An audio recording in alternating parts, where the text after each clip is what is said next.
Good afternoon, everybody. How's everybody doing today? Excuse me, my throat is a little messed up. How are you guys doing? Welcome out. I hope you guys are excited for the finale of Phoenix Wright Ace Attorney 1. I'm super excited for it, so you know that I'm gonna be energetic and happy. We have 1 day left, at least as long as it's following common court procedures up until this time. We are on our third day. We're doing our investigation on the second day. Then the third day trial should be the final day of our trialing. We have a trial former and trial ladder as far as I know. But yeah, it should be our final trial. Current suspects, for those of you that are not aware of the previous days, we have done a lot. We have found out that there was 2 murders, each having the same victim in 2 separate locations. We proved that one of the murders couldn't have happened, and we also proved who the, in quotes, victim was in that case. We also proved that that victim may have had a hand in it and was doing something sinister in order to prevent SL9 from having its transferal. SL9 is an incident that happened 3 years ago, something like that, of a serial killer named Joe Dark, who Edgeworth was the lead prosecutor on. The guy that was trying to prevent SL9 from closing was an investigator on SL9 named Jake Marshall. And Jake Marshall just so happened to have a brother that got killed during SL9 by Joe Dark himself. Or at least that's so the story goes. Emma Skye and Lana Skye are our 2 friends in this trial. Lana Skye is the one that we are defending, who is the head prosecutor of the entire precinct, I believe, or the entire whatever it's called, the divisions in Tokyo. I keep forgetting what they're called, but the prefecture, I think, is what it's called, in the entire prefecture. And that being said, Emma Skye is our scientific detective that has been with us the entire time. They've given us luminol, they've taught us how to do fingerprinting, and they have taught us to do a couple other things and have helped us a lot. Other than that, though, we have met Angel Starr and Damon Gant. Angel Starr is another one that was related to SL9 investigator and recently lost their job along with Jake Marshall. Damon Gant was the deputy chief of police on the SL9 incident, and he became chief of police during after the SL9, and he also appeared and gave a speech. Mike Meekins was the one that was accused of murder in one of the trials, one of the cases that we had to defend against. Mike Meekins was found obviously not guilty because he was the one that was obviously a fake murder. And therefore now we have to make sure that Lana Skye gets off scot-free. Yeah, that about wraps up the recap of the story. Other than that, though, guys, I hope everybody's having a wonderful day. Welcome out to the stream. Sin, I hope you're having a wonderful one. Other than that, I don't really have many updates. I've been helping my mom today, hang stuff up, so it's been a lot of, like, just, you know, not really, like, physical labor, just like a lot of busy work, I guess. So, yeah, we've been doing that today. We've also been, I found out that Judge Judy is coming back. I don't know how I feel about that, but it did give me an idea for a tweet that I will probably send out. So yeah, that's a thing. Judge Judy's apparently making a comeback on IMDb TV. So I don't know how Judge Judy is gonna work. And there's another thing. Is Judge Judy an actual, like, judge? Like, is Judge Judy a real judge? Judge Judith Suzanne Scheindlin, known professionally as Judge Judy, is an American television personality, television producer, author, and former prosecutor and Manhattan Family Court judge. Holy shit! She's actually a bona fide judge. What the fuck? That is crazy to me. Judge Judith Susan Scheindlin is an actual judge. So that's interesting. So those are actual court cases, or if they are actual court cases, they can be tried and found out on her show legally. That is crazy to me. I love that. That is hilarious. How are you doing, Aming Pao? I hope you're having a wonderful day. Welcome out, Pao. I made the mistake of going on a walk after popping my hip out of place, so I'm just chilling in bed. Yeah, make sure that you don't do that. I know that, like, a lot of people can pop their hips out and put them back into place really easily and stuff like that, but still, you probably shouldn't go on a walk after it's popped out of place. But without further ado, let us hop in to Phoenix Wright, Ace Attorney, and see what we can all do. By the way, guys, I am planning, I only have 3 of the Phoenix Wright games, so I am planning on getting the other ones. I don't know when. I don't know how I'm going to be able to play them, and it might be a while, but I'm planning on playing the other ones. I want to play Apollo Justice. I know that there's like Ace Attorney Dual Destinies, Ace Attorney and Professor Layton, and stuff like that. I want to play those, but it's gonna be interesting. I have the great Ace Attorney games, so, you know, there's that. But I want to play all of them just because I really do enjoy the series. But it's gonna take some work to get it working, because I think that a lot of them are still mainly on DS, which I would have to get a special capture card for my DS. And I would also have to find out some way to make it at least a little bit bigger for me. I can make it bigger for you guys easily, but I would have to find some way to make it bigger on my screen. But yeah, I just figured I should say that. It's gonna be down the road.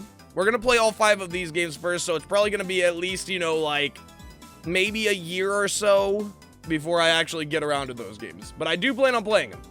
And we'll handle the timeline issues and, like, cover up what we know and what we don't know when that arises. But yeah, I hope you guys are excited. Let's hop into some more Phoenix Wright and hopefully find out the truth behind this freaking murder today. Shall we? 1 second. Boop. All right. Throw you guys on over to this screen, and it should capture. Woo! All right, guys. I'm excited. I'm excited. Everybody who is here, make sure to kick back, relax, grab your popcorn, grab your drinks, and we will continue. Phoenix Wright, Ace Attorney, Case 5, Day 3 investigation. I'm super excited, and I hope you guys are too. Uh-oh. Oh, there we go. I thought it crashed. I was like, no! How can a 2D game crash on me? Well, I guess we did have some 3D budget in Mike Meekins, didn't we? Whew. That face of murder. February 24th, 3:12 p.m. Wright and Company Law Offices. I'm so sorry, Mr. Wright. I'm sorry for what my sister said. Drastic crimes require drastic measures. That's just the way it is. We did what we had to, in order for him to get the verdict he deserved. Oh yeah, I forgot, she falsified evidence in SL9. It's probably a pretty big story note that we should go over. Yeah, she falsified evidence in SL9, and Jake Marshall is pissed about that. I didn't know. I never knew that the SL9 incident was just another name for the Joe Dark killings. Can she tell me more about SL9? Because I feel like we need to know a lot more about SL9 if we're gonna get to the bottom of this. Because literally everyone in this case, even the prosecutor, is involved in SL9, which seems kind of like a conflict of interest when I look at it, but sounds like everyone's heard about these killings but me. Honestly, Phoenix, your first fucking trial, you didn't know the defendant's name or what they were being tried for or many other things. So, yeah. Lana wanted Dark convicted so badly. That's why she used me. That's why she used what happened to me. What do you mean what happened to you? It's all in there. Oh, it's all there in the file. Joe Dark's last victim was Prosecutor Neil Marshall. When he murdered Officer Marshall's brother, he left behind an incriminating piece of evidence. But what did you have to do with those killings, Emma? On the night Prosecutor Marshall died, Joe Dark tried to kill me. What? What? He tried to kill you? Officer Marshall's brother, Neil, was only trying to save me. So that means you... Yes. I was a witness in the Joe Dark trial. What the fuck? We're starting out the gates today. Okay. Like, I understand it said that she was a witness, but Jesus, this is interesting. Juicy little factoid you decided to leave out there. Didn't see that one coming. I don't think many people did. She needs to tell me about SL9. It happened 2 years ago. It was right about this time of year, too. There was a terrible thunderstorm that day. Unusual for the season. I was alone in my sister's office. Oh, we were planning to eat dinner together once she finished her work. Then suddenly, this terrifying man came bursting into the office. So there was 2 of you there. Go dark. It seemed like he was running from someone. He pulled out a knife and screamed at me. Yikes! I didn't know what was going on. Just then, Prosecutor Marshall showed up. Jake Marshall's brother. Joe Dark tried to take me hostage, but before he could, Mr. Marshall tackled him. Then... What happened? I'll never forget it. Lightning struck, and the lights went out, suddenly. A bolt of lightning flashed outside the window, lighting up the office for an instant. What I saw then burned a permanent picture in my mind. I can still see it now. Permanent picture? Huh.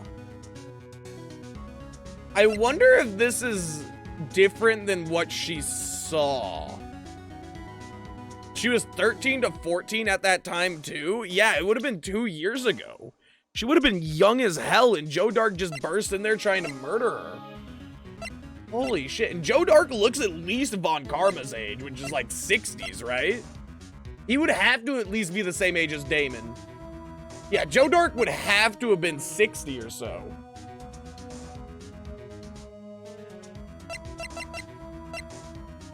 At least he looks old. Then again, Miles Edgeworth looks older than 24 in my opinion, and Dick Gumshoe looks older than 30. Although these people look a little older than they are. Lana looks about 29. Angel Star, 31 makes sense. Jake Marshall, 33. He looks younger than 33. Damon looks like he could be 65. Old Goku. You know, some of these match, some don't. He does not look 22. Anyways. After the incident. I don't remember the moment when Dark stabbed Mr. Marshall. So you weren't able to testify about that? No, I was only asked about when I was attacked.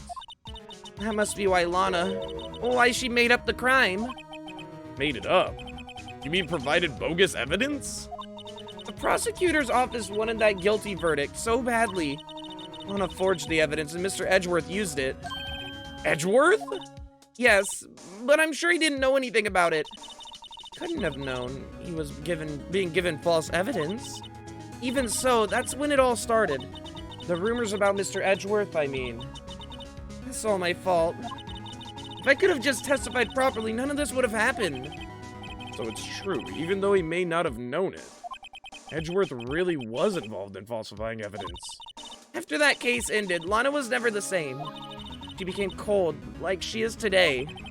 She must not have been able to face up to what she did, especially not to Emma.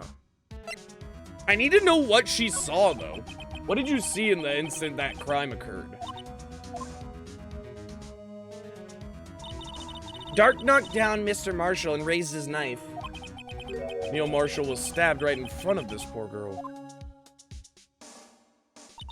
I don't remember what happened after that.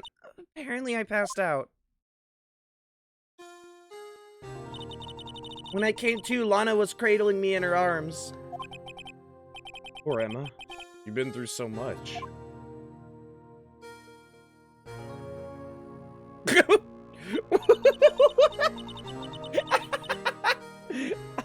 I testified to an empty court, but for some reason they didn't hear me. I couldn't bring myself to testify about that instant. I tried, but the words just wouldn't come out. I drew a picture, but it wasn't any good. 2 years ago. You must have been 14. It's understandable.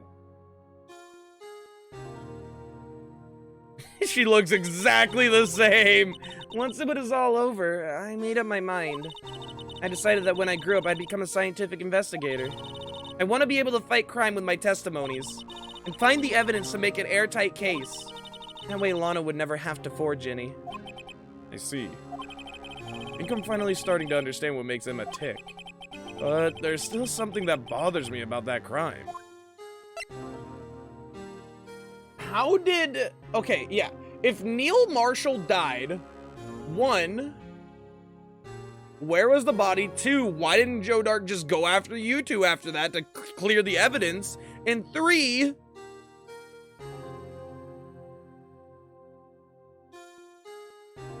there's not much of a 3, but like still, why wouldn't Joe Dark just go after them to clear evidence? There's something that's puzzling me, Emma. What's that? You said you were in Lana's office at the time, right? That's right. Why then would a serial killer come running in there? Not only that, but he was being chased by a prosecutor? No, there's no mystery there. Joe Dark had been taken in for questioning that day. Taken in for questioning? You mean by the police? Of course. This happened at the police department. He tried to run away halfway through the interview and fled into my sister's office. But why did he run all the way over to your sister's office? Because the detective offices and the questioning room are right across from the elevator. What? Across from the elevator? But Lana was the chief prosecutor, wasn't she? No, silly. Didn't I tell you?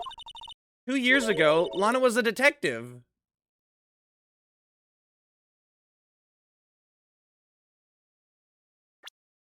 Does that show in the report?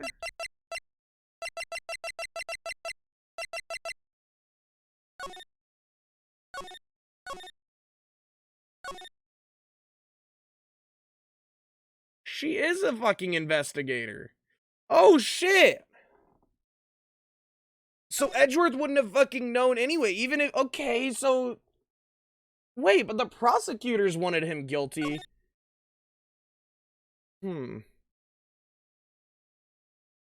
was she chief investigator at the time, and when she resigned to become a prosecutor, Damon Gant took her position?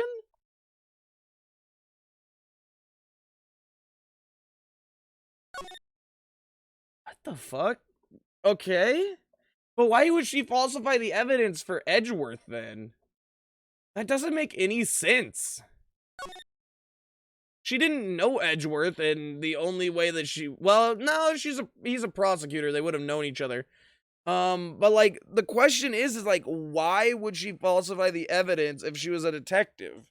Like, yeah, the prosecutors wanted a guilty verdict, but there's no telling that he was truly guilty. And even in this case, like, did they have proof that there was a body? I mean, it was a fucking lightning flash. There's no way that you could have hidden a body in that amount of time, right?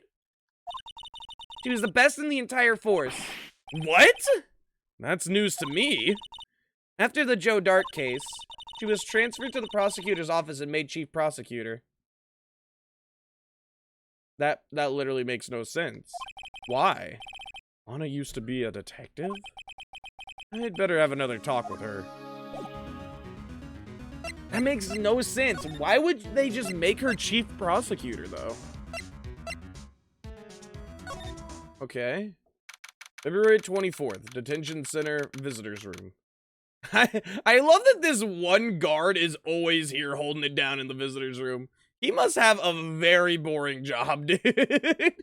Like, I feel like he just needs a hug or something. Like, honestly.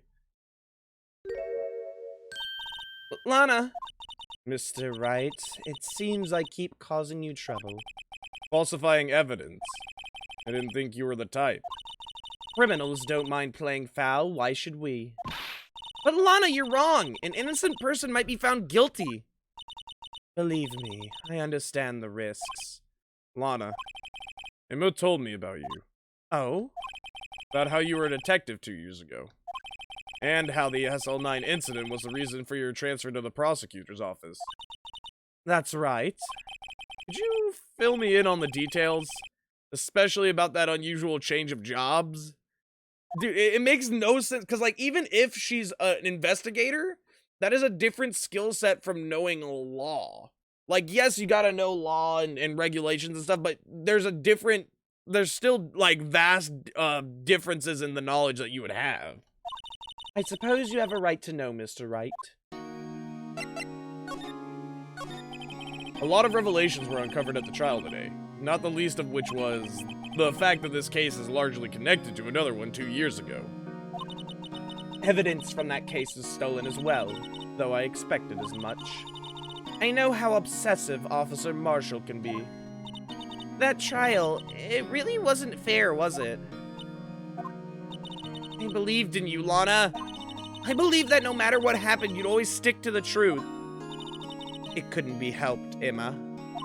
At that trial 2 years ago, I sold my soul. I sold my soul to the devil for a guilty verdict. There's something there. Well, all drama aside, the fact of the matter is, at 5:15, there was no murder at the police department. Tell me it's not true, Lana. What the witness, Miss Starr, said. About you stabbing Mr. Goodman with a knife. Lana, I don't understand. Why won't you tell us? Emma, this doesn't involve just me. I don't think I've ever seen Lana look so phased before. Huh.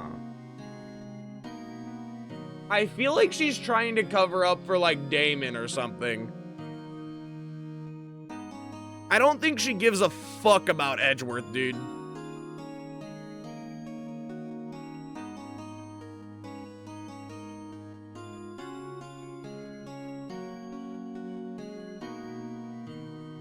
Von Karma's 65 and had never lost a case in 40 years until I showed up.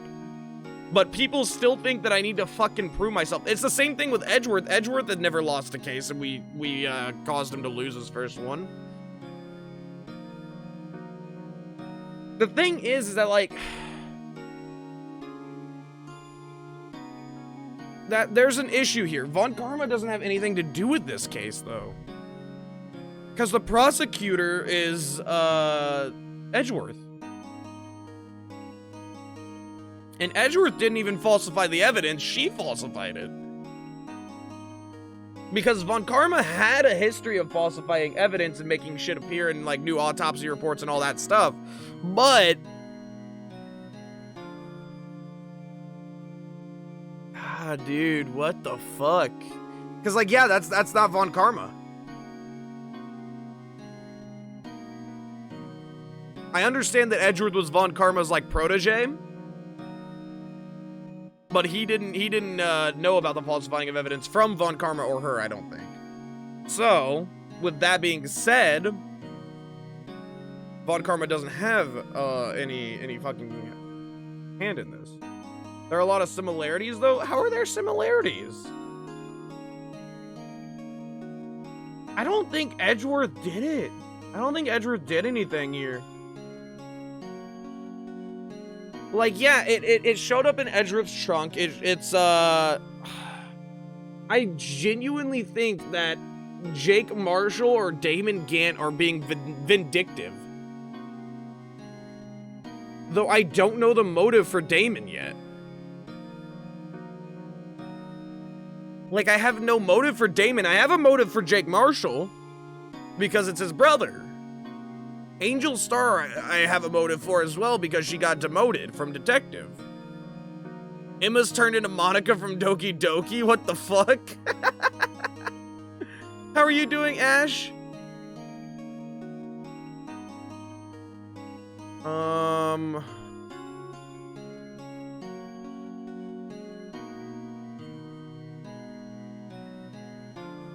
How the hell? Okay. I'm just gonna continue, because, like, I have a lot of stuff that I'm thinking about, like, what could happen, but, like, SL9 is so fucking weird. It's true, I was a member of the police force 2 years ago. She was amazing. They still talk about all the cases she and Chief Gant cracked together, but he was deputy chief at the time, right? Chief Gant. He was the deputy chief of police back then, but he still worked the crime scenes. Damon Gant. He was everything I aspired to be.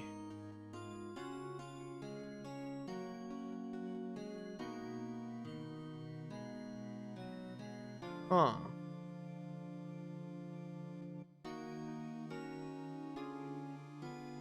Everyone who worked on that case lost their job or got demoted except for Gant. And it came to light that evidence was falsified, if that was put forth by Gant. Because didn't Gant get promoted to chief? Isn't he chief now? If Gant got promoted and it comes out that there's falsified evidence, fingers could start pointing to him because he was one of the executive investigators, right? They were the best team ever. They solved crimes before the reports could even be filed. Emma really idolizes her big sister. But now you're the chief prosecutor. What happened? I always planned on becoming a prosecutor. The reason I became a detective was to gain experience investigating crime scenes so you could use the experience in court, right? Gant's help in the SL9 case was crucial to its resolution. So this is what she wanted originally. She aspired to be like Gant to basically fuck over the defense. Okay. After that, he became chief of police and arranged my transfer to the prosecutor's office. Maybe I should ask more about this investigation of theirs 2 years ago. Yeah, because if Gant was the one to push the evidence, to push the falsifying of it, then that could lean to him being the actual killer, right? There you go, Ash. Thank you so much for the patch you redeem. I appreciate it. 2 years ago, I was in second in command of the detectives investigating Dark. Second in command? That means the investigation lead was Damon Gant, right? Yes, Deputy Chief Gant and I shared the same office and the same investigations. They even had the same office? We led a team of the best detectives on the force. Detective Goodman, whose case it was, Jake Marshall and Angel Starr. It was the first time Marshall worked with his brother. He was quite gung-ho. Without a doubt, Joe Dark was the serial killer. We asked him to come in for questioning. We were desperate for evidence. That was when his final murder took place. When he tried to murder Emma. Prosecutor Marshall was trying to save me from Dark. You see, the first person who happened upon the scene of the crime was me. Okay, so they gave him the death sentence, and he did at least attempt murder or taking a hostage, right? So no matter what, he was guilty of something, but if it comes out that Damon Gant was actually falsifying the evidence, we have to look into him. Now you tell us. Damon Gant and Neil Marshall were the ones questioning Dark that day. The investigation was in its final stages and Dark must have suddenly panicked. So he waited until Gant and Marshall let their guards down and then fled the room. From there, he ran straight to the office shared by Deputy Chief Gant and myself. That's where he found me. So you were the first person to run to the scene, Lana. It appears so. I was filing some papers while Gant and Marshall were questioning Dark. When I returned to my office, I saw there were 3 bodies on the floor and smelled blood. 3 bodies? Prosecutor Marshall, the victim, Emma, who had passed out, and the suspect, Joe Dark. During the struggle, it seems Mr. Marshall struck a final blow before he died. Wait, so did Joe Dark get killed? Joe Dark had incurred a minor concussion and lay unconscious. Oh, okay. What did you do? To be honest, I panicked. I picked up Emma, carried her out of the room, and just held her. Can't blame her after all her sister must have gone through. Jesus Christ, I need it to go a little faster. After that, I placed Dark under immediate arrest. Let me get this straight. You were all involved in the SL9 incident. That's right. Quite a coincidence, hmm? I don't buy it. Well, what are you saying? There's no way everyone involved in this trial was also involved in that incident. Just by chance. But that case was solved 2 years ago. At least one person went to extremes because they didn't believe it was truly solved. Officer Marshall, Yes, his actions came as a surprise to me as well. Ever since his brother died, he's changed completely. You mean he wasn't a Wild West Texan yeehaw burger-loving American? I don't buy it. I guess he wasn't convinced with the ruling against Joe Dark. Life doesn't end with the closing of a case.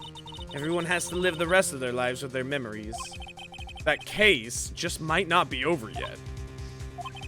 Emma was assaulted by Dark at the police department, right? Yes, in the office that Damon Gant and I shared. The office that Mr. Gant now occupies by himself, the chief's office. So they moved the chief's office. That's usually not how it works. It's Gant. I'm okay. I think Joe Dark figured something out when he was being investigated, when he was being interrogated. I feel like Joe Dark figured something out and he wanted to run to Gant's office to find it. I think he figured out the murder before all of them. And he was trying to fucking find out what Gant was hiding. Maybe we should have a look at the chief's office, the site of the final SL9 murder. Dude, there is no way that Gant is as carefree and cheery as he is. Joe Dark did kill Marshall more than likely, right? Joe Dark more than likely just killed Marshall. That's whatever. That's another loss. But the other 5 bodies, I have to believe is not Joe Dark. Like, it just doesn't add up. Why would he have ran to the deputy chief's office? Like, yes, they're right across from the elevator, but like, listen. He would have ran to the stairs. He would have went down the elevator. He would have done anything else. Literally anything else. Like that, I understand if he is a serial killer, he might have a different thought process, but that just doesn't make fucking sense.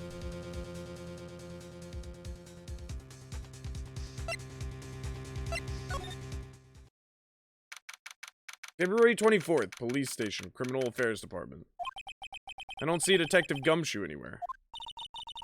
Things seem kinda quiet around here today. You're right.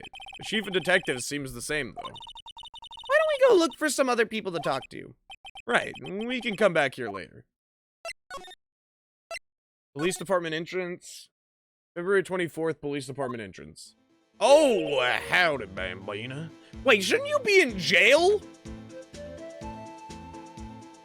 For, like, trespassing, theft, obstruction of justice, anything? Literally why are you out here? Like, yes, shit might have gone down that was, you know, a little bit sus late, like, earlier in the years, but you still committed crimes. Oh, Mr. Marshall. Never thought things would turn out this way when I woke up this morning. Que sera, sera. You never know where life will lead you, eh, Bambina? Should have known my luck would run out when old Billy dried up this morning. Billy? Must be his pet cactus. Say, where are you headed? Just over to the prosecutor's office for a little interrogation. It's a voluntary appearance, but we all know I won't be coming back. Sorry, but can't go in the evidence room today, partner. But, Mr. Marshall, why did you do it? Why did prospectors head west? If ever there was a case I needed to know the truth about, it was that one. Before you turn yourself in, Mr. Marshall, would you mind telling us exactly what happened? Looks like I won't be getting a steak lunch today. I need to know about the Dark trial and yeah, the prosecutor. Okay. You created Monica, and guess what her first dedicated story prompt says after it generated? Just Monica. That's all it says. Only Monica, nothing but Monica. Something was fishy about that trial from the beginning. It wasn't just me either. All the detectives thought so. What do you mean fishy? Some of the facts reported were inconsistent with the evidence found. For example, the murder weapon. Murder weapon? You mean the switchblade knife that with the broken tip? That was Joe Dark's, all right. But in the initial autopsy report, a question was raised. A question? The blade of the knife was not a perfect match with the wound the victim sustained. What does that mean? It means there's a good chance that knife was not the murder weapon. However, in the report that was finally submitted, that possibility had been erased.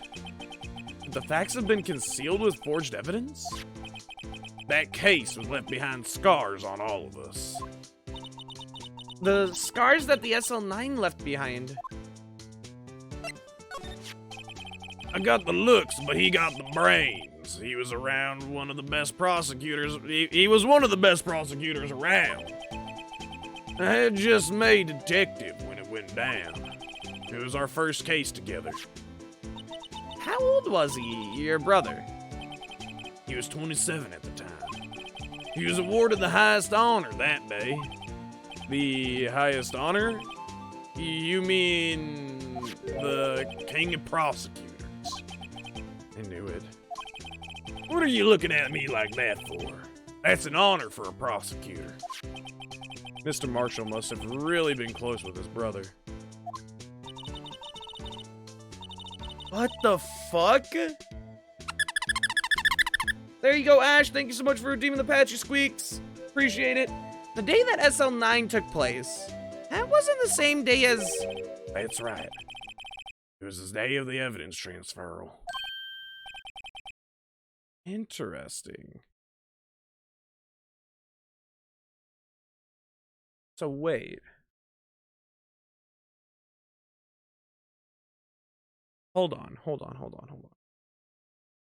If SL9 took place the day of evidence transferal, and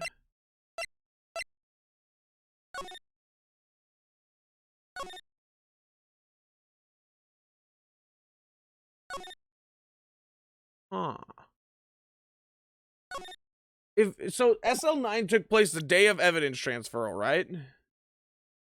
But that also could mean that Joe Dark was trying to prolong something, but we don't know who Joe Dark was. Who was Joe Dark?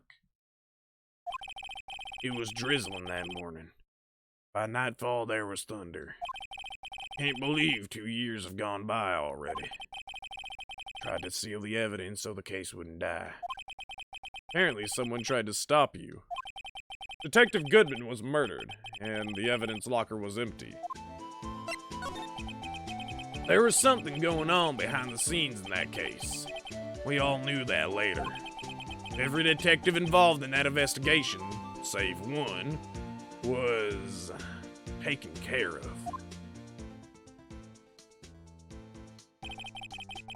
Miss Starr was fired, and I was demoted and boxed away in a tiny room. What about Detective Goodman? If they did something to him, too, the commissioners would get suspicious. No, they were careful enough not to be too obvious. They? Who are you talking about? Don't get upset, Bambina. I mean Damon Gant and Lana Skye. Okay.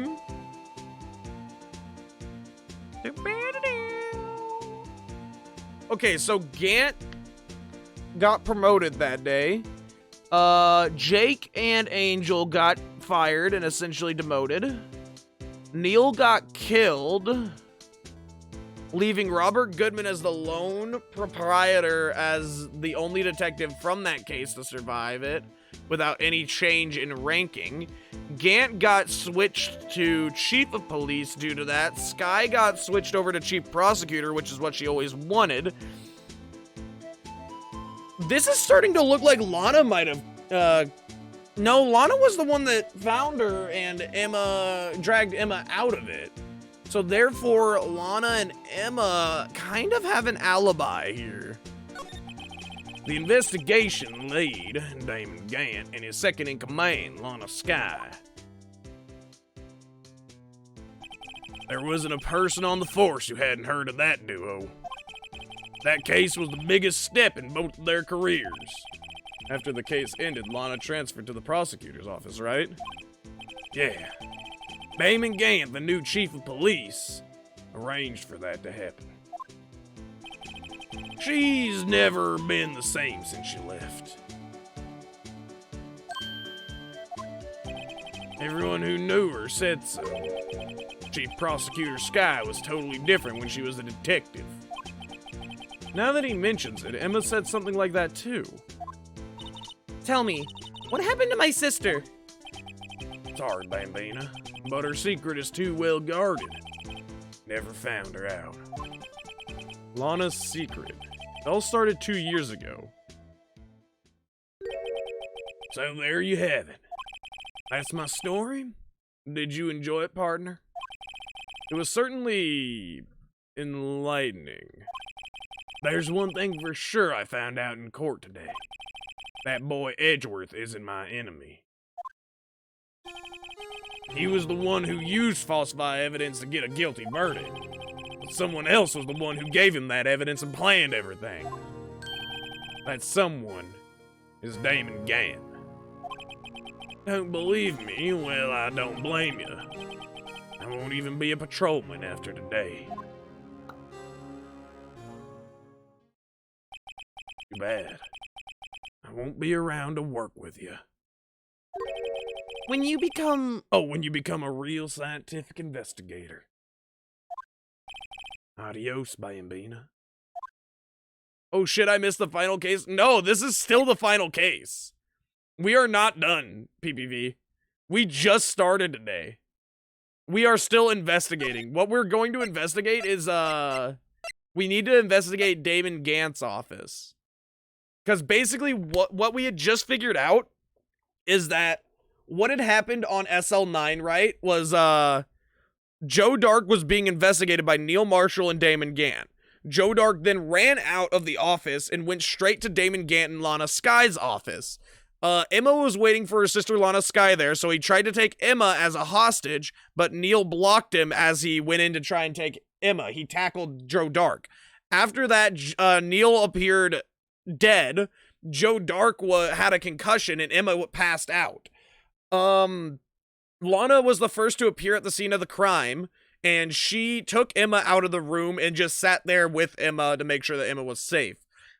After that, we have nothing. We just found out that Damon Gant handed Edgeworth the falsified evidence, which adds a little bit of scary thought process to the fact that he was trying to get Meekins to hand Edgeworth evidence earlier in this case. So that being said, I think that the autopsy filed, because the autopsy was the thing that he was trying to hand to Edgeworth. I think the autopsy is false. I think that this autopsy is false as fuck. There you go, Ash. Thank you so much for the patchy squeaks. I hope you enjoyed it. Thank you for the redemption. Monica just did a Just Monica on my newest adventure. Pog. Alright, we need to figure out... Oh, we can't go to Damon's office, can we? February 24th, Police Station, Criminal Affairs Department. This place is always pretty empty, but today it's deserted. That must mean everyone's busy solving crimes. Oh, if you're looking for the others, they're all in the conference room. Thanks. How he actually talked to us. What the chief prosecutor saying was what she did in the decision about what to do. About Edgeworth, not to mention our statement into the media in tomorrow's trial. There's more chaos going on than Thanksgiving and Christmas put together. I think festive is the word usually used for those. Sir, we'd like to have a look around Chief Gant's office.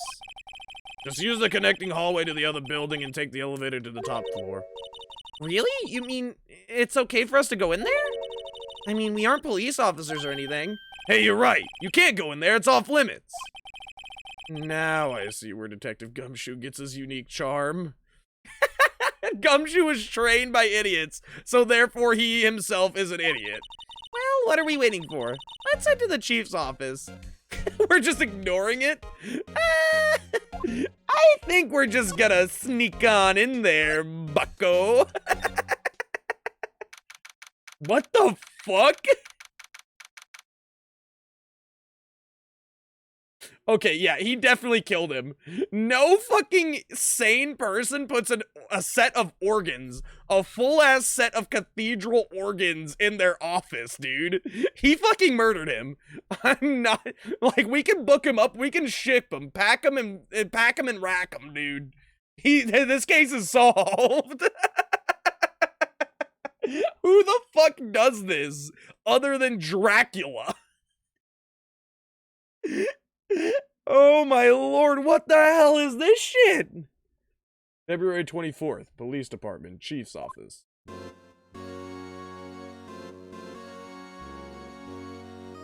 Jesus Christ.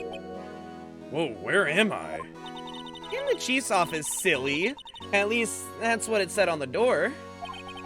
Check out that pipe organ. That's real, isn't it? Hey, I used to take organ lessons in kindergarten. You know, as normal kids do. They used to call me Little Miss Bach. Okay. I thought Bach played the piano, but maybe I'm wrong. I thought it was a genuine... Wait, what the heck? I never could remember where C was. Isn't that, like, kind of crucial to playing the organ? Did they call you Little Miss Bach or Little Miss Bach because you could never find the C? Hmm? Oh god, Goku's here. Oh, it's you two! Chief Gant. He put that paper he was reading in his desk. So, Righto, have you been swimming lately? No, I haven't. I've been kind of busy lately.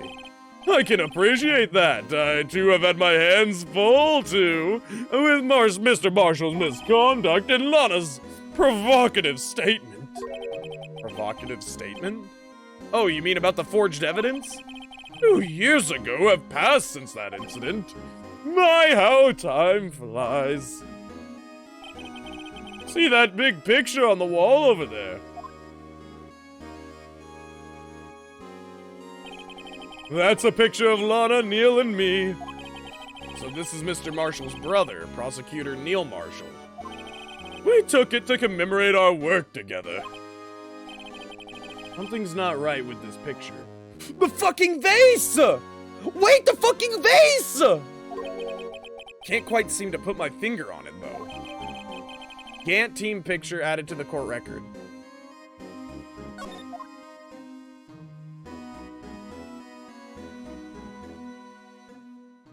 I don't trust you, sir.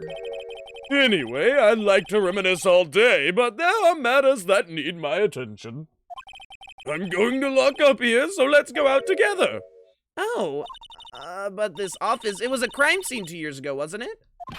That case has long since been over. There's no need to investigate it anymore.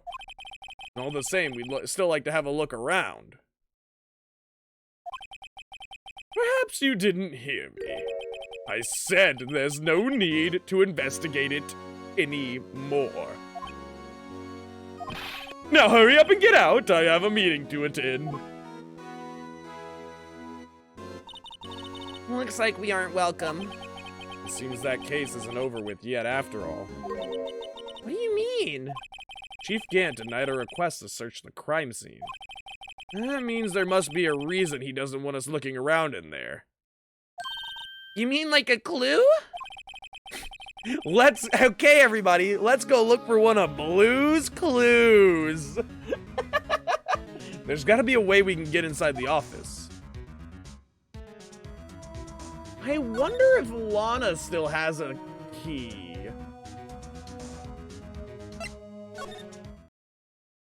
Oh shit, maybe this is where we're supposed to go. February 24th, Police Station Criminal Affairs Department. Hey, pal! Detective Gumshoe, aren't you supposed to be in a meeting? I'm, just taking a breather. My feet hurt. From sitting so long? Actually, from serving everyone coffee. Oh no, are they gonna fucking demote Gumshoe? Sounds like Detective Gumshoe is still out of the loop. Say, have either of you seen Edgeworth? Edgeworth? No, why do you ask? He's under fire from both the police department and the prosecutor's office. It's almost like the battles between you two in court. That sounds serious. Is it because of what my sister said? That's basically what it all boils down to. That falsified evidence 2 years ago. And now Mr. Edgeworth has the whole world after his blood. Yikes. Can he give us access? I'm glad I didn't miss a lot then. Oh yeah, this is getting juicy, bro. This is getting juicy. But why would Edgeworth be blamed? It's not like he knew the evidence was forged. Lana Sky's the guilty party here, isn't she? Regardless, the prosecutor is responsible for the evidence they present in court. Not only that, but as you know, there have been a lot of rumors going around about Mr. Edgeworth. His amazing talent as a prosecutor kept him safe.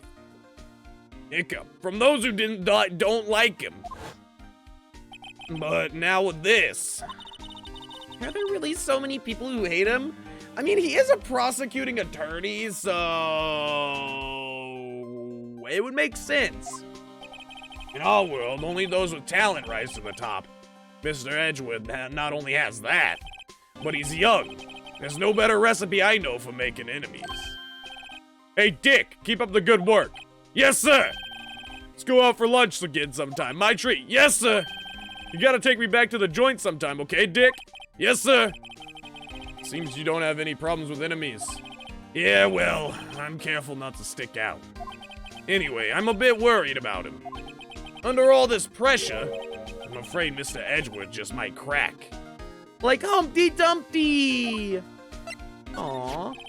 Actually, I took a look at the file earlier, while the coffee was brewing. He seems genuinely concerned for Edgeworth. Well, did you find out anything? The only evidence Doc left behind was during his final attack. His final attack? You mean... when he killed Prosecutor Marshall, who was trying to protect some girl. Some girl! Me. Seems Detective Gumshoe never realized Emma was the girl. That's when he left the most incriminating evidence of all. An eyewitness! Well, what was it? Oh, let's see. I think it had something to do with the murder weapon. Oh, I forget. Look, it's all written somewhere in here, okay? His powers of recollection never fail to impress me. He's such a lovable idiot, dude. Like, I can't help but enjoy Gumshoe, man. I can't help but just love him, man. Maybe we should show him the murder weapon. It might jog his memory.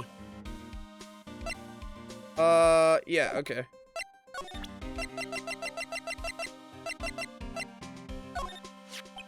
About this. Hey, is that... It has a tag attached to it with the label SL9 incident on it. SL9 too? If Phoenix can't read! I believe this would be the broken murder weapon you were speaking of. What are you doing with that? Ever since that case was closed, that knife's been locked away in a locker. And that's where you typically lock things away in, right? Yes, Gumshoe, yes, that's where you lock things away in. Oh, I was just double checking. You never know in this day and age with the newfangled thumbprint readers, the fingerprint readers, and the shocks that they've been admitting. I don't know, you know. On the day Detective Goodman was murdered, this suddenly disappeared from the locker. It was found in Mr. Edgeworth's car muffler. That's it! Now I remember what that incriminating piece of evidence was. Show me that knife, it all came back to me. Well, what was it, Detective? Quick, before you forget again. This knife, it was Joe Dark's, wasn't it? That's right. We traced it back to the store he bought it at, plus it had his fingerprints on it, too. But no one actually witnessed him using it to murder anyone, right? That's where his luck ran out. When you take a good look at the knife, you'll see it's broken. Okay.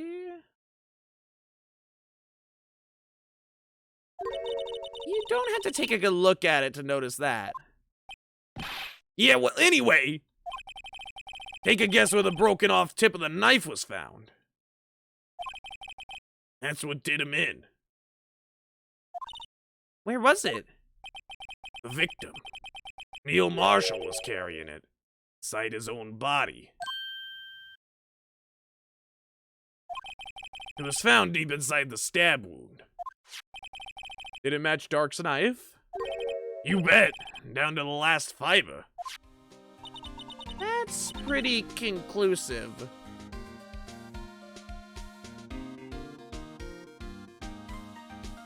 Okay. Hear me out. Joe Dark ran to the office. He grabbed Emma as a hostage, where Neil Marshall then tackled him. Joe Dark hit himself on the head when he hit the floor, got a concussion.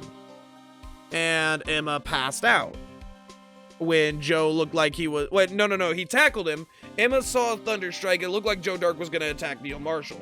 At that point, Neil Marshall got the upper hand, threw him to the ground. Joe Dark had a concussion, right? What if Damon Gant came in when both of them were out, murked fucking Neil, threw him on top of Joe, broke the knife off in his fucking body with his gloves on, and then just faded away?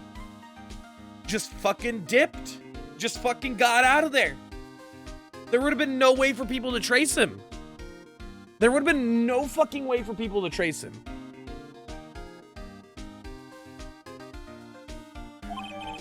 I feel like there is literally no fucking... Because he was stabbed in the back.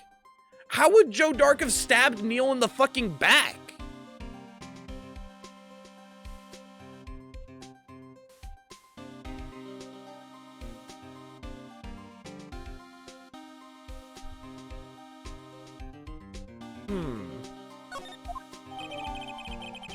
A broken tip was found in the victim's body, belonged to murderer Joe Dark. Okay. Joe Dark was 42 at the time of the crime. He was just your run-of-the-mill businessman. A businessman? What made him take to serial killing? One day on his way home from work, he hit someone with his car. With his car? So it was an accident. An accident, yes, but it transformed him into an animal. An animal? He killed the man that witnessed the accident, then he killed the lady who saw the second crime. Kid walked by just then, so he killed him too. Then when he was burying the bodies, a jogger came upon the scene and was killed as well. Finally, he turned himself in. Seems he was a pretty careless animal. Of course, this is all conjecture.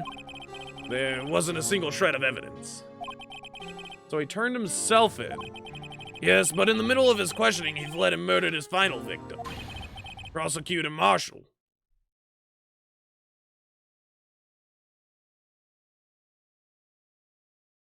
Huh.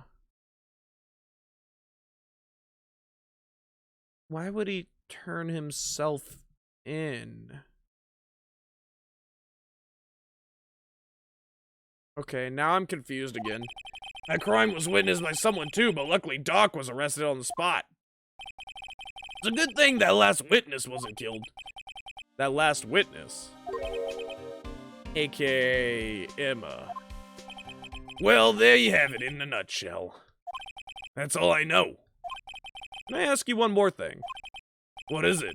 If it's money you need, you should ask Chief Gant. Heard he'll give $50 to anyone who asks him if they want $50.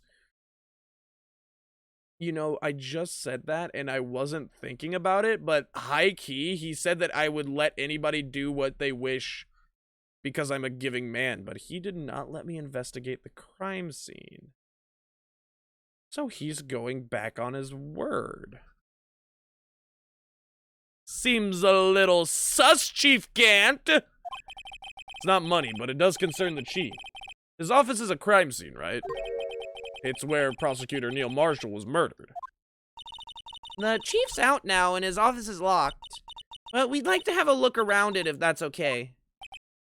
Well, any detective's ID card can unlock the door. Just so happens I have one that may or may not have been illegally acquired at the scene of a crime. What? Really? But if I let a civilian in there, I'd be charged with breach of trust. Breach of trust? Simply put, I'd be canned. Oh. Sorry, pal. I don't plan on getting fired because of you. How about this ID card? It was Detective Goodman's. That won't work either. The data was deleted the day he died. You can lock some people away in a locker? True. But I don't think that they would lock a person's body in a locker in here. Oh. So in other words, Gumshoe is our only chance of getting into that office. Well, hold up. Edgeworth has a fucking card, right? Do you think I could sweet talk Edgeworth, just come in and just be like, Hey there, edgy boy. He'd be like, what do you want, Phoenix? I don't have the time. and I put my hand on his leg and I just go, I'm looking for a card. And he just goes, take it and get out of my face. You know, like a little love-hate relationship type stuff. I wonder if there's something we could show him that would make him change his mind.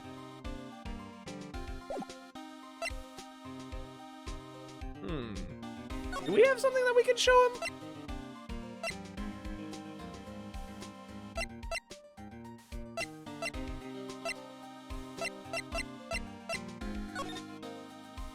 This fucking thing is right here.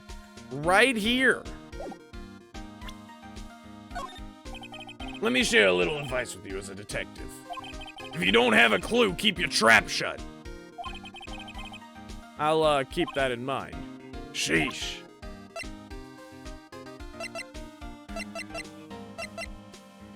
What about this? About that jar. I think I've seen it before somewhere. Somewhere? Or maybe it's one of those memories people have from previous lives. This must be the most uninformative detective I've ever met.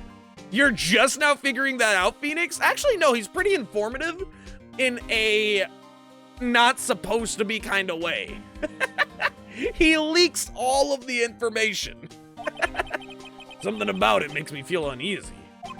It's like I'm in the chief's office and he's yelling at me. Chief Gant? Where could I have seen that before? Bro, I literally can show you where you've seen it before. It's in the picture. It's right there. It's right there.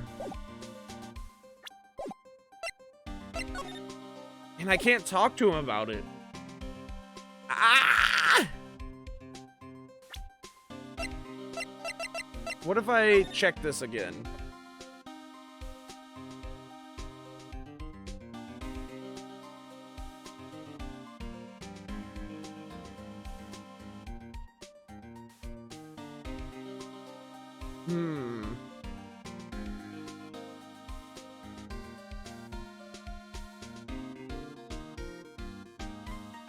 Okay.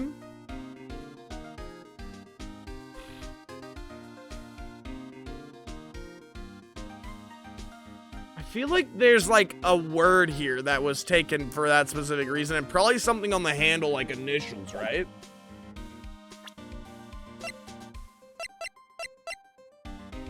Check this.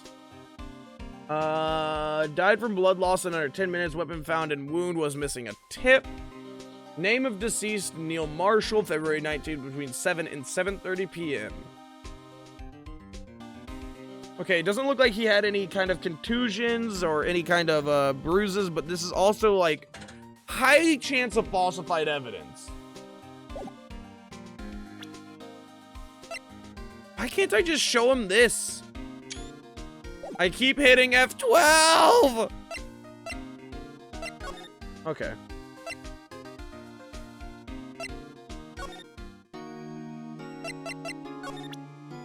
Present this. What does she say about it? Attorneys and prosecutors have no business showing evidence outside of court. It's taboo, especially when the interests of both parties are involved. She really means it. Lana? Lana! Okay, she doesn't care. Okay, so we need to find a way into Damon's office. The only place we haven't been is the underground parking lot. And we can go to the High Prosecutor's office from here. February 24th, prosecutor's office, underground parking lot. No one's here today, not even Miss Starr.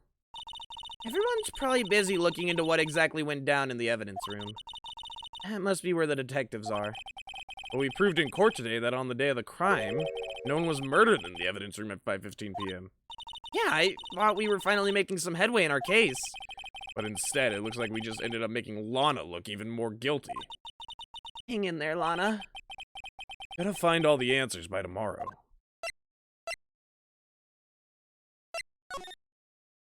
I want to go to the High Prosecutor's office, see if Edgeworth is here.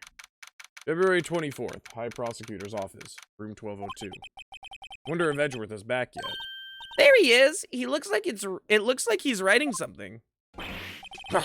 What are you doing here? He sure was quick to throw that paper on the floor. Tough day in the court, huh? Were you writing fanfics about me? Or maybe it was about Dick. You writing fanfics about dicks? Huh? Shut up, Phoenix. I don't want to talk to you. Are you sure you don't want to talk to me, Edgy? Come on. Do you have a card I could use? I just need to check out a little bit of a Gant office. You know, take a little gander at Gant. I don't want to talk about what I was writing. It was perhaps some letter in my diary. You won't ever get to see that, and that is my own personal effects. You will never get to look in there. Oh, come on, Edgeworth. I've had to live in the past 2 years with rumors flying around. What's another allegation to me? Cheer up, Edgeworth. I'm rooting for you. That's Edgeworth for you. Always trying to hide his real feelings. So, what do you want? Unlike some people, I don't have all day. What do you think about this vase? Right. Please. I'm the prosecutor on this case. You don't expect me to sit here and discuss the case with you over a cup of tea. I'll pass on the tea. Just tell me about the case. Mr. Wright, Mr. Edgeworth just told you no in a very stylish manner. Whose side are you on anyway? Maybe if I just show him my best evidence, I can get some reaction out of him. Yo, look who won the trophy before you, nerd. This picture was hanging on the wall in Chief Gant's office. How did I get the picture so fast? Wait. Prosecutor Neil Marshall. He had just started making a name for himself. Looks like this was taken when he received the King of Prosecutors trophy. Speaking of that, there's something that bothers me. Yes? That trophy Mr. Marshall is holding, it's a little different than yours. Yes, you're right. I remember now. Remember what? That was the official prosecutor's trophy. That's what the official prosecutor's trophy looked like until 2 years ago. There's a story behind its design. A story? Sounds interesting. Would you mind telling us? It's simple, really. Contradiction. That's what the award's based on. Huh. Okay. Hold on, question.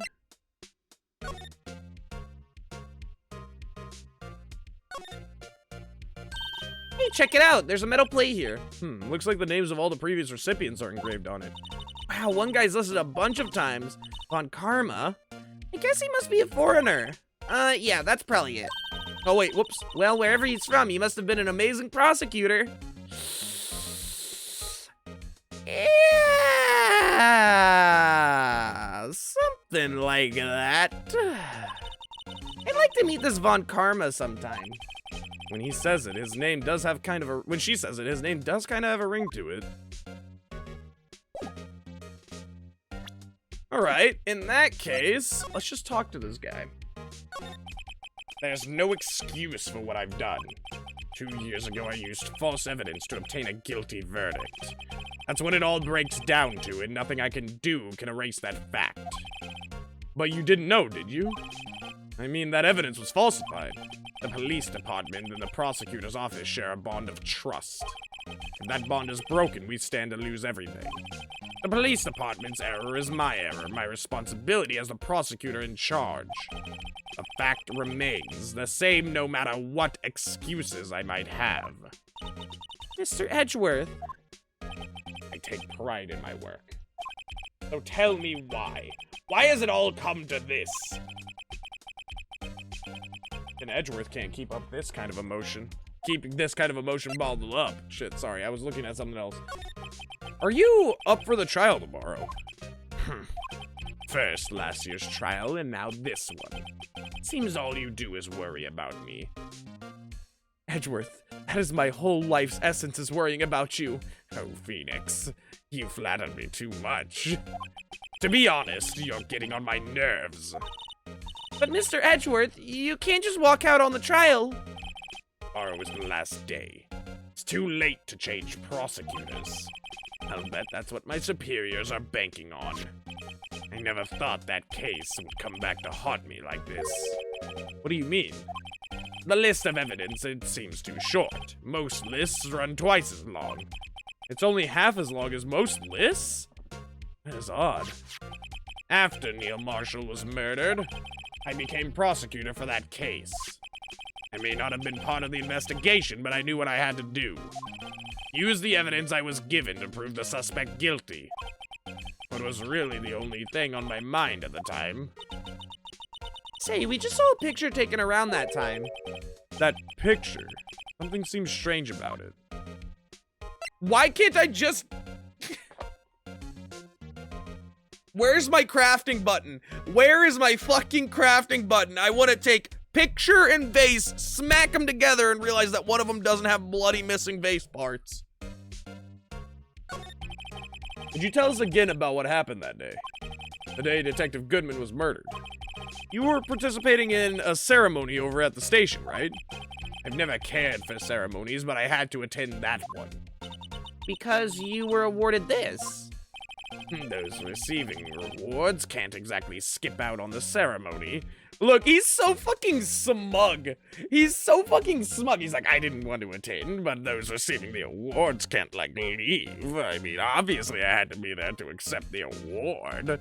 I mean, why would I not accept my award? It shows just how great of an attorney I am. You know, obviously prosecutors deserve to be rewarded every little now and then, and I must treat myself, and so this might just be that way.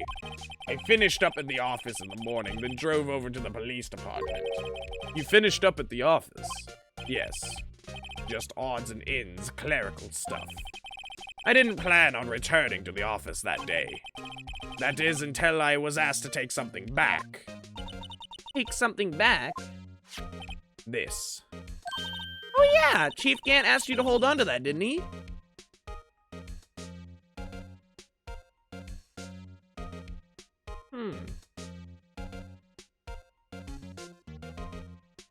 So this was just him trying to place Edgeworth at the crime then, right? To make us think that Edgeworth had a hand in it? That way Wait, he asked him to go and get this. Therefore, Gant had a chance to move the fucking body in.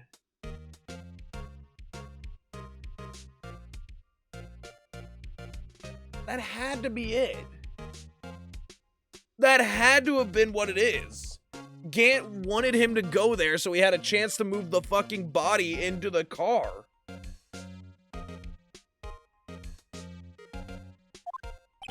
Yes, it was a piece of evidence in a case that was closed half a year ago.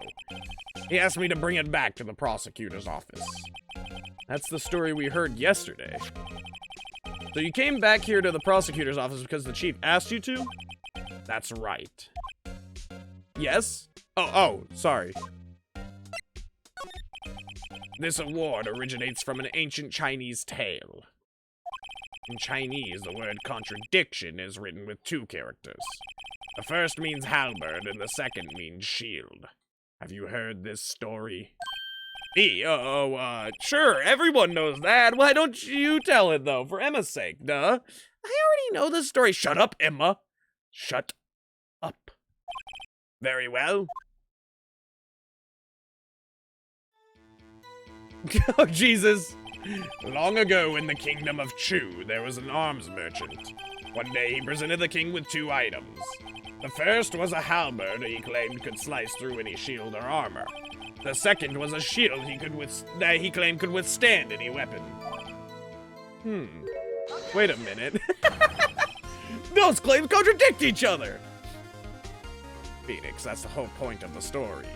You fucking idiot. Very perceptive. But then again, you've heard this story before, right? Yeah.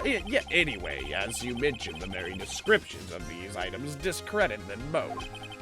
When the king pointed this out, the merchant was left speechless, and thus the Chinese word for contradiction was born. Oh, I see. So the chipped shield and broken knife symbolize... Precisely so. They symbolize the merchant's items. The ancient tale ends with the merchant at a loss for words, but it's in our nature to pursue matters to their conclusion, even if it results in something as ugly as this. Wow, thanks, Mr. Edgeworth. I learned something new today. Yeah, Emma, you learned something new that I already knew. Ah, that's funny. If that's so, then why are you only given a shield? You'll have to ask Chief Gant. 2 years ago, he had the halberd part of the award abolished. Chief Gant. Okay, out of everything, why would he care to change the trophy?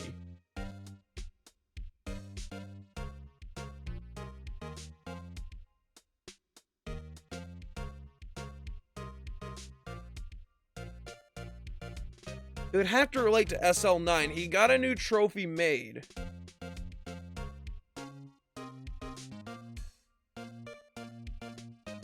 Did he get a new trophy made because of something to do with that pot?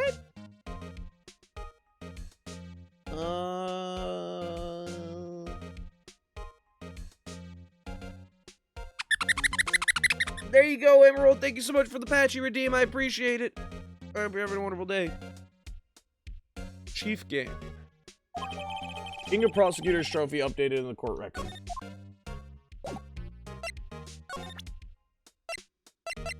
Is he able to see the contradiction here?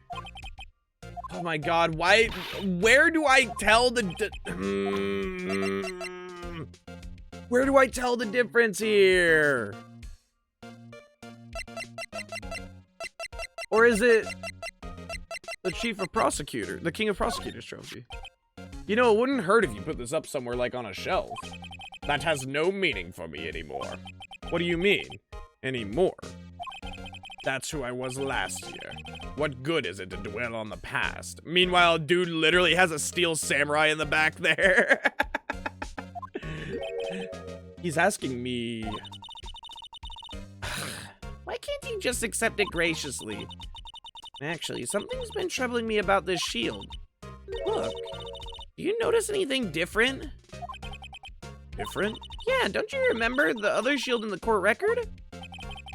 Guess I'd better present this other shield.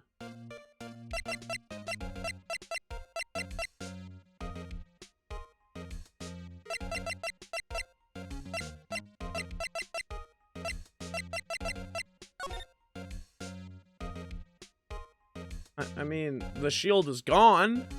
Just examine real quick. I examined this photo like 5 times.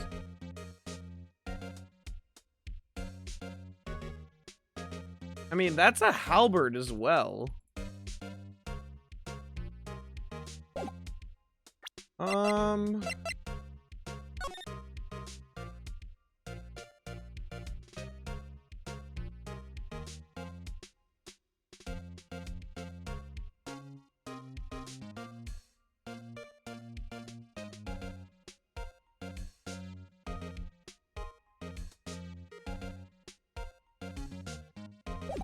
The room?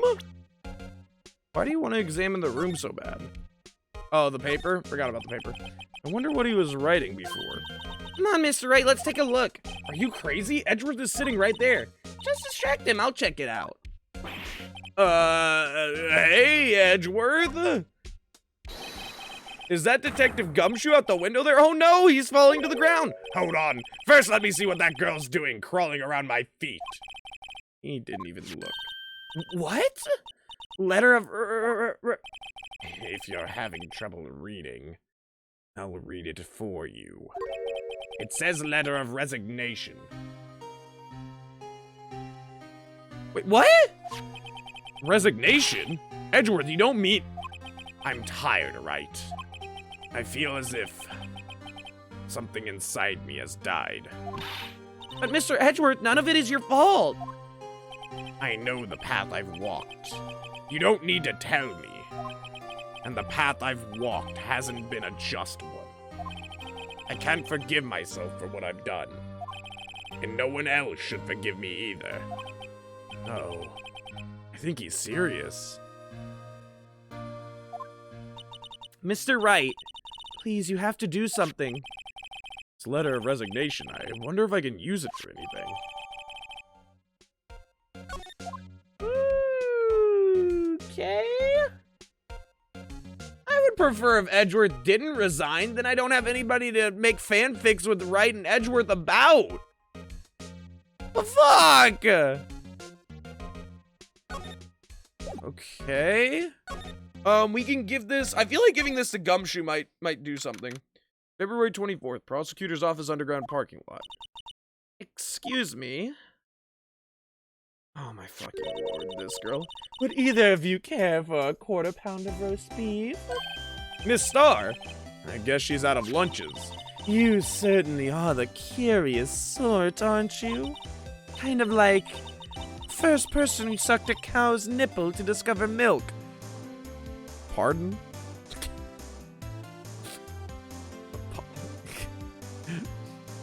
What? Still, I never thought you'd go digging up that case from 2 years ago. Everyone in this trial was involved in the SL9 incident. Not only that, but the murder occurred on the very day the evidence from that case was due for transferal. This can't all be attributed to mere coincidence. Aren't you forgetting something? You know that little scene I happened to witness? The instant Lana stabbed Detective Goodman with a knife. Dude, I feel like...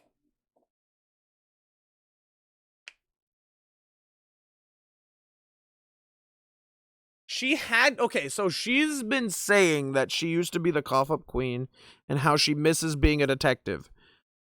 Gant had to have seen her at the crime scene and struck a deal.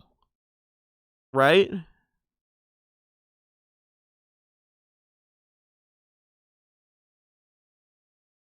Because her fucking testimony doesn't hold up. If Gant saw her and struck a deal saying that he would reinstate her on the force as a detective, if she just falsely testified, then that would mean that I feel like she would be down for that, because that would be some leverage as to why she would do it falsely. There'd be perjury as fuck, but if they get away with it, then, like, it's fine. No matter how much of the past you dig up, it won't change what I saw. Roast beef is meant to be savored when eaten. Miss Starr's hatred toward Lana. It all dates back to 2 years ago. Joe Dog, that's a name I'll not soon forget. We trailed him for half a year. Oh, the pressure. Still, I don't think I was ever more alive than I was then. Those days were steamier than a bowl of hot gravy. Poor old Jake Marshall, though. He must have been going through hell. You mean because of his brother's death? They were close, those two. After Neil died, something took over Jake. He became obsessed. Seeing Jake like that made her all the more desperate. Her? Lana Skye. My sister? The best of the best were put on that SL9 case. Of course they were led by the legendary duo. Lana and Chief Gant. After the case closed, that legendary pair was the reason we were able to keep up our investigation. That's why we were so shocked over how it turned out. You mean with the forging of the evidence? Don't get me wrong, Joe Dark got what he deserved. Still, it was obvious the evidence produced in court was being manipulated. Items our team never found would suddenly appear, while other items were kept secret. But you didn't have proof anything illegal was done. I'm proof enough of what happened. After that case, all of us save Goodman were relieved of our duties, most without even so much as an explanation. Then Lana Skye transferred to the prosecutor's office and became chief prosecutor. Lana always wanted to be a prosecutor. Nothing's quite as simple as it appears. Huh? Lana Skye was merely being used as a pawn. That's my take on the matter. He was being used?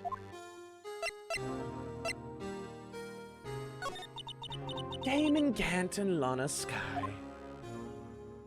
I've seen this picture like 20 times in this like hour of gameplay alone.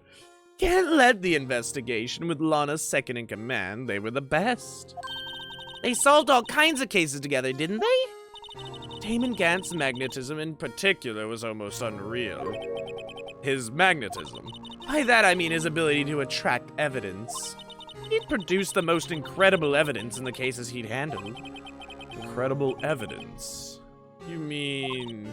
Oh yes, there were rumors about him even back then. No one dared confront him, though. I take it she's talking about forged evidence.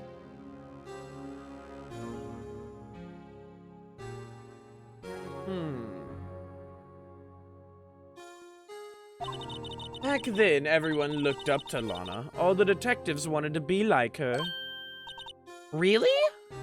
Oh yes, myself included. I was a fool, really. She hated anything crooked and always watched out for the other detectives. That's why she was so concerned for Jake. Mr. Marshall? When Jake's brother was murdered, she felt as if she had lost her own brother. If it wasn't for her, I don't think Jake would ever have recovered from his shock. That's what makes it all the more infuriating. Miss Starr. That's why. I'll never be able to forgive her. Why did she have to turn so cold after that? She's just upset that Lana didn't want to talk to her? This is some petty bullshit. Oh, fuck.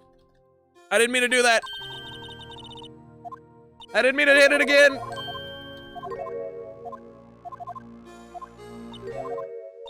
All right. Lana transferred to the prosecutor's office 2 years ago, didn't she? Yes, thanks to Chief Gant's powerful influence. Chief? That's right. Having solved the SL9 case, his position as chief was secured. There was only one thing left for him to control. And then no one could stand in his way.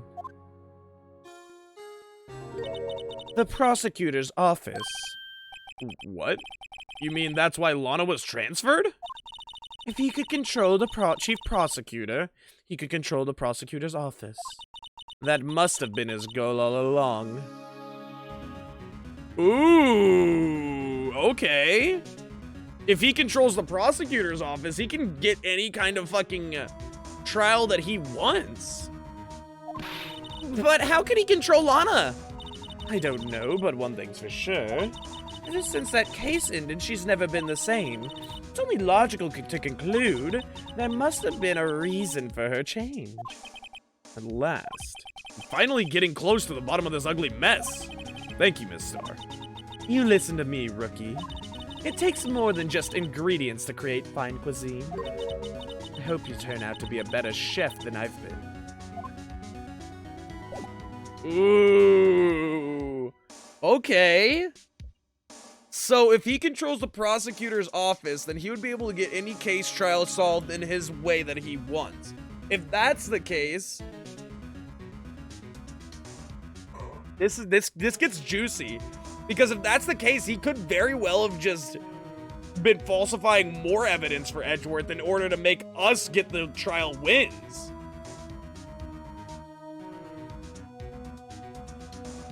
And literally every trial up to now could be thrown out the window because of this. Ooh, Von Karma might... I still think Von Karma killed him just by the reactions, but I mean, that could technically mean that the Von Karma trial gets thrown out as well, depending on the evidence presented. Ooh, because that autopsy report and shit like that. That could mean that the Edgeworth trial gets reverted too. Holy shit. This is crazy. What the fuck? He basically can control all law in this country? All, judged law, yes. Not all law in general, just all law that requires, a court date, a court hearing. Oh, I like this. I like this, because this is basically like one guy having a fucking death grip on the judicial Japanese systems. Ooh, you know, I'm excited. I'm gonna show her this. I don't have anything else to tell you. Miss Star? The only thing I can give you now is a poppy seed rice set. Talk about cheap. Eat this and maybe you'll be able to tell black from white in court tomorrow. Oh wait, did I ever show Miss Star, look at this. Oh, she doesn't want to talk. Rip. Oh, dude. This is spicy, bro. Did we show this picture to Lana? I don't think we did. Okay, never mind. I think we did. What about this? Okay. She just doesn't want to talk. She's just being a little bit of a booty hole. February 24th, Police Station, Criminal Affairs Department. Oh, you're back. You're still here? I gotta make 150 copies of these files. Brewing coffee, copying files. I'm turning into a regular DJ. Wait, what? You're a DJ as well? If I'm not mistaken, I think he means desk jockey.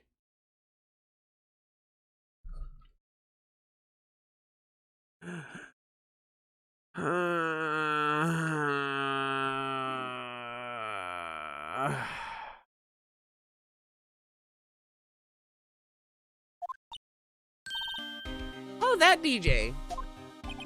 Gotta admire your persistency, but my answer's still no. I'm not letting you into the chief's office, period. It'd be my neck on the line. That office is the last crime scene of the SL9 incident. I have to take a look in there. There's gotta be something we can do to make the detective change his mind. I guess we present the resignation, right? What's this crumpled up piece of paper? No way! Mr. Edgeworth can't be serious. Is he ever not serious? I can't believe they've pushed him this far. Mr. Edgeworth really feels responsible. When I first met him, I thought he was cold as ice too. But I know different now. He trusted us detectives to provide him with sound evidence. But we betrayed him. Detective? That's it. I've made up my mind. But... Here. Take my ID card. We can't do that if someone found out. they wouldn't let you off the hook with another lost item report. Look at me. It's no secret I'm already out of the loop. After all, friends with Mr. Edgeworth. Depending on how this case turns out, I may already be as good as terminated. What? So, at least let me do this. For Mr. Edgeworth's sake. All right, detective. Thank you.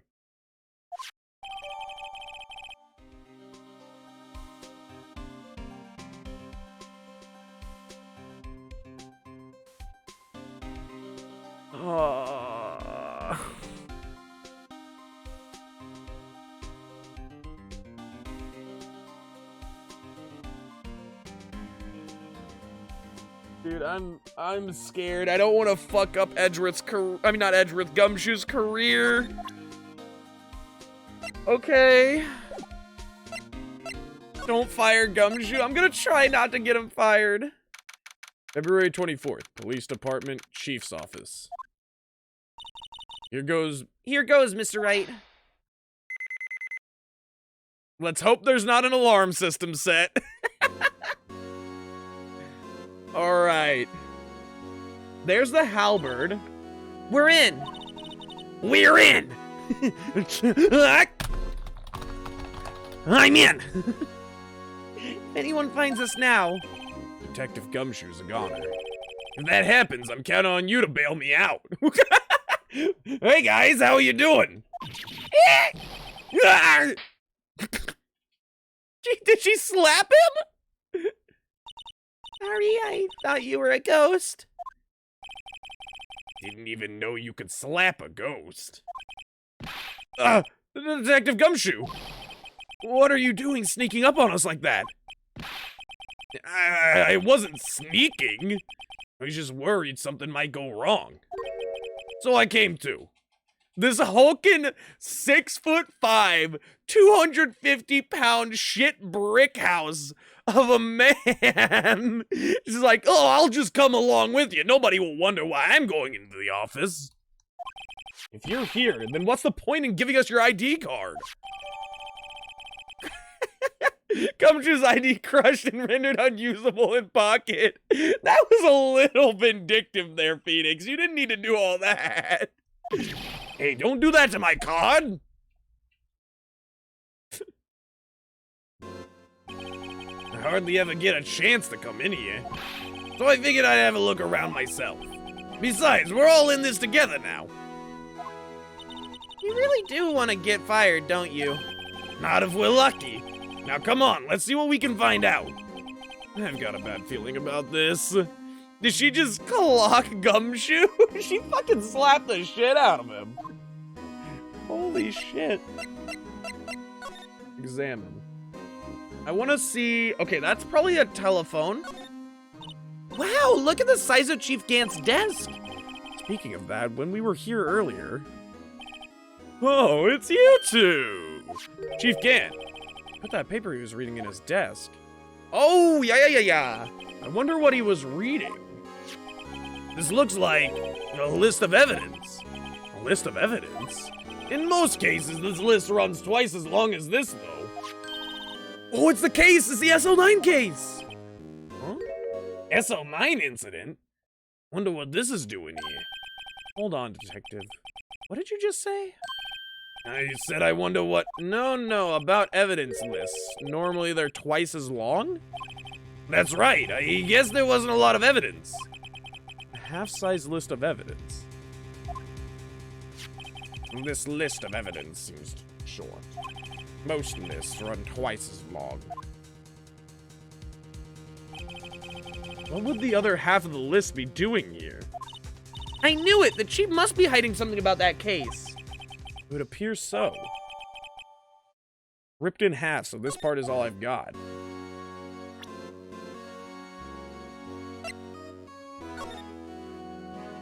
Oh, we can't actually look at it?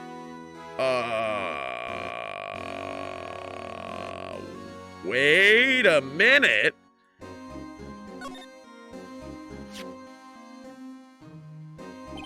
I wonder what this is. It looks like someone drew some kind of a sketch here.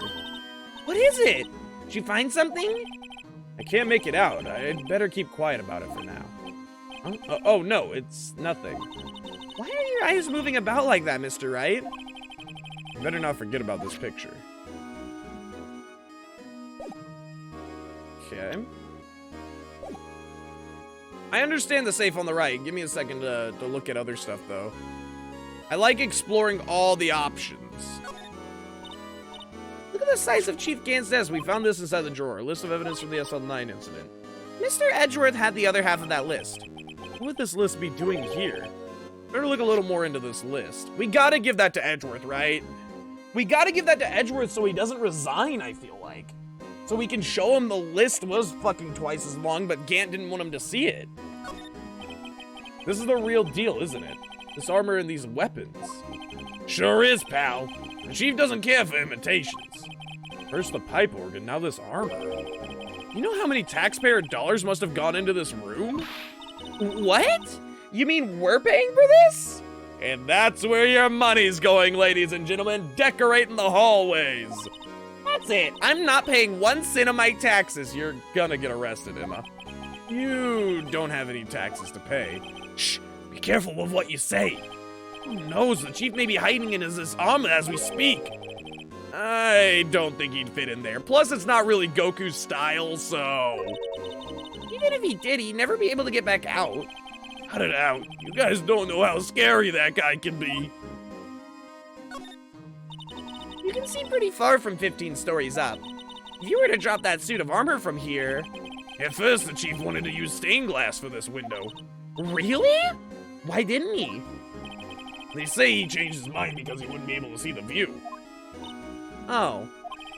Stained glass or not, it's a huge window.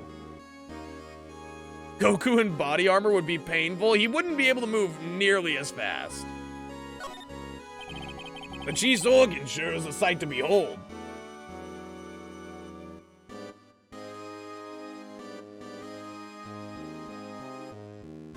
Yeah, we're moving on, Dick. Occasionally we hear him playing it from the Criminal Affairs Department.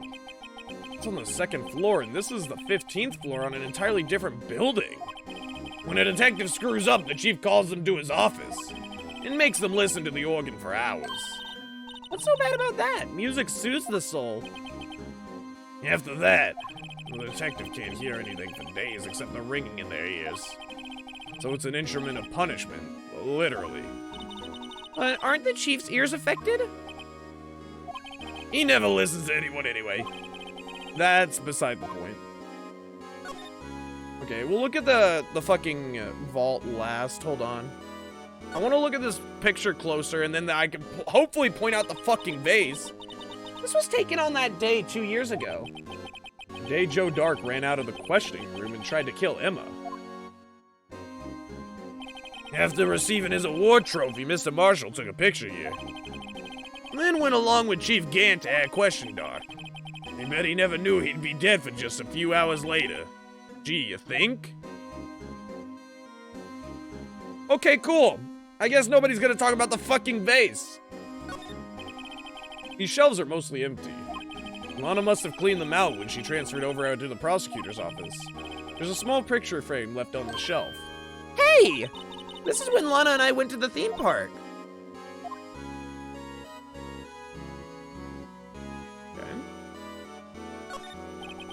This is Lana's desk. It sure is tidy. Lana's always been a meticulous cleaner.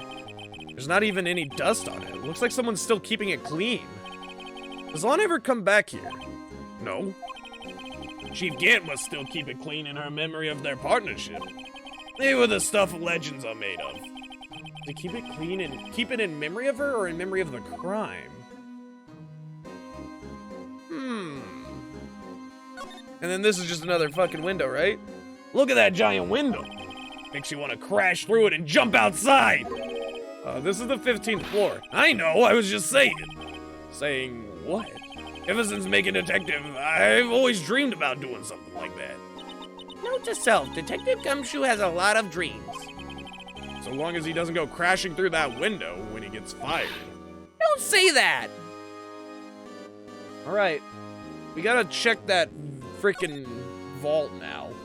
What does this say? This is a safe, isn't it? Safe. That word is ripe with intrigue. Okay, if you say so. It looks like a code needs to be entered on this panel to open it. 7-digit number. I think I just might know what that is. Input number. Do you know what it is? I have a hunch. Oh, I know. You want to try my birth date? It's... Not your birth date. I have a better idea. Here goes nothing.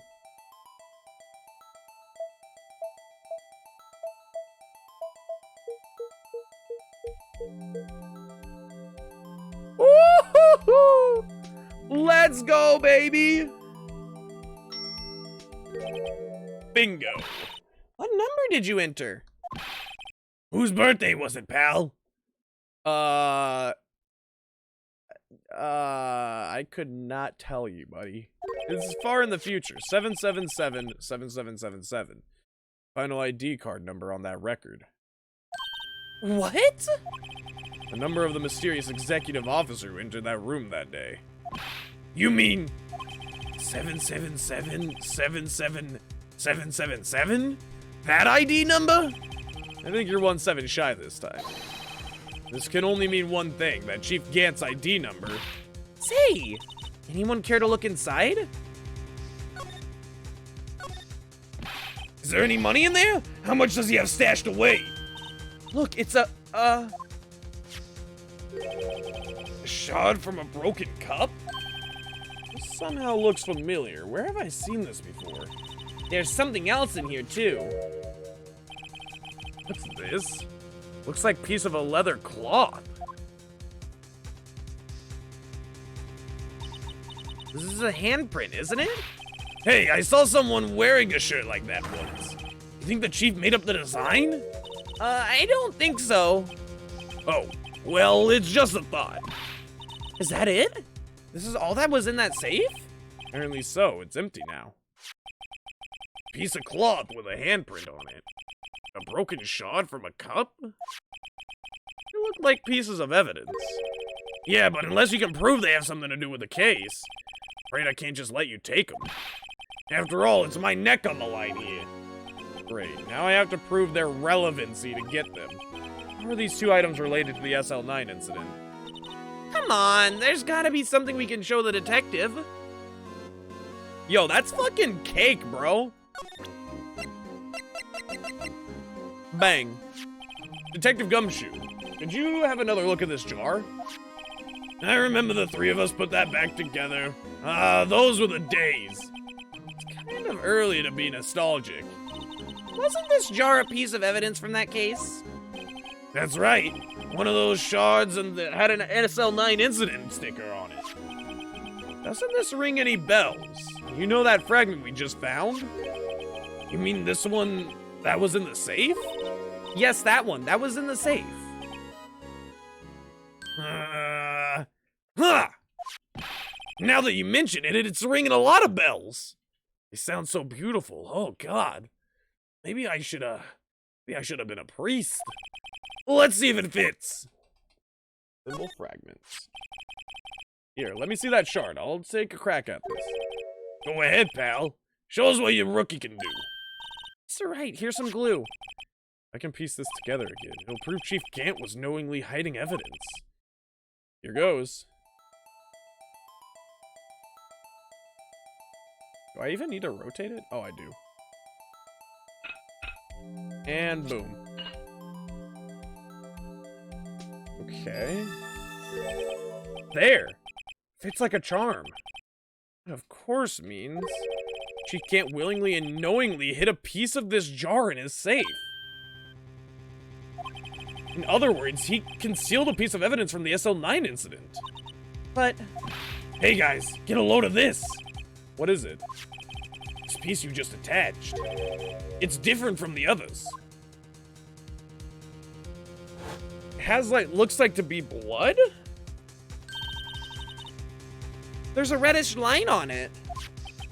A reddish line. That's blood. I don't get it. Why would Chief Gant hide this in his safe? Okay. Interesting. Yo, what's going on, dude? Welcome out to the stream. I hope you're having a wonderful day. Note to self, Detective Gumshoe may have thoughts of demise. Only if it's jumping out of windows, though. Only if it's jumping out of windows, which honestly is a very niche one to have demise thoughts about, so I think he's in the clear. Unstable jar updated in the court record. Evidence from the SL9 incident. Final fragment found in Chief Gant's safe. Blood traces. Okay. So is this how Joe Dark maybe got his concussion? But what else? What else could we need the handprint, don't we?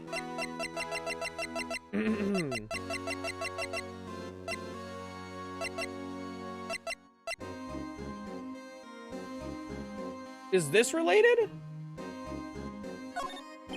If I'm fired, I won't be able to give you any information, so that's why I have to get it all out of my system now. You understand, don't you? Don't be so negative, Detective. We do want you to share your information, though. Oh, who am I fooling? I never had anything useful to share to begin with. Got to stay positive. Okay,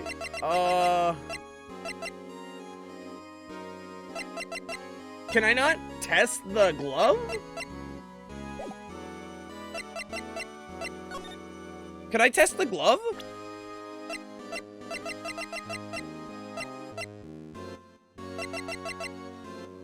I can't test the glove. What if I spray the luminol? Is there anything in here with the luminol spray? What if it's on the desk?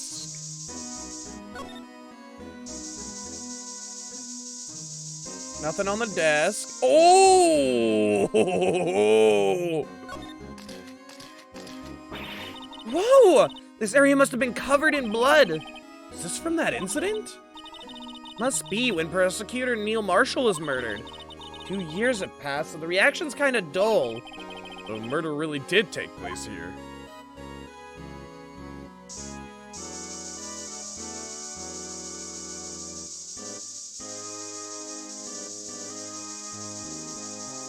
Anything else?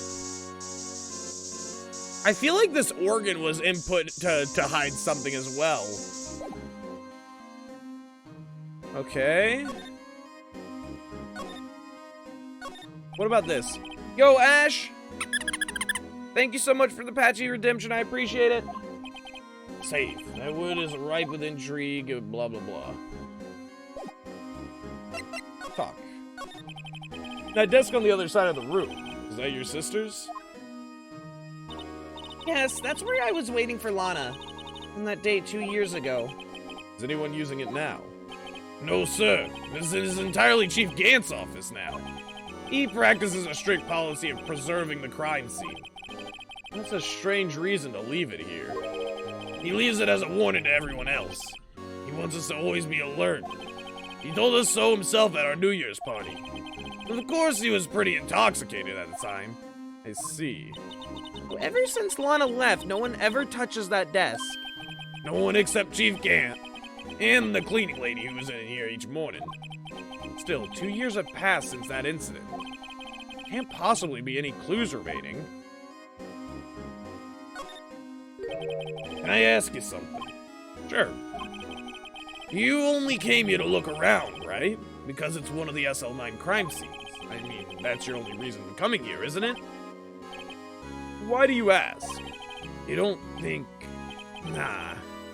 You wouldn't be... No. No, there's no way. Never mind. Don't worry about it. Okay. Now then, let's look around a bit more. Hey, hold on! Not so fast, buddy. Huh? What is it? Someone tells you don't worry about it. It's supposed to stop bothering you, pal. You just don't let it go at that. Sorry? That's starting to get on my nerves. Okay, so what's bothering you? You two don't think, Chief Gant might be a suspect, do you? What? He's right, Mr. Wright. What do we think of him?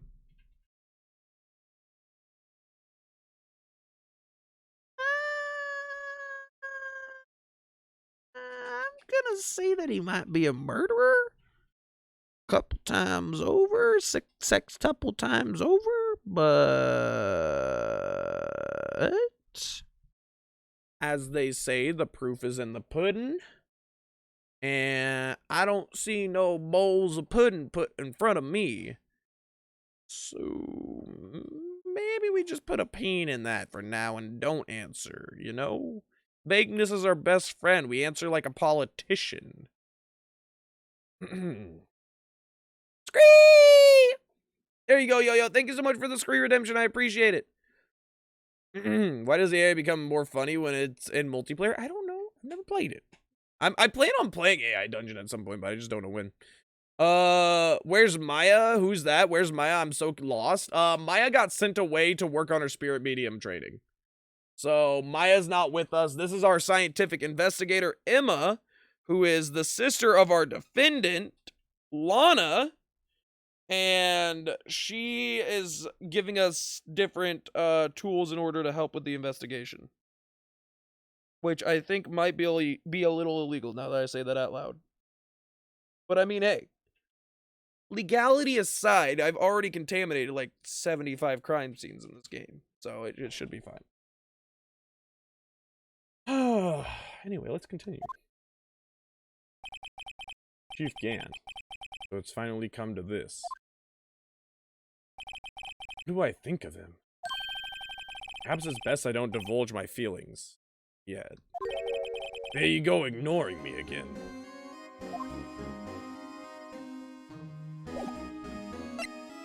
Okay. We need to figure out how the cloth relates to this.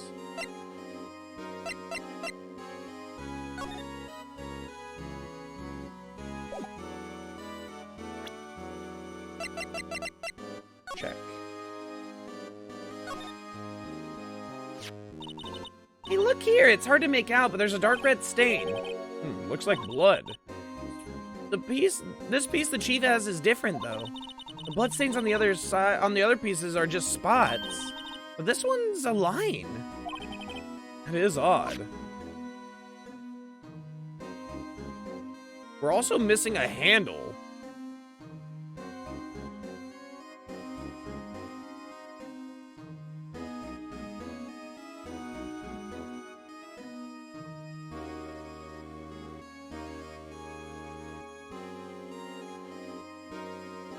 Nothing on the bottom of the handles, nothing on the inside, it looks like. Okay. In that case... Oh, no. Is that it? Is that all we have? I mean, what about Detective Gumshoe's locker, though?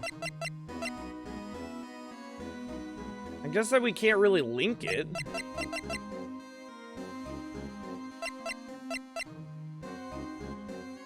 Yeah, we already have looked at that. We looked at that beforehand. Hey, what do you think about this? Detective, here's my attorney's badge. You show this to me every time we meet, pal.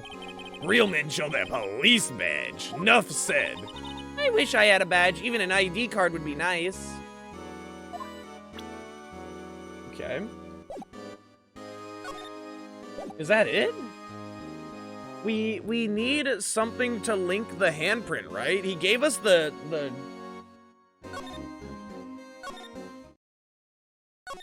I think that we need more still.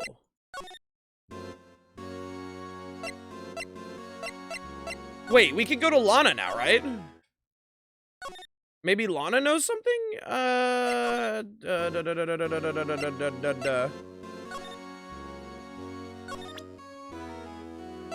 What happens if we present the vase to him? I feel a lot better now that that jaw's complete. But it only raises another question. What was a piece of it doing in the chief's safe? More importantly, why wasn't there any money in there? Isn't that what safes are for anyway? I have a feeling the outcome of tomorrow's trial just might hinge on this. Okay, do I...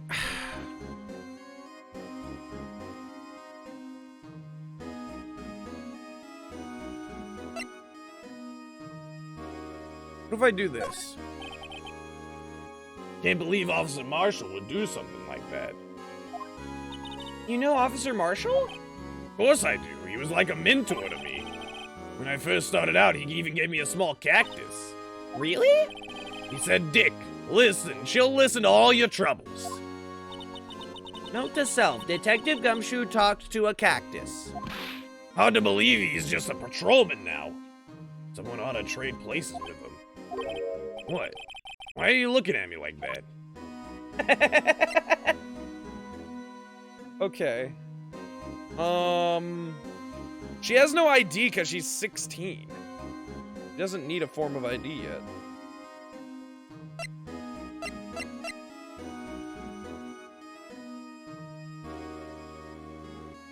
Huh. Chief was reading before, isn't it? You know, when we first came in here.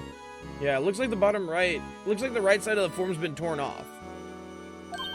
So Mr. Edgeworth's list really was only half of the whole thing. Something else is bugging me more than that. Take a look at the back of that form, pal. Back? Oh, I already saw that. Never mind.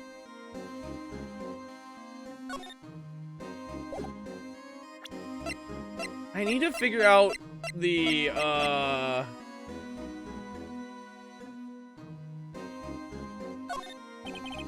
If I'm fired, I won't be able... Okay, never mind.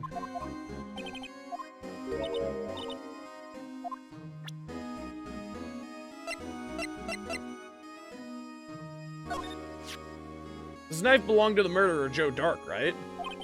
You bet. If it wasn't for that piece of evidence, he wouldn't have been found guilty. The broken tip of the knife was found inside the victim's body. Ever since that case was solved, this knife's been in Detective Goodman's locker. How could it have possibly gotten to Mr. Edgeworth's car? Not only that, but it was wrapped in Lana's scarf. What's even more mysterious is whether that's called a scarf or a muffler. Answer me that, pal.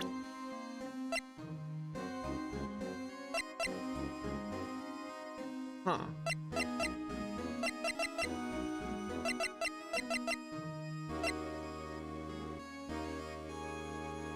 Is there nothing else in here?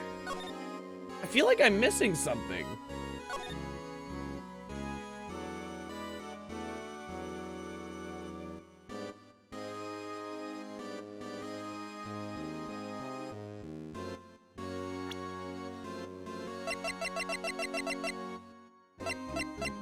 Spray. Yeah, I can only spray, but I don't see anything when I spray. Huh.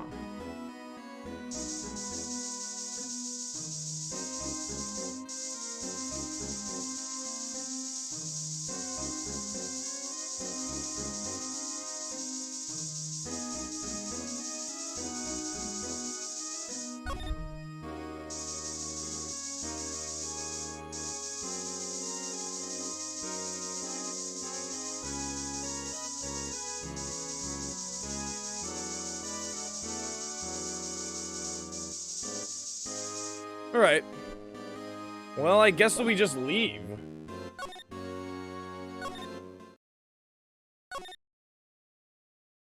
I'm gonna show this to Lana real quick.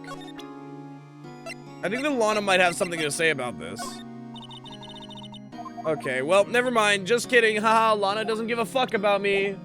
Or her surviving this case, apparently. What does this do for her? Okay.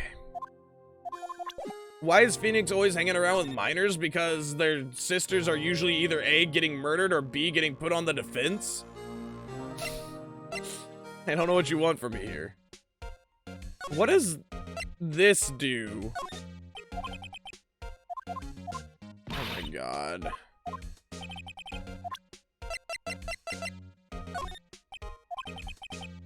So he doesn't want any of this, dude?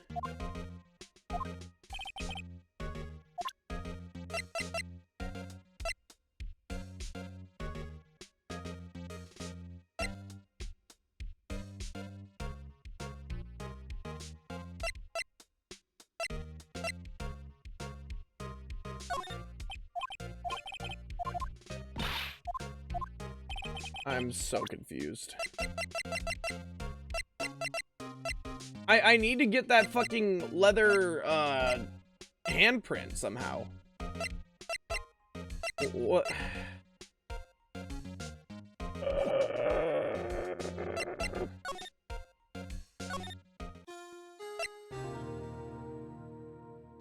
Emma watching me waste more of her luminol? Fuck her luminol, dude!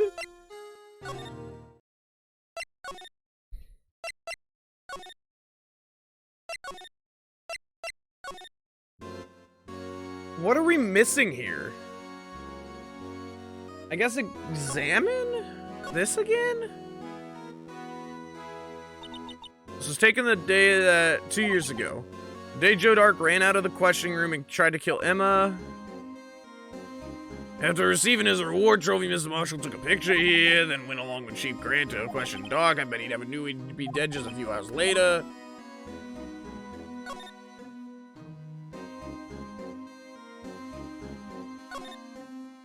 I don't know what more.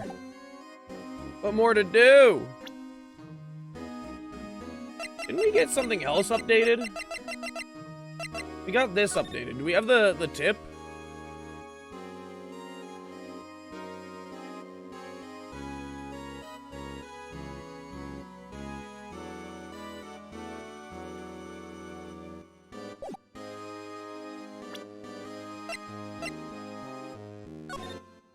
This is him. Check.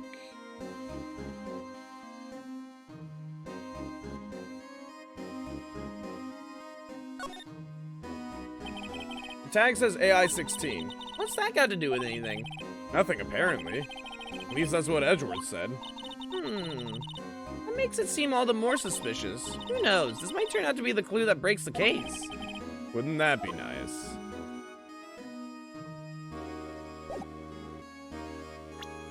Okay.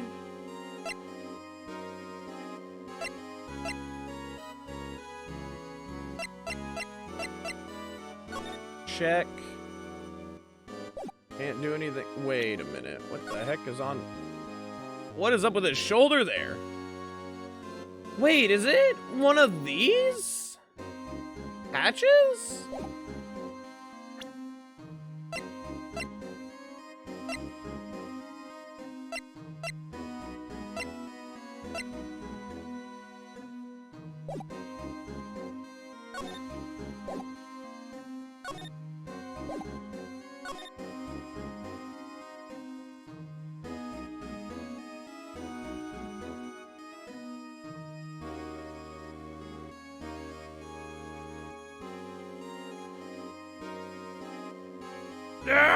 What am I missing?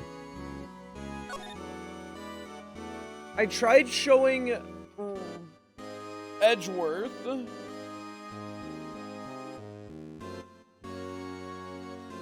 I tried showing Edgeworth and Star the new fucking vase. I tried showing them the slip. I didn't try showing Star the slip. What's going on, Jenna? How are you doing? It's nice to see you. I hope you're having a wonderful day.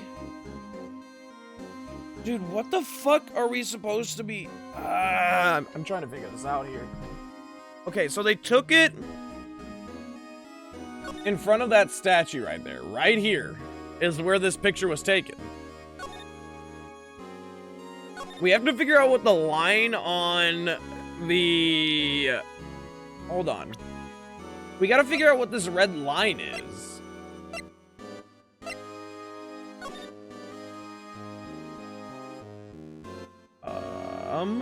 J.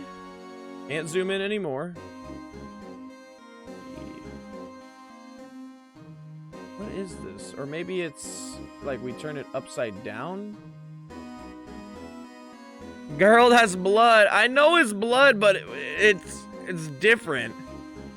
3? Maybe? But like, even then we have to figure out more than that because like, even if we figure out what the line is preemptively, we have to somehow make it to where the rest of the characters understand that. And there's nothing on the inside of that vase either. Yeah, there's nothing on the inside of that there, and this handle's missing.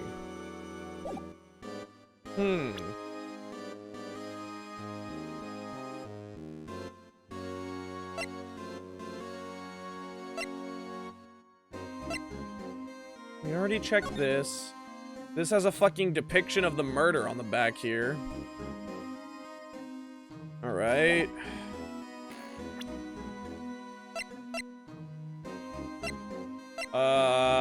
Neil's autopsy report.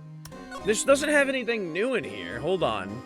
Date and time of death, February 19th between 7 and 7:30. Cause of death, single stab wound piercing heart and lung. Died from blood loss in under 10 minutes. Weapon found in wound was missing tip. So, this blood over here the blood over here, which if we go to the court record and start spraying the luminol, this is Neil's blood.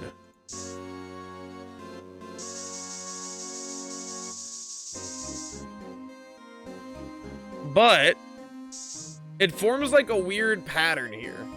And I don't know why. It looks like there's more than just Neil's blood. I don't know if he bled out. That's like actually kind of like not as much as I would expect for a bleed out, right? How much blood does the average human hold? How much can a vampire drink from a Capri AB positive? It's like 2 gallons, right? Some shit like that. 2 gallons of blood, maybe more.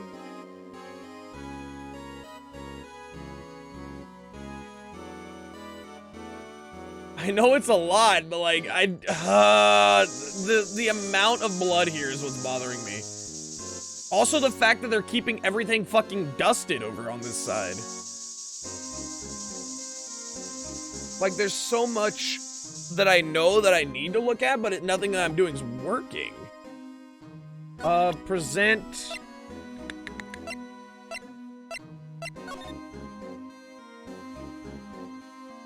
This has nothing here, whatever. I kind of want to find the other, halberd. 2 years ago, the halberd was removed at Gant's behest, giving it its current form. So, is there something in here that links the halberd? Oh, Jesus. Hello, Gumshoe. Is there anything here that links the halberd? Maybe? I don't think that there is, but I'm gonna present this to him, see if anything happens here. I'm trying to present... Come on, Lucid. Fuck! Wrong thing! Fuck! This. There we go. Hey, that's it. That's the King of Prosecutors award that Mr. Edgeworth got the other day. Were you at the award ceremony, Detective Gumshoe? Of course, pal. I got an award for my diligence myself. Congratulations. Hey, this design's based on the old Chinese parable, right? Yeah, everyone knows that. There was this, a dragon. Yeah, that's it, a dragon. He had a thing for shields, see? That's not exactly the version we heard. No, but this one sounds more exciting. Anyway, it gets kind of gory after that. I'll spare you the details.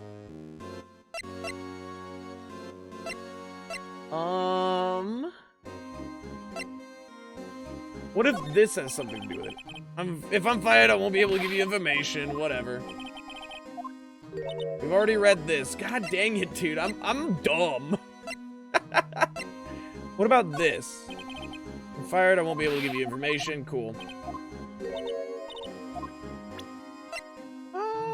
The switchblade didn't come up with anything. The ID record.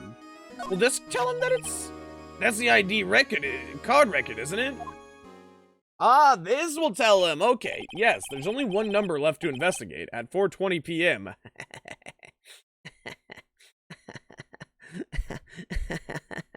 Fuck. The victim, Detective Goodman, must have entered the evidence room along with someone else. Someone with an executive officer number.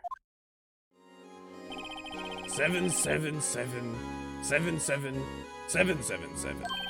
That's 17 too many, Detective. An executive officer. I just might have a hunch. I already fucking... Ah! Detective Gumshoe, I'd like you to look at this.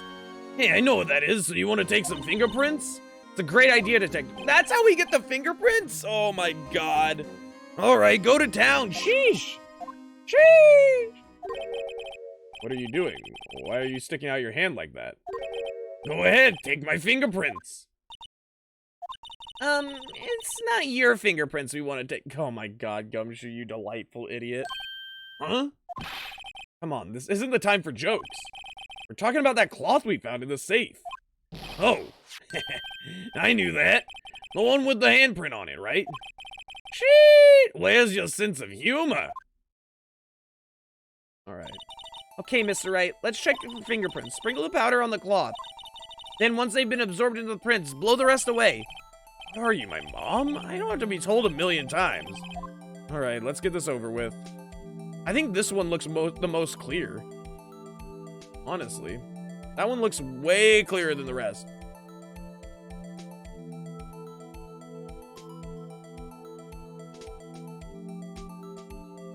Alright.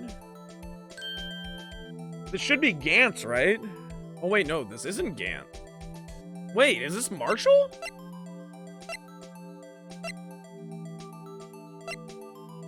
Lana? Wait, what?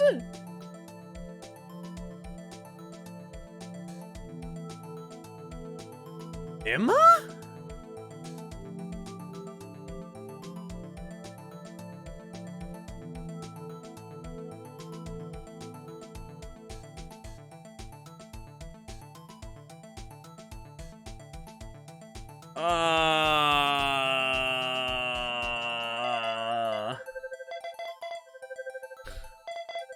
What? Emma, do you want to explain this? No. How can this be? What are Emma's fingerprints doing here? Hey, you found a match? Whose fingerprints were they? Don't talk to me like that, you fucking murderer! It seems the prints are too old. They aren't clear enough to get a match. Oh, that's too bad. I thought they'd be Dark's prints. They still just might be, you fucking serial killer. Psst. Hey, you. Over here. Let's walk 10 feet away. Don't mind us. What's going on here? What are that kid's prints doing inside the chief's safe? Don't ask me. Let's just keep this information from Emma for now. Here. Maybe you should hold on to this.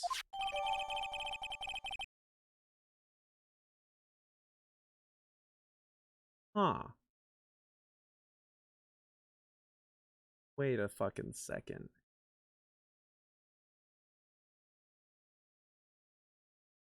Is this Neil Marshall's cloth? Oh, fuck, dude. Neil Marshall's the serial killer, isn't he? Maybe? Is Neil Marshall Charles Manson? Emma backwards is Ame. Me killer? I don't know if that checks out in the court of law. Okay, so what we do know is Emma was attacked by Joe Dark. Joe Dark tried to take a hostage. That hostage was Emma. Neil tackled Joe Dark to get him away from Emma. Emma saw them fighting and saw what appeared to be Joe Dark with a knife coming down towards Neil Marshall. Emma passed out. Emma was picked up and woke up in the hallway. Where in this turn of events did Emma touch one of them? Oh my fucking lord, dude. Emma, what have you done? What have you done, you deceptive little 16-year-old? Oh, you're going to the penitentiary. What's going on, Tammy? How are you doing? Welcome out, Raiders. I hope everybody's having a wonderful day. Welcome out to Phoenix Wright. Today's the last day of our freaking gameplay of this. I don't care how long it takes. We're finishing this fucking game today. I hope everybody's having a wonderful day. Welcome out. I'm Lucid. I play games on the internet. I play a lot of roguelikes, RPGs, and FPSs. We're currently playing a visual novel known as Phoenix Wright Ace Attorney. And it's getting juicy. It's getting juicy. A lot of things from the past are coming up and boiling over right now. And I think that we might have a murderous chief of detectives on our hands here. Just based on evidence that we found in his office. We can't make legal decisions? Good thing for us, we never make legal decisions. We always make illegal decisions, if anything. Right now, we just broke into a chief of detectives' office and opened his safe and stole everything inside. So I think that anything that you could consider me doing in this game is pretty illegal. But how was your stream, Tammy? I hope that it went well. I hope that everybody is having a wonderful time and having a good time off of the heckin' cow raids. I don't know what you call your community, Tammy, but I know that you have cow emotes and they're adorable. At least I've seen cow emotes. You might have changed them. But I hope everybody's having a wonderful day. Welcome out. And if you guys aren't already following Tammy, go give Tammy a follow. They're heckin' awesome. They deserve it. They are my herd. Welcome, herd. I hope you guys have a wonderful day. And if you guys have not already seen this, pull up a chair, grab some popcorn, grab a nice drink. Because it is anime drama non-fucking stop. Well, was I any help? Of course. Thanks to your ID card, we were able to get some hard evidence. Now that's not very kind, is it? In other words, if it wasn't for his ID card, he would have been useless. Isn't that right, you in the coat? Chief Gant! We didn't think you'd be back so soon. Fortunately, I'm a man who believes in signs. As I was walking to my meeting, I happened to look out a window and saw a stray dog run right into a pole. Just then I thought of a certain detective. Do you mean me, sir? Now then, I'm afraid I'm going to have to ask you all to leave. Yes, sir. Sorry. Oh, you in the coat. Me, sir. Drop off your ID on the way out. You won't be needing it anymore. But, sir. Now get out. Yes, sir. We'll be on our way too, then. Wait. You, the one with the spiky hair. Don't go yet. Oh, we're about to get fucking clapped, bro. Me, sir? I'd like a word with you. But, sir, I'm not a licensed scientific investigator yet. You with the spiky hair. You're free to go. Mr. Wright? Oh, fuck. Emma's about to get fucked up. No! Wait, I thought he wanted to talk to me. Oh, shit. Oh, we just left Emma in there with a possible murderer. Look, pal. I've told you once, and I've told you 1,000 times. The chief's office is off limits. But no! You just had to go sneak it in there like that, didn't you? I thought you said you didn't care anymore if you were fired. Yeah, but I knew it'd be like this. I never would have said it. Now that I've seen the evidence Chief Gant was hiding in his office, I think I'm finally starting to get the picture. But why has she kept eerily silent about it all this time? Anyway, you listening to me? I'm gonna try to smooth things over with the chief again. Later, pal. After that, I heard from Emma. She said the police wanted to ask her some questions, so she'll be busy for the rest of the day. What's going on, miss? I hope you're having a wonderful day. Welcome, welcome. February 24th, Detention Center Visitors Room. Oh, I see. So the chief asked Emma to come in for questioning. It's no use thinking about it. Tomorrow's the final day in court. I'm committed to doing everything I can to defend you, which is why I'm here. But I've already told you all I can. What you've told me over these past couple of days is absolutely nothing. Not a single useful thing. Really? I believe I did mention something quite important. Something I told you right at the beginning. I said that I was the one who stabbed Detective Goodman. You know, I think I finally figured it out. I know who it is that's lurking behind your words. Mia did a good job mentoring you. I'm rather jealous. It seems Edgeworth was right. Edgeworth? Once you're convinced you know something, no one can persuade you otherwise. Thick-headed is the term he used, I believe. Now's my chance to get her to tell me the rest of the story. Ooh! Why the fuck is your sister's handprint at the scene of SL9? Showing evidence isn't going to do me any good now. I've got to get Lana to tell me everything she's hiding. Mr. Wright, you're evolving by leaps and bounds. I'm starting to see the hunger in your eyes. I have to admit, I was more than a little perplexed at first. You insisted you did it, yet there was no incriminating evidence. That's when it hit me. It's not that you're unwilling to tell the truth. that you're incapable of doing so because of a certain individual. What an intriguing notion. A certain individual, you say? So you think I'm protecting this person? Protecting? No. I think you're afraid of is more like it. If I'm not mistaken, the person in question may have persuaded you to silence. For argument's sake, Mr. Wright, whom, may I ask, is this person you're speaking of? The one I'm supposedly so frightened of. What is this person's name? It's Damon. Well, Miss Sky. Mr. Wright, you are addressing the chief prosecutor. Do not forget your place. Take it she's still not ready to spill the beans. My apologies. Could you please tell me a bit more about what you think you know? We were partners until 2 years ago. I respected him as a detective. Assuming he is respectable, then tell me something. Why would he try to hide his crimes? His crimes? Both you and Edgeworth will be brought before a board of inquiry for what you did. Specifically hiding and forging evidence. Of course these are serious offenses. Why is it, though, that Chief Gant's name was never mentioned? Chief Gant? Edgeworth didn't know the truth behind the forgery. The only party who could have possibly tampered with the evidence was me. I had access because I was the second in command of that investigation.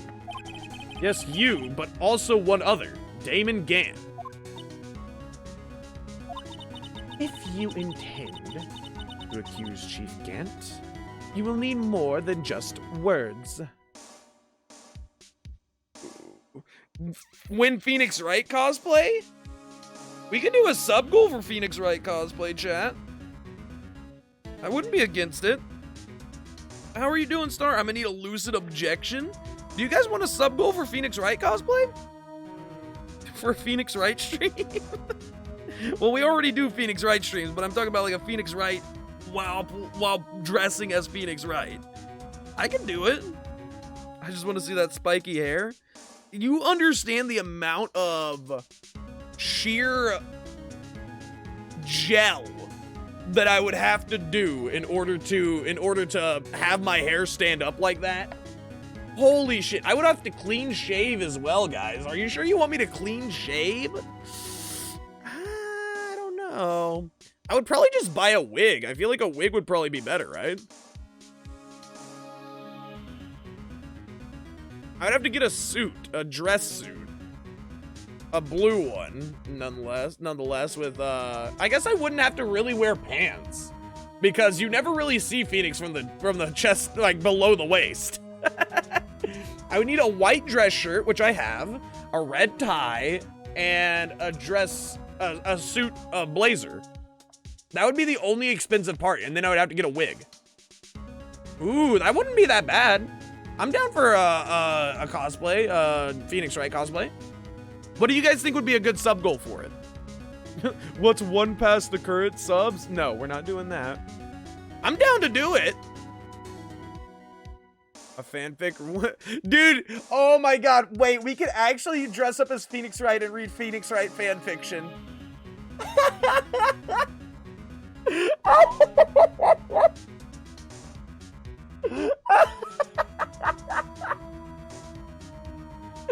Oh my god, I want to do that. I want to do that. Please. Oh my god, no.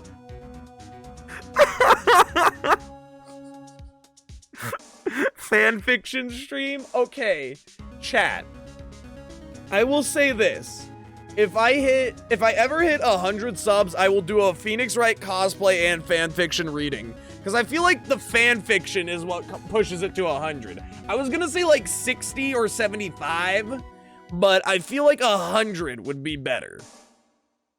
I feel like 100 would be better since we're reading fanfiction. Would that be good? Would you guys be okay with 100 subs for Phoenix Wright cosplay and fanfiction?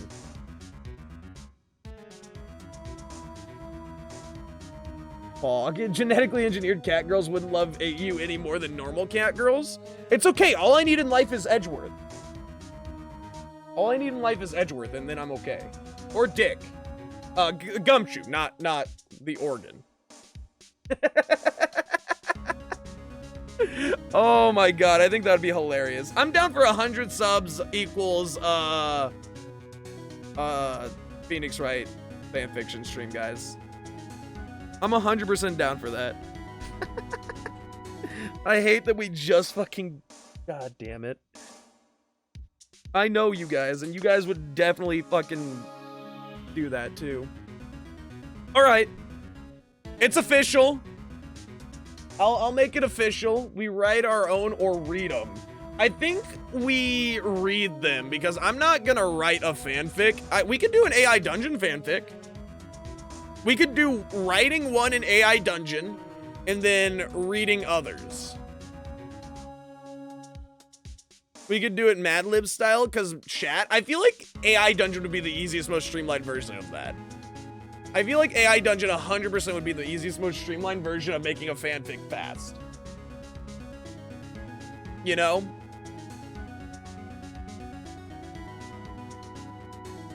Fanfic Phoenix Wright takes a meme poop after eating Taco Bell at 3 a.m. No, that's the ASMR after. That's the ASMR stream after the fanfic stream. Oh my gosh, this is gonna be so fucking stupid, and I already hate the idea of it, but you know what? I'm so down. Oh my gosh. Alright. Yep, 100 subs, guys. 100 subs, we'll do it. This is what content is for? Oh my lord. 100 subs and I'll do it, okay? I'll make it official. I'll make a whole ass thing. I'll overlay it somehow next stream. And we'll have it up there for anybody who wishes to see me in a Phoenix Wright outfit reading spicy fan fiction. Oh, is this how I'm gonna get my first ban on Twitch? Reading Phoenix Wright fan fiction? Oh no. Oh, this is how I'm gonna get banned. This is how my first ban is gonna go. God damn it. Anyway, let's continue with the story now. Show me proof that Chief Gant falsified evidence in that case.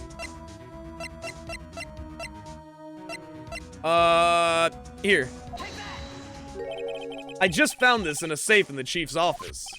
This jar piece and this piece of cloth. Do you know what these are? They're pieces of evidence from the SL9 incident. The person concealing evidence was none other than Chief Gant himself. Now tell me, why are you taking all the blame for him? Touché, Mr. Wright. It's as you surmise. I cannot disobey the chief's orders, even if it means being found guilty for murder. Why not? Come now, Mr. Wright, you can't possibly expect me to be able to tell you that. 3 days ago, I had no choice but to cooperate. In the murder of Detective Goodman? Oh, sorry, I had to burp and stuff like that, so yeah, you know. Or perhaps I should say, follow orders. Yes, that's more accurate than cooperate. Although I can't tell you the details, I can say that I was given an order that day. I need you to dispose of Bruce Goodman's body. You'll find it inside the trunk of Miles Edgeworth's car. Just as I suspected. Despite what everyone believes, you were not the only one who murdered You were not the one who murdered Detective Goodman. She was the physical enaction of a blackmail, so technically she is the murder here, and she should be guilty. But she was being blackmailed and manipulated. Correct. I was trying to take the body out of Edgeworth's car. The trunk's lock was broken, and I discovered that murder weapon while inspecting the body. Murder weapon? You mean Edgeworth's knife? No. When I found the body, this was the knife stuck in it. A knife from the SL9 incident. Serial killer Joe Dark's knife? I couldn't just leave that knife in him. So I took it out and stabbed him with another knife. That would be Edgeworth's knife. That's right. Even though he was already dead, my hands were shaking at the thought of stabbing him. That's why I ended up cutting my hand. And that's the reason for the bandage on your right hand? Yes, it seems that I got blood on the victim's shoes as well. And then... she saw me just as I plunged the knife in. A star, huh? Wait, what? Why did you need to hide Dark's knife so badly? Lucid going to an interview? Hey, so, You made a game. What do they call it? Fanfic? You also dressed up and I have many questions. listen! It happens, okay? We could also make it a charity stream if we want. I don't know how long we would be reading. I don't know how long a Phoenix Wright fanfic is. I guess it depends on the fanfiction, huh? Dark's knife. It took a lot of work to finally close the Dark case 2 years ago. It was over with. I didn't ever want it to be opened again. My intent was to prevent that by whatever means possible. So you hid Dark's knife? The weapon used to stab the detective was evidence in the Joe Dark case. If word got out, which it would, the reporters would have had a field day with that. So you wrapped the knife in your scarf and hid it. In Edgeworth's exhaust pipe. Not a very,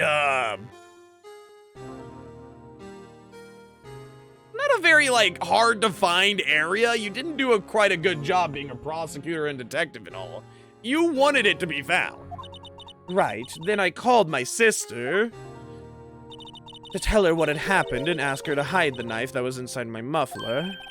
You asked Emma? I didn't want anyone on the force to know about this. That would explain why Emma is so confident. About Lana's innocence. Speaking of phone calls, I had a bad feeling about one of them that day. A bad feeling? The truth is, after I received those orders from Chief Kant, the first thing I did was make a phone call. A phone call to Patrolman Jake Marshall. To Marshall? Why on earth would you call him? The lead investigator for SL9 incident had been murdered. I wanted that fact to be kept hidden, and I needed help. He was the only other person I could trust.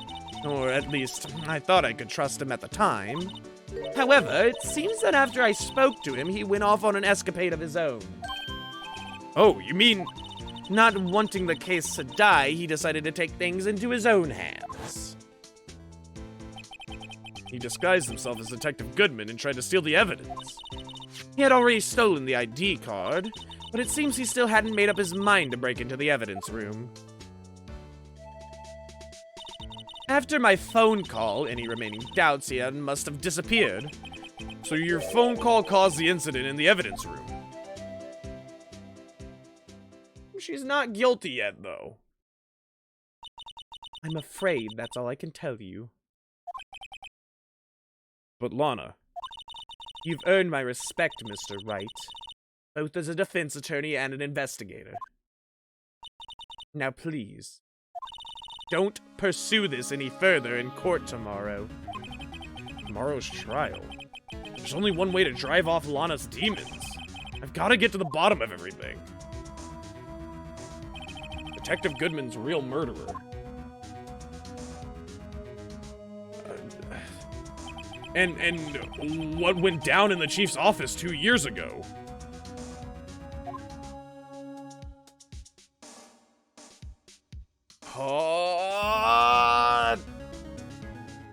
That's it for the investigation? Let's use holy water. You finished your Star Trek meme? I never have watched Star Trek in my life. But what was the meme? I probably won't understand it, though. Actually, no, that's a lie. I watched one movie when Chris Pine is Kirk. That's it. I'm watching DS9? Yeah, I know what that is. Stair truck. Nice truck you got there. DS9 does not have a single character from the original series. Oh wait, isn't there one that's coming out called Below Decks? That's like an animated one. It looks really fucking funny. All right. Final day, trial former. Okie dokie, dude. Here we go, chat. The final trial of Phoenix Wright Ace Attorney. February 25th, 9:47 a.m., District Court, Defendant Lobby number 2. This is the defendant lobby, alright, but there's no defendant. I've been trying to reach Lana all morning. Where could she be? And where's Emma, for that matter? Almost seems as if something's been happening behind the scenes. Oh, something's been happening behind the scenes.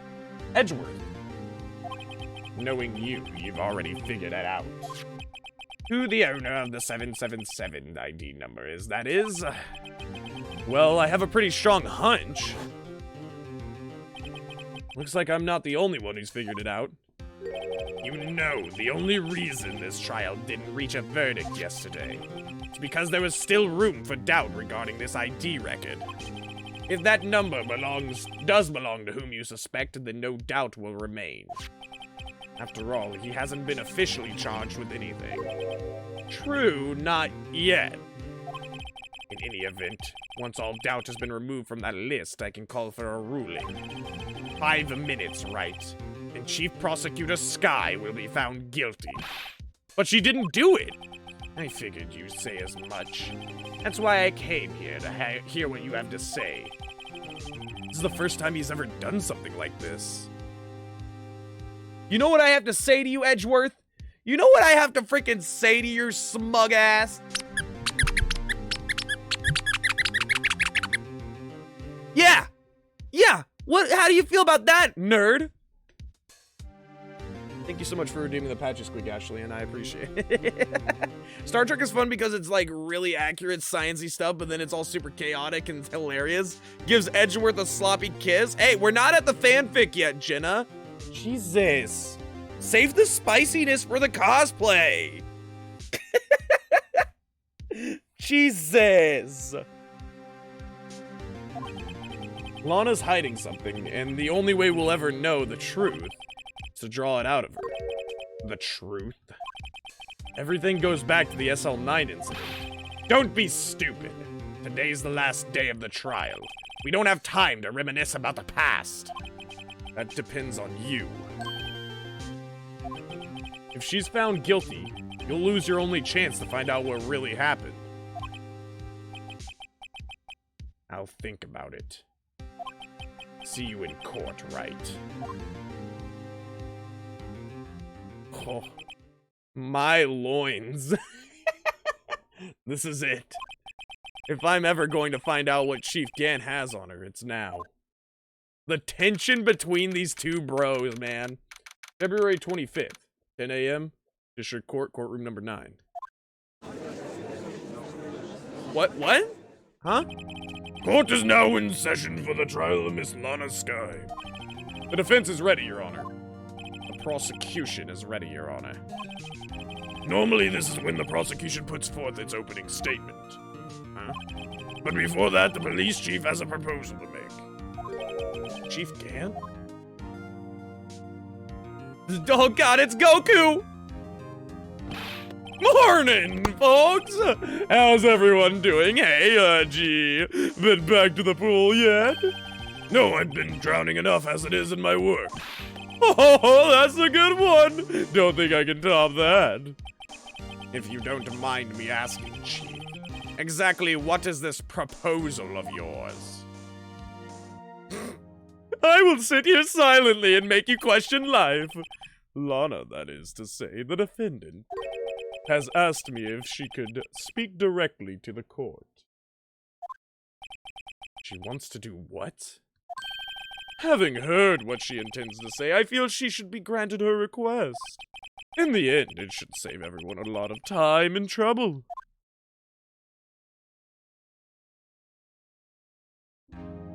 Oh, is she gonna profess her guilt? What's this all about, defendant? I'd just like to make one simple request and I'll be finished. Well then, what's your request? Your Honor, I'd like you to put an immediate end to this trial. Huh? I confess to all charges against me.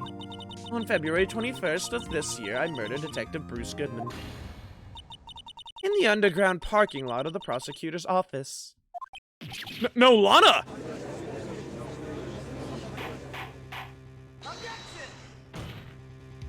You can't! Your Honor, the defendant's claim does not change the defense's plea. In that case, Mr. Wright, I no longer require your services. But Lana! Your Honor, I hereby forfeit my right to an attorney.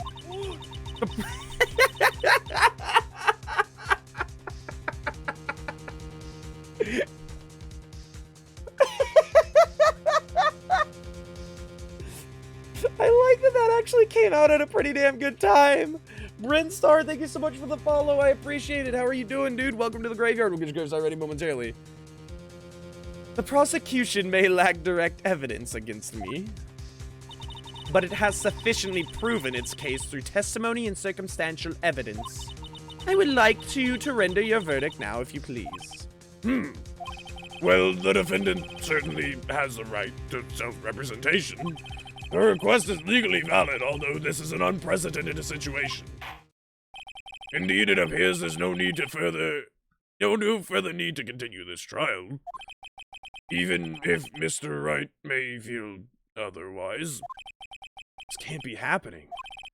It appears the time for the verdict has arrived. The court finds this defendant. One moment, Your Honor. Mr. Edgeworth! The prosecution has not yet proven the defendant guilty beyond reasonable doubt. Any ruling at this stage would certainly be premature.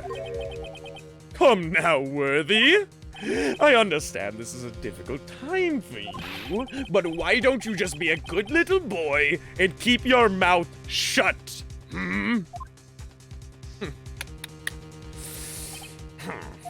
I don't think I care for your tone, Chief Gant. What? Creating another fabrication to cover up your past mistakes. Sorry, but I'm no longer the naive little boy you would have me be. With this sudden confession from the defendant, it's obvious to me some kind of deal was struck behind the scenes.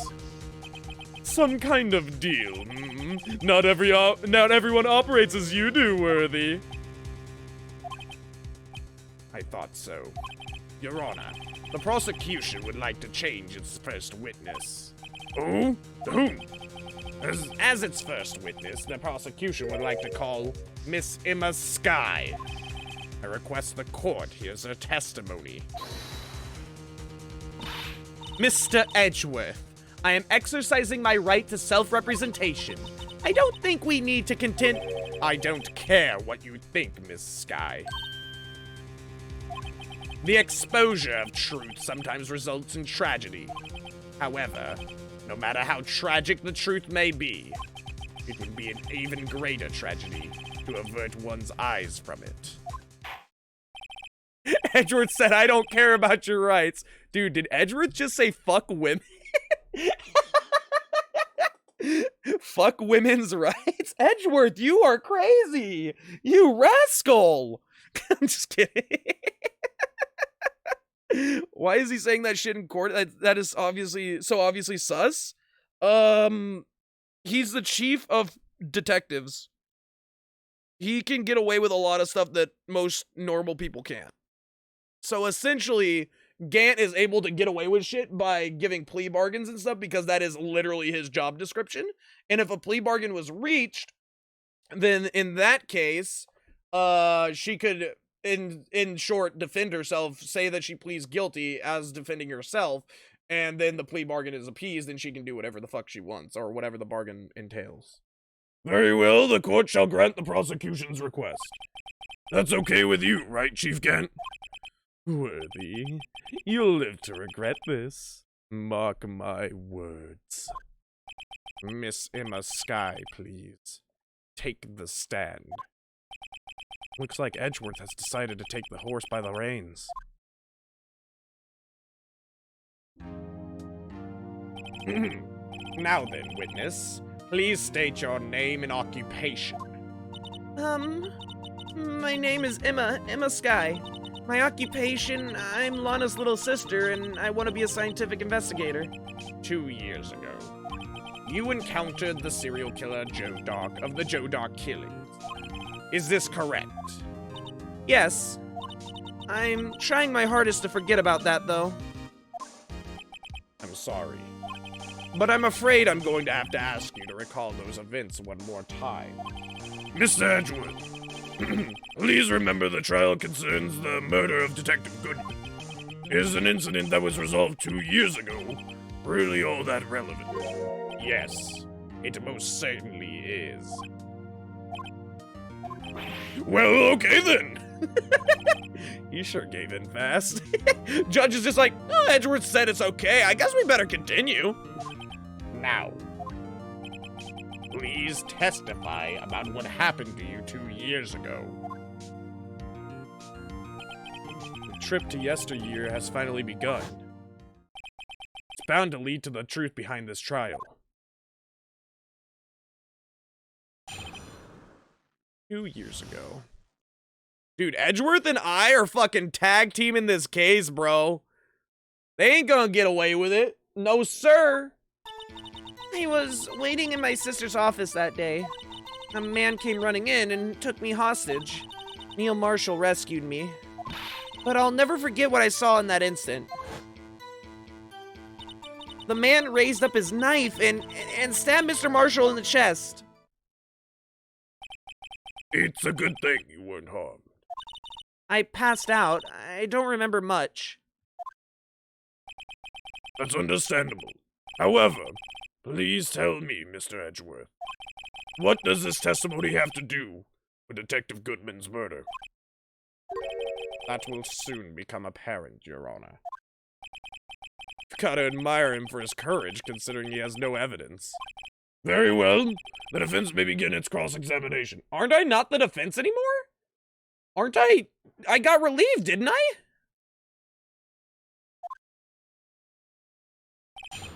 Oh, okay. I guess they're just letting me cross-examine. 2 years ago. I was waiting in my sister's office that day. Tell me more. 2 years ago, the defendant was a detective at the police department, correct? Yes, she was second in command under the then Deputy Chief of Police, Gant. My sister, she was the best detective ever. Yes, I remember. Deputy Chief Gant and Miss Sky used to be quite the pair. I believe they shared the same office.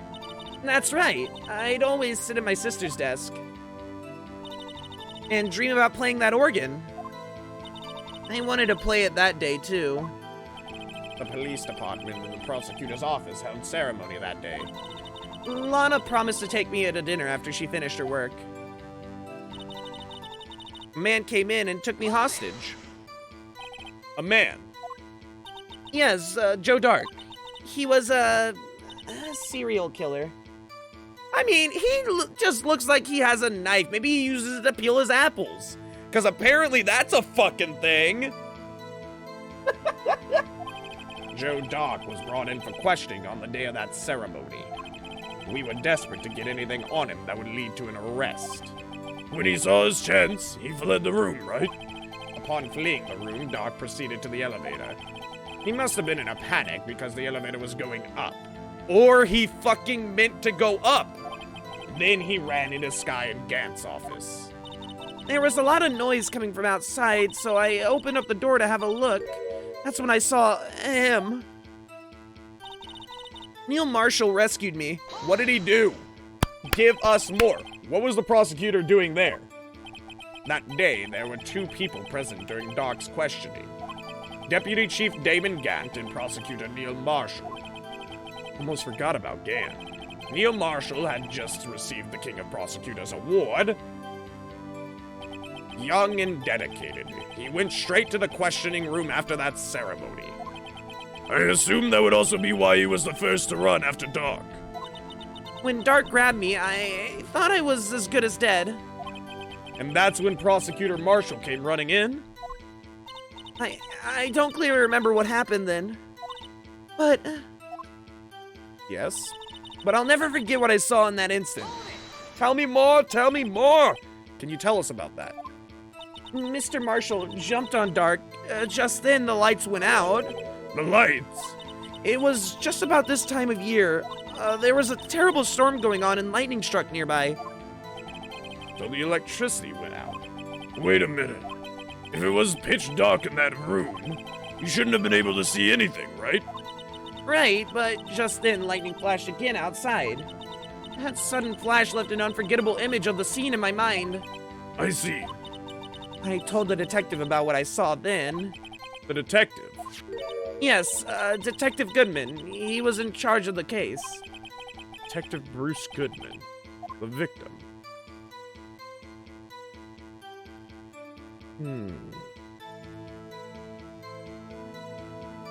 Hear more. So you spoke with Detective Goodman about this 2 years ago. Yes, that's what's so scary about this trial. And you told Detective Goodman about what you saw. Yes, but at the time, the words just wouldn't come out. That's why I drew a picture. That's the fucking... Oh! That's the picture on the back of the fucking, evidence! And that's why Damon fucking has it. It wasn't used in court. Damon was fucking hiding it, the little shit. Well, Mr. Wright, have you heard enough? Ask about the picture. This picture the witness drew. I believe it has a very important meaning. But the list of evidence I was given 2 years ago didn't contain a picture. Witness, would you mind if we add this statement to your testimony? Yes, Your Honor. I drew a picture of that scene once, but it seems to have been lost. Woo! Where's my goddamn... Woo! Let me just scroll through my fucking mountain. Mr. Edgeworth. This little girl put all her heart into drawing that picture. And yet you would insist on denying its existence. Hey, I'm not the bad guy. All I'm saying is that as the prosecutor for this case, I wasn't handed such a picture. Yo, PPV, thank you so much for the gift sub to Jebba. I appreciate it. Welcome back, Jebba, to the spirit world. By the power of mahogany. So how many more do we need? Like 60? I think. I don't know what my sub count is. I don't check it very often. I don't check my sub count very often, some BBBs, so I couldn't tell you. I wasn't handed such a picture. That may well be, but that doesn't mean it doesn't exist. Behold! This is the evidence list for the SL9 incident. Yes. Please turn it over, Your Honor. Turn it over. Turn it... Ah! What's this? Yes, what is that? Hey, that's it. That's the picture I drew. Indeed. Two men appear to be wrestling here. What is the meaning of this? What are you doing with that list? Me? Only the prosecutor in charge should have access to that list. Huh? These lists, they're different from each other. What? It would appear, Mr. Edgeworth, that the evidence list you were handed 2 years ago was incomplete. These two lists fit together to form one. You can see the marks here where they were torn apart from each other. So you see, Mr. Edgeworth, it's quite obvious what happened. 2 years ago, only half of the evidence in the case ever reached you. What? What? Order! Order! Oh, if I had my paycheck. Actually, if I do have it, I just also had my rent due 3 days ago. No! bad PPV. You're not paying just to have me in a fucking costume. This is a group. This is a community. Community effort. But plus, I don't want you to spend that much money, dude. That's a lot of money for like 60 subs. That's like $300. That's no, I'm not allowing that. Not gonna lie, this reminds me of that one time some kid drew a pic and it actually worked. I mean, maybe they got the idea from somewhere. You know, wink, wink, nudge, nudge. The court system should maybe, you know, not discount or discredit kids' art. Do you want to see it? Send it to me through Discord. I'll probably look at it there. But, Miss Sky, why did you draw your picture on the back of such an important list? Because that's what Detective Goodman handed me in the questioning room, Your Honor. Wait a minute. If this list was torn in half, then that means... Your Honor! Are you alright, Mr. Wright? Your eyes are bulging from your head. If the evidence list was torn in half, then there might be more of the drawing on the back of Mr. Edgeworth's list. Huh? Yes, that is quite conceivable, Mr. Edgeworth. It's possible. Let's see. Is something wrong? Do you even have to ask? Sorry, Your Honor. There is indeed something drawn on the back of my list. It's that thing. The blue... Wait, what?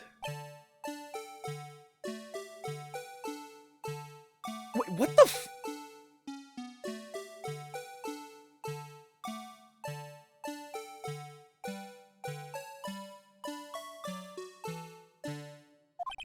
That's... that thing? That thing that was dancing in the evidence room. Clearly, the act of vandalism is the work of a certain chief of detectives. Guess he was out of scrap paper. Evidence list restored and updated in the court record. Very well, witness. Will you please testify about this picture you drew 2 years ago? Huh? Oh, yes, sir, Your Honor. What's wrong with Emma? She seemed to be thinking about something when she was looking at that picture. Mental Jin, we have a court case. Yes, we have a court case on our hands, see? We are talking about how the Blue Badger killed a man, yeah? Oh my gosh. Real quick, how has Edgeworth had that list for 2 years without realizing a drawing on the back? He is what we call a book smart person. He reminds me a lot of a certain one by the name of Dick Gumshoe, where they don't really think fully through about things. They just kind of go. It's like setting your brain on autopilot, you know? And you just don't really care what the other overlying facts are or anything like that. You just kind of get after it. So yeah, that's what I would imagine. It spreads! The Blue Badger spreads like a pandemic through the midst of humans' minds! I fucking hate the Blue Badger. Anyways, we're gonna continue. Emma's picture. This is the picture I drew 2 years ago. The flash of lightning was so bright all I could see were shadows. After that, I must have fainted. This picture shows exactly what I saw in that instant.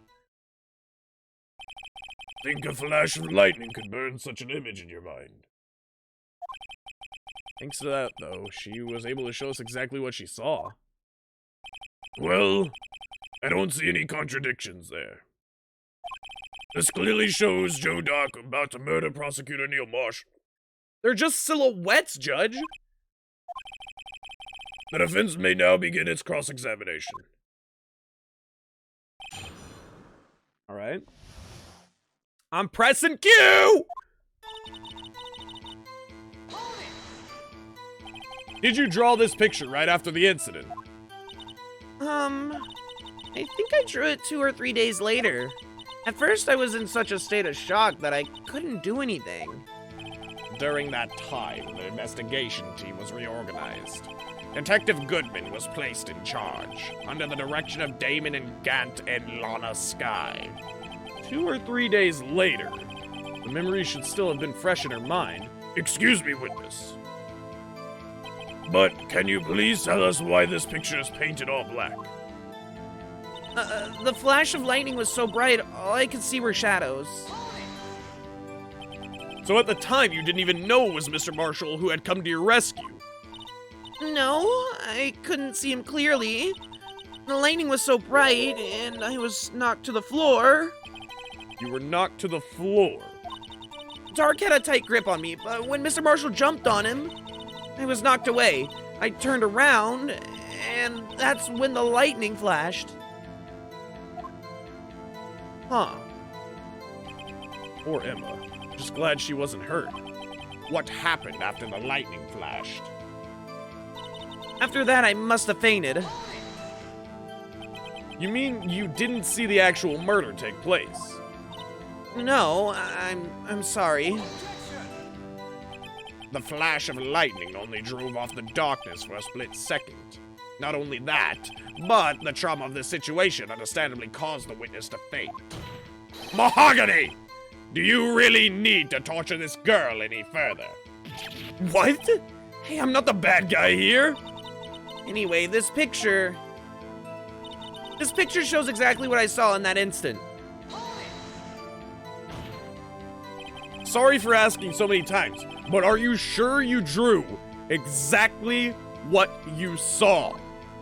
Of course, this is the exact picture. It wasn't influenced in any way from your talks with the detectives. Are you insinuating we somehow manipulated her memory, Mr. Wright? No, of course not. I'd better watch out or he might find some way to cut my salary. I'm already at 0. I drew this picture before I heard anything from the detectives, so I don't think anyone's story would have influenced me. Mr. Wright, is there something that's bothering you about this picture? Huh? Oh, well... That's strange. She claims this is exactly the scene that was imprinted in her mind. And yet... Wait, hold on a second.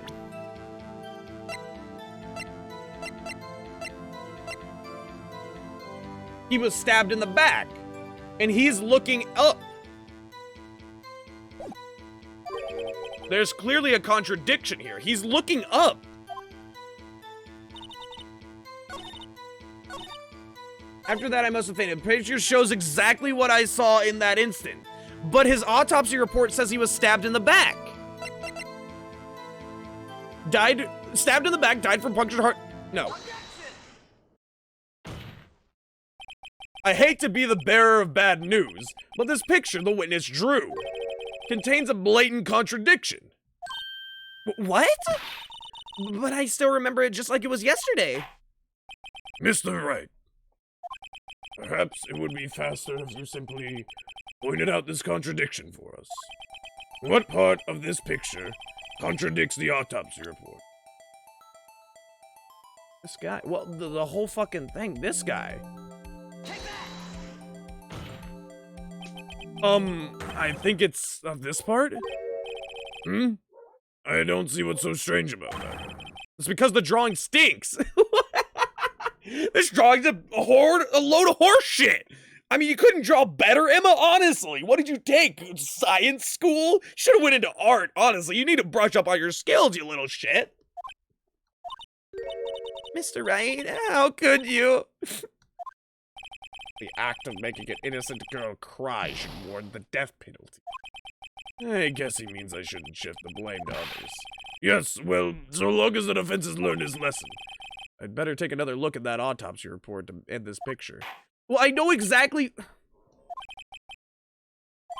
He's getting stabbed from the front.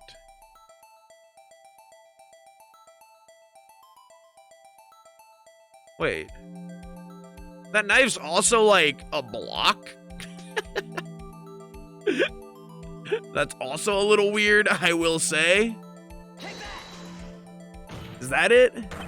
The contradiction, of course, lies here. Take a look at the knife the man is holding. You look closely, you can see its tip is broken. Even I don't have to look closely to see that, Mr. Wright. But, Mr. Wright, look at the evidence. See the murder weapon? Its tip is broken too. If I recall,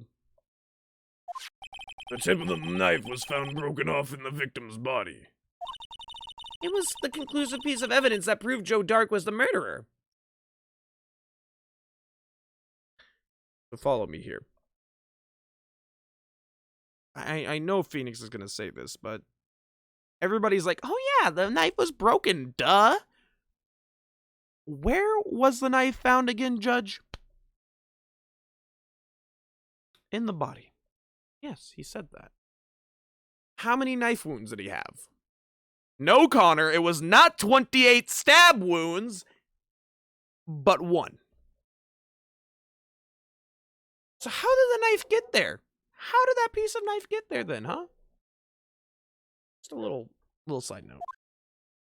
I know he's gonna say that. I'm afraid it's not so simple, Emma. Mahogany! And where, pray tell, could you possibly see a problem? It's obvious, really. The victim suffered a single stab wound to the back. If the victim was only stabbed once, then the murder weapon should not yet be broken. Ugh! What's the meaning of this? Mahogany! Perhaps the knife was broken beforehand. Sorry, but I'm afraid that's not possible. The tip of the knife was found inside the victim's body. If it was broken beforehand, it couldn't possibly wind up there. That's right, but what does this mean? Ah! The tip of the knife was undeniably discovered within the victim's body. The only possible explanation is the witness's memory is mistaken. That's why I asked her so many times if she was so sure she remembered correctly. I believe you were annoyed at the time, but she was sure she remembered correctly. But there's no other way to explain this inconsistency. Oh my god, not so fast, Mr. Edgeworth. There is another explanation. Have you forgotten already? About a little something called falsified evidence. You're treading on thin ice, Wright? All I'm saying is that this broken knife tip might be the piece of evidence that was forged. I about said forgot, but forged. You can't deny the possibility. Oh. Ah! Order! Order! Are you saying the investigation really was corrupted? Your Honor, please allow me to once again go over the events that took place the day of the murder. The police department and the prosecutor's office were holding a ceremony that day. After receiving the King of Prosecutors award at the ceremony, Neil Marshall questioned Joe Dark along with Damon Gann. During his questioning, Joe Dark fled the room. Prosecutor Marshall chased after him and was killed by Dark. It is my belief that somewhere in this story, there's a lie. I'm not lying. The man really was holding up a broken knife. If that's true, then there's no other way around it. This could not have been the actual murder weapon. Huh? There must have been another broken knife. What are the chances of there being 2 broken knives? It's almost as if manufacturing knives can go wrong. Another broken knife besides Joe Dark's. Could there have been one?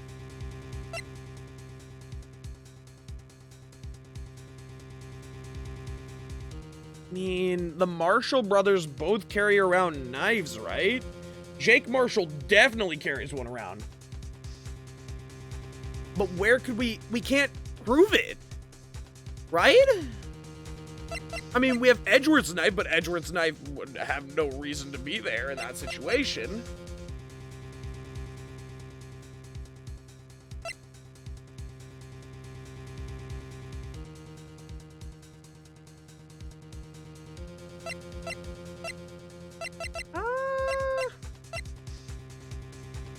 It was the screwdriver.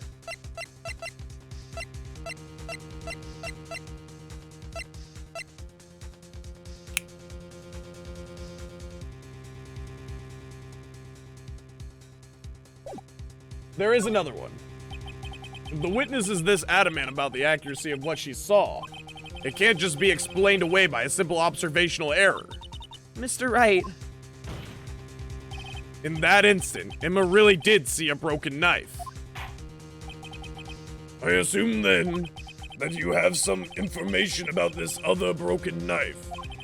If so, please feel free to enlighten us.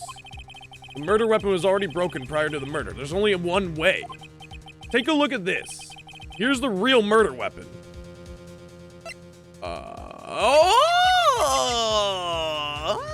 What? But, Huh?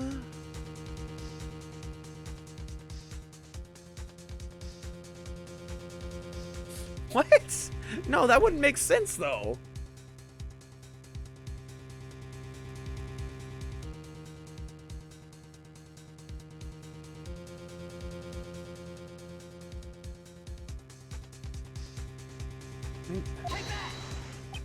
if anything's broken here, it's you.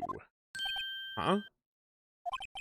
I'm sure this must all be very amusing to you, Mr. Wright. But may I remind you that the fate of Miss Lana Sky hangs in the balance.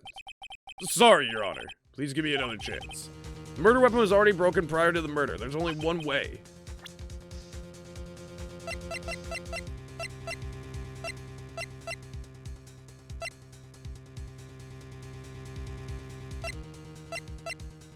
Well, it's not fucking Edgeworth's knife. That wouldn't make any fucking sense.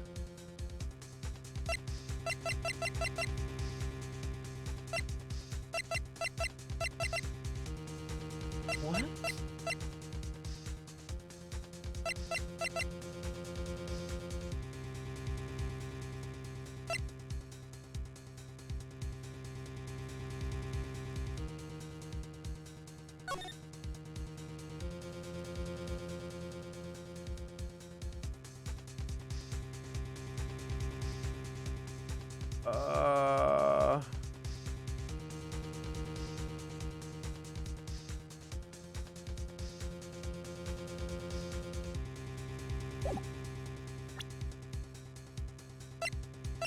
It's the fucking shield!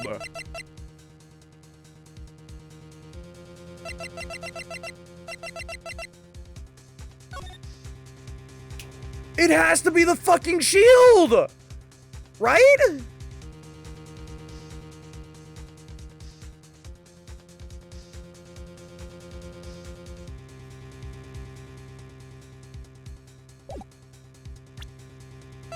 That's why he would have it redone. Oh, fuck. It's you. Never mind. Well, fuck me. Fuck.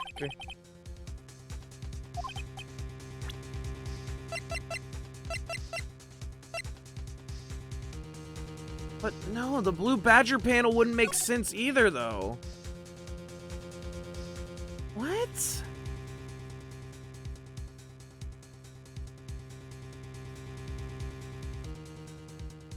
Like...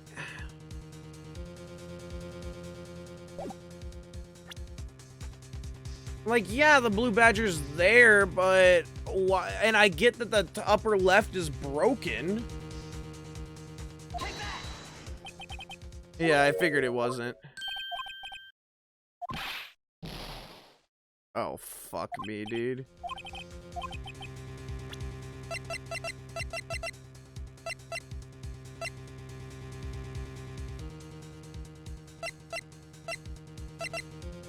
What?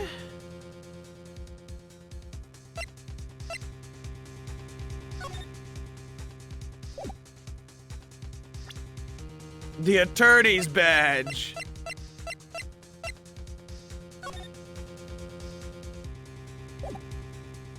It's the other shield? Do I have to use the fucking picture? Oh my god. So I had it on the second one, but they said, fuck you. The answer lies in the... Yeah, okay. The answer lies in the past, 2 years in the past. Right here inside this picture. This picture is the award ceremony. What is this, Mr. Edgeworth? It's the broken murder weapon. Notice the award Prosecutor Marshall is holding. That's a broken knife. As we earlier concluded, the knife in the drawing was not Joe Dark's knife. That being in the case, the knife the witness saw was in all likelihood from this award. Order! Order! Neil Marshall was awarded King of Prosecutors that day.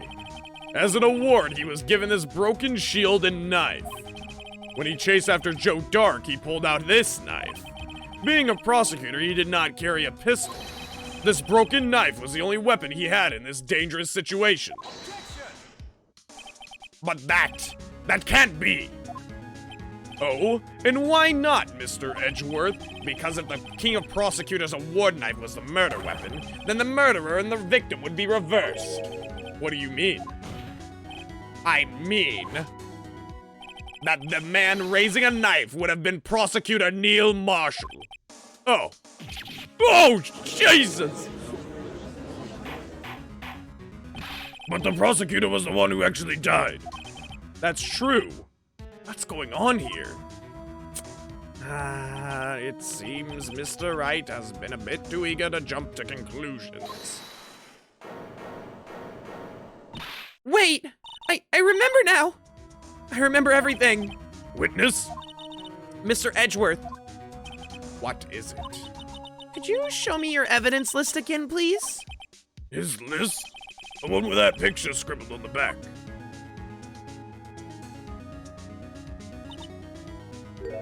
I knew it. This picture. I'm the one who drew it. What? You drew that? That's right. The list wasn't torn in half at the time I drew this picture. My fucking lord. All this time I've been trying so hard to forget. I must have locked this part away deep inside me. Perhaps it would be best we added this to the witness's testimony. Would you please tell us what you recall, Miss Sky? Yes, Your Honor. First the knife mix-up and now the blue badger? This should be interesting. Emma's recollection. When I saw that man raise his knife, I panicked and rushed toward both of them. I think I knocked away the man with the knife. Just then there was another flash of lightning, and that's when I saw the blue badger. He wasn't in the room, but I'm sure I saw his shadow. This certainly is most unusual. Try impossible.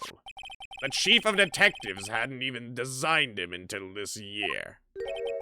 That would mean he didn't even exist 2 years ago. Yes, well, the defense may now begin its cross-examination. Hold it, stop, please! Don't pursue this any further. Anna? What's the meaning of this? Please remain seated in the defendant's chair.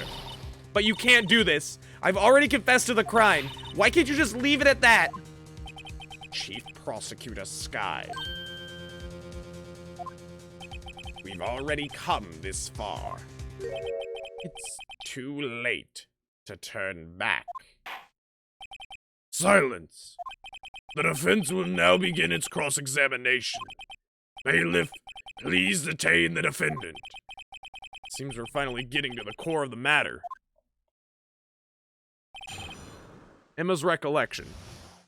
Oh, so she shoved him down and he took the piece of fucking leather from Marshall. When I saw that man raise his knife... When you say that man, I assume you refer to Joe Dark? Yes, at least I think it was him. You think? All I could really see were shadows. The power outage that immediately preceded the event is also documented in the prosecutor's office reports. So then you... I panicked and rushed toward both of them. Why would you do something so dangerous? Well, what else could I have done? He was about to stab Mr. Marshall. She seems convinced that Dark was the one holding the knife. But as we just theorized, Mr. Marshall was the one holding the knife. Well, I didn't know that at the time.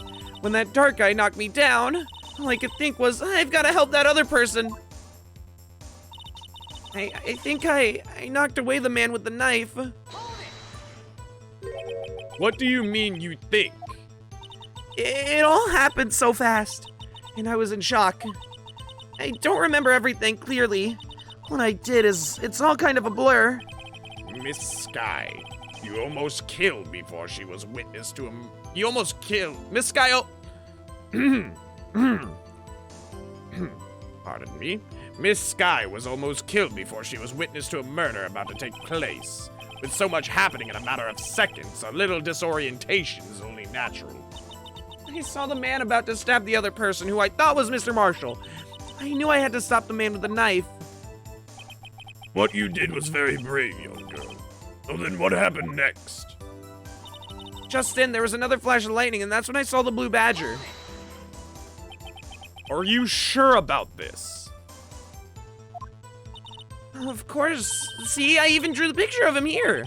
But it was the chief of detectives who thought up this hideous beast. And that was just this year. The blue badger did not exist 2 years ago. This is quite verifiable. I know it sounds strange. I was surprised too when I saw him at the police department. I had this nagging feeling that I'd seen him before somewhere. Now I finally remember. Oh, brother. Just when you thought that thing had caused enough commotion. Tell us, where in the room did you see him dancing? He wasn't in the room, but I'm sure I saw his shadow. His shadow? So you mean you didn't actually see his face with its winning smile and all? That's right, but I still remember it. He had 3 creepy horns. This is pointless. That thing couldn't have possibly existed 2 years ago. The witness must be mistaken. That may well be. But what's important is what caused her to think she saw what she did. Oh? And I suppose you have an explanation. If so, then by all means, tell us what this shadow really was.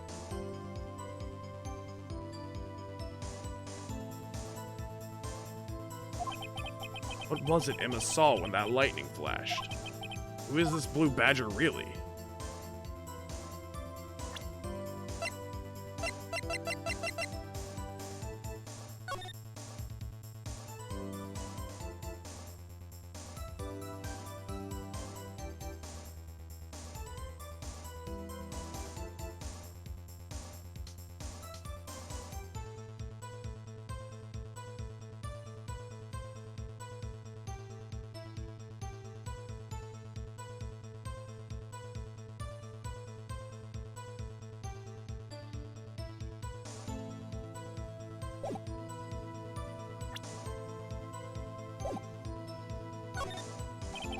The blue badger hadn't even been dreamt up when Emma drew this picture.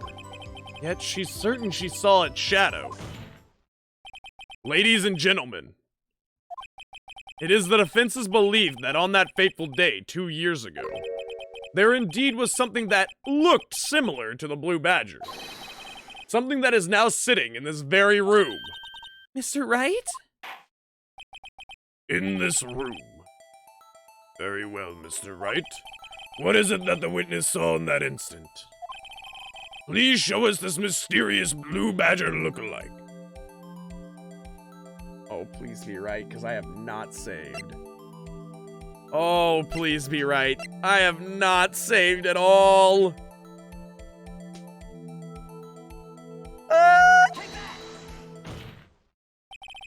The mysterious blue badger was in fact this. But that's... what exactly is that? I believe it's some sort of jar. But Mr. Wright, that doesn't look anything like the blue badger. Indeed, it doesn't. As it stands now, it's just a plain jar. However, what if we were to change our viewpoint? Our viewpoint? I've got to show them the correct angle to look at this from.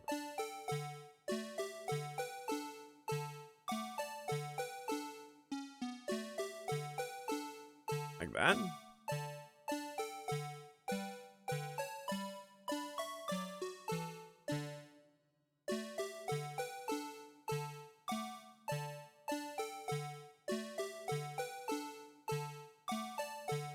Kind of like that, right?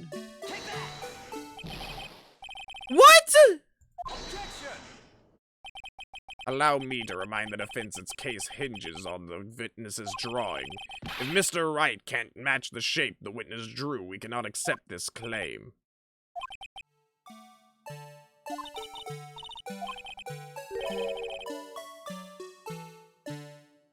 Save? It's not letting me.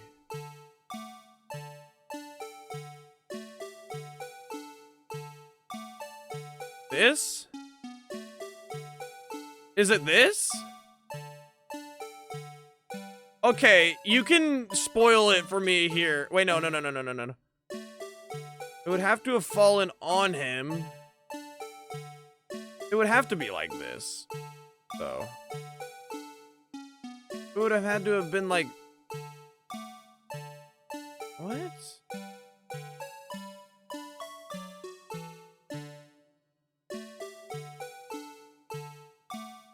B. H, B, and M. Rotate right. Hold on. Rotate right.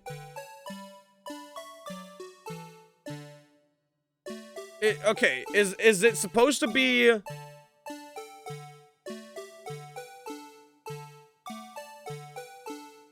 Like, it looks like that, right?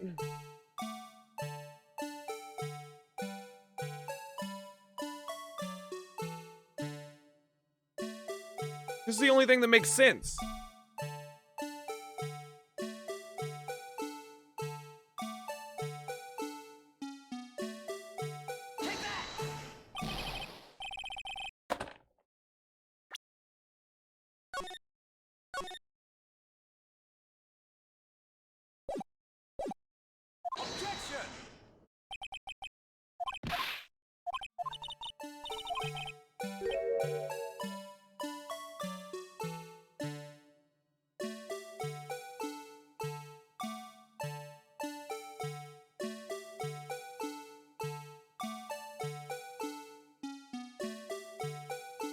It's that, though? So it was... It was,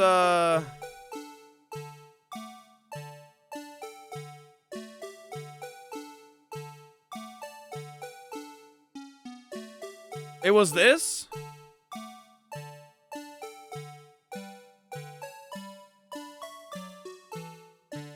It's this?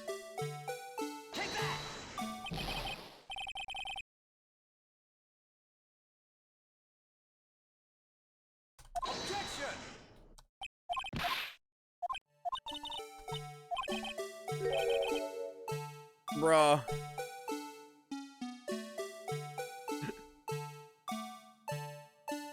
Do it the other way. You had it like this? I think that that's too far, though. Yeah, that ball is way too big.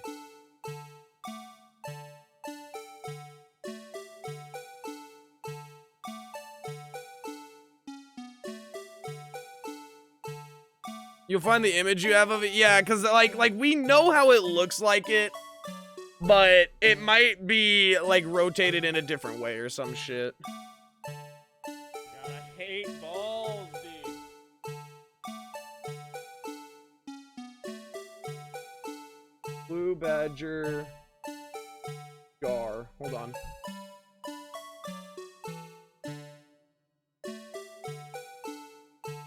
No, it's literally what we have it as. Yeah, it's literally what we have it as, guys. Like, it's literally what we've been doing. This is so frustrating.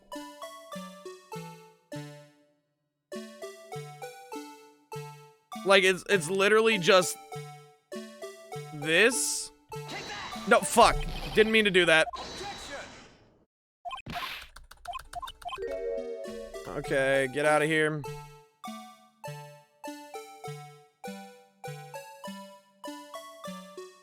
And then... Hold on.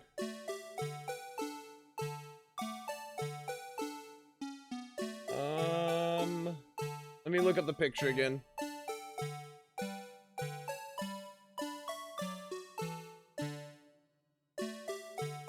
I'm like trying to compare the picture, that way I can somewhat get this right.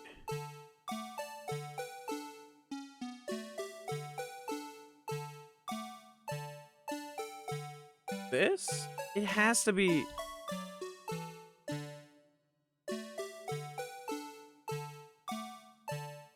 No.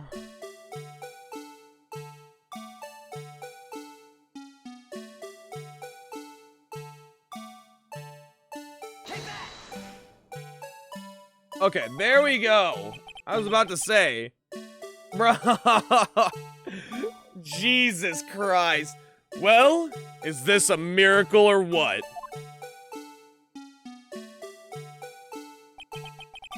No one can possibly deny this jar's resemblance to the blue badger.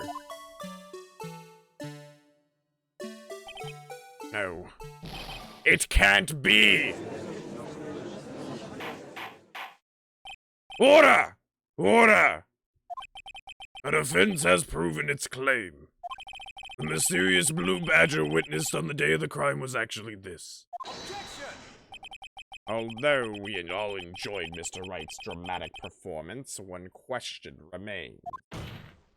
What is your point? What do you mean?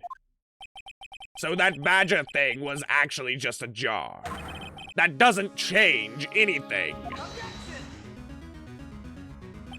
I'm afraid that's where you're wrong, Mr. Edgeworth.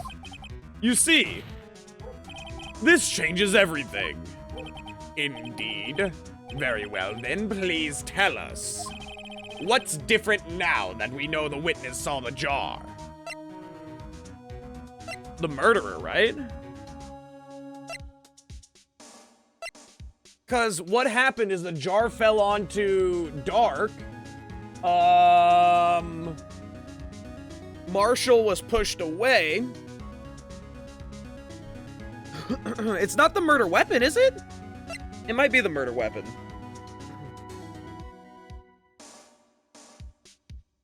It's the murder weapon, right? First off, I'm saving because fuck this trial.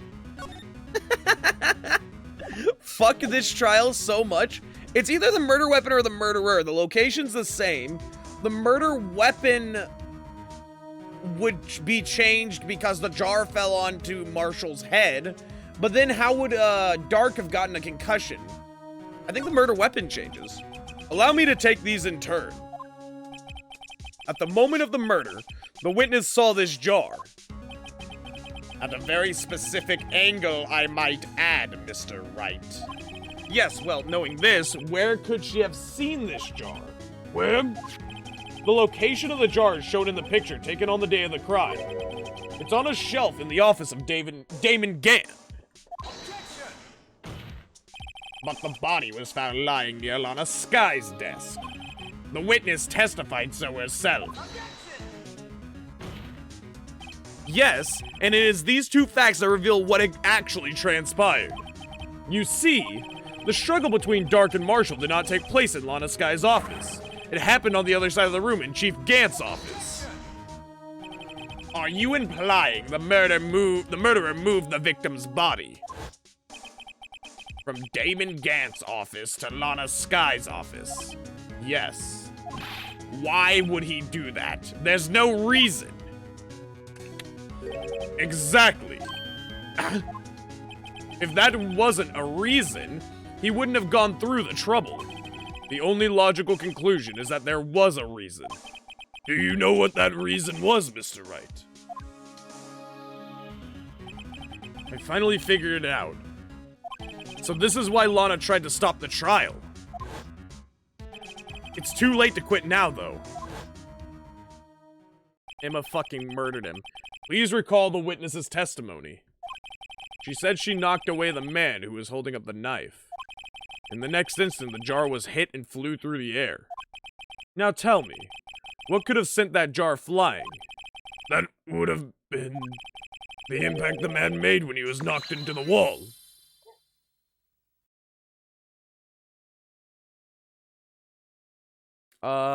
PPV? I don't know why that didn't appear in chat, but, thank you? Oh, okay. I don't know why, my chat just wasn't scrolling? I didn't see Yo-Yo, I didn't see your 2 messages, and Pow, I didn't see your 3. I'm so sorry? I have no clue why it wasn't scrolling. I appreciate the resub, though. I mean, not the resub, the gift sub to Pow, though, PPV. Thank you so much, I appreciate it. But seriously, I'm gonna fight you. Thank you so much. Pow, welcome to the freaking spirit world. Hope you enjoy the cutest damn emotes on Twitch, along with your time among the lost souls. Thank you so much. I appreciate it, PPV. The impact the man made when he was knocked into the wall. Ladies and gentlemen, if I may draw your attention to this picture once more. If the man was knocked in the direction of the shelf the jar was sitting on, what would he have hit? The suit of armor, holding a very sharp and dangerous-looking sword. Yes. And since the man who was knocked into the armor was carrying a broken knife, he would have had to have been Neil Marshall wielding the King of Prosecutors trophy. Oh, Mr. Wright, you can't be thinking. Yes. There is another possibility of what actually transpired in that room. Another possibility? Of course, the perpetrator would have had no idea, but nevertheless, I don't know if I can go through with this. Mr. Wright, what's the matter? If events took place as the defense theorizes, then the outcome is obvious. In that moment, assuming the man Emma Skye knocked away was actually Prosecutor Neil Marshall,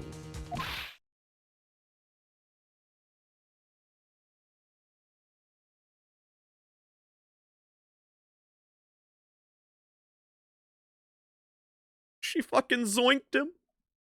She fucking zoinked him out of existence, bro. You mean Mr. Marshall died because of me? No! Jesus Christ! Never imagined her testimony would lead to this. So it was the witness who took the victim's life, and then proved so with her own testimony. This is unprecedented.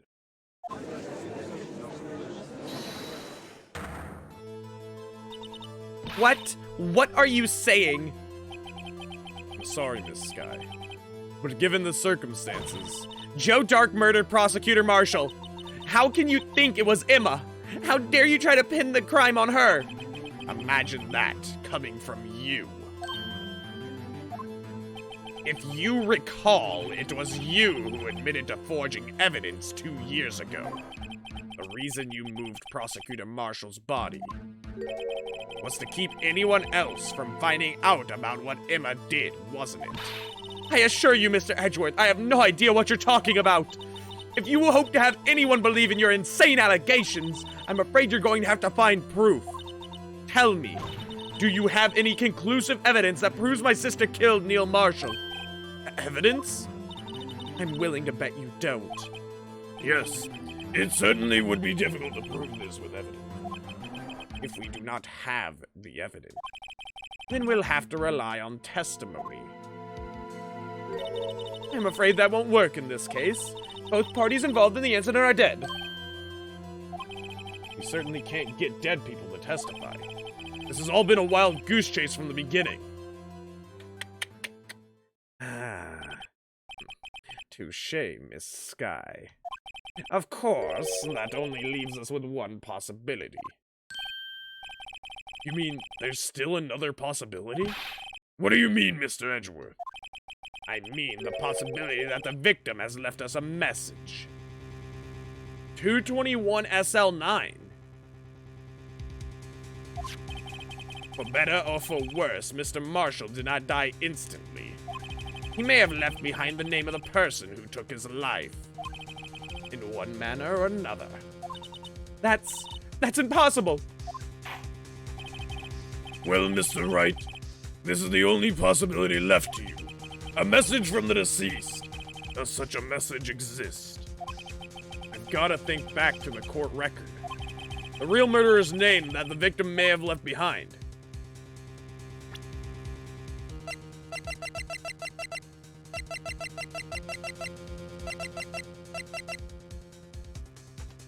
Oh, fuck! It does spell out Emma!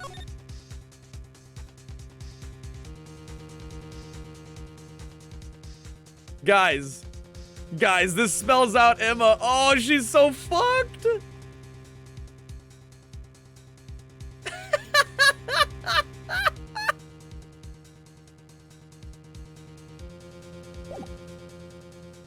How? Tilt your head to the right a little bit. It spells out, there's an E on the left and it looks like he was going for an M and then the A just kind of faltered off. But we also have this.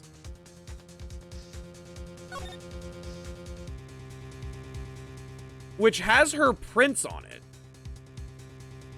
Like this straight up has her prints on it, but we're looking for the writer, the person who wrote it down.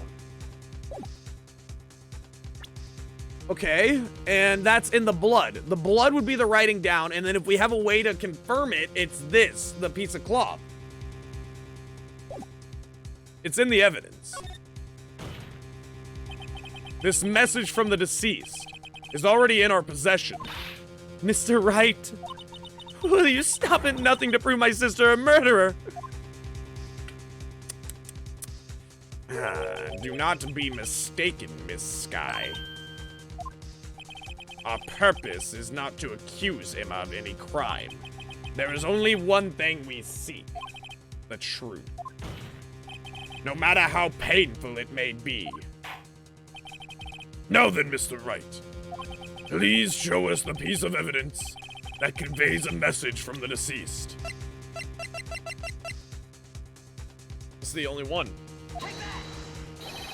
This is the message left by the deceased. This is that blue badger from before, right? Oh, is he going to just speak the killer's name? If that thing... Wait, what? I didn't... Wait, what?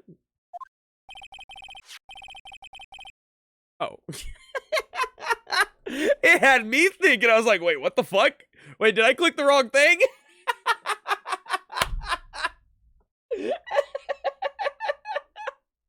I was fucking confused as shit. Looks like everyone's forgotten this is just a jar. A message was left here, on the surface of this jar. What do you mean? If you look closely, you can see a faint trail of blood on this jar. It looks like someone wiped the blood away. Yes, but notice, for some reason, the blood on some of the fragments was not wiped away. Yes, there's a line here drawn in blood. So what you're saying is these dots were once lines. Prosecutor Marshall did not die instantly. He used the few precious moments left to him to leave behind a message. One that someone apparently wiped away. But blood must have seeped into the jar where the lines changed direction. Precisely so. All we need to do is connect these points, and the victim's message will become apparent. No. Mr. Wright, what kind of message did the victim leave for us? Your Honor, I believe these bloodstains will reveal to us the answer. Gotta connect these lines, these dots to make letters. There's only one thing the victim would have written, given the circumstances. His murderer's name.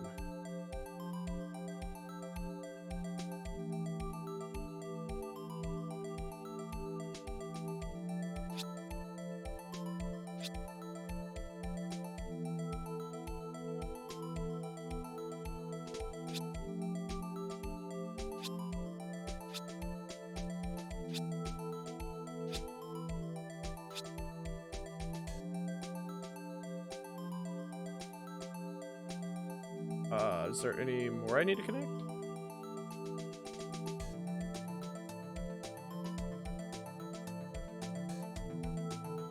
Do I need to connect this one at all? It doesn't look like it. Okay. It's a defense attorney's duty to prove their client's innocence. That's why all I've been thinking about is saving Lana. After all my efforts, never thought it would turn out like this. Emma. So this is the final message Prosecutor Marshall left behind.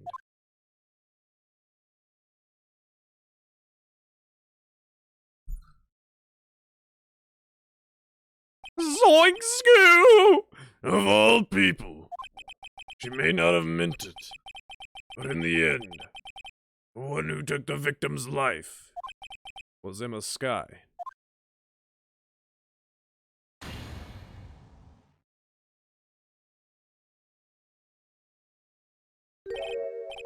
Seaworthy, can't say I didn't warn you. Oh my fucking lord. Chief Gant. Do you understand the implications of what you've done? What? What are you talking about? 2 years ago, Joe Dark was sentenced to death. He was convicted because of his final murder. I believe you were the prosecutor in the case, were you not? Ah! Yes, Worthy. Because of you, an innocent man was sentenced to death. Not only that, but you used forged evidence to ensure his conviction.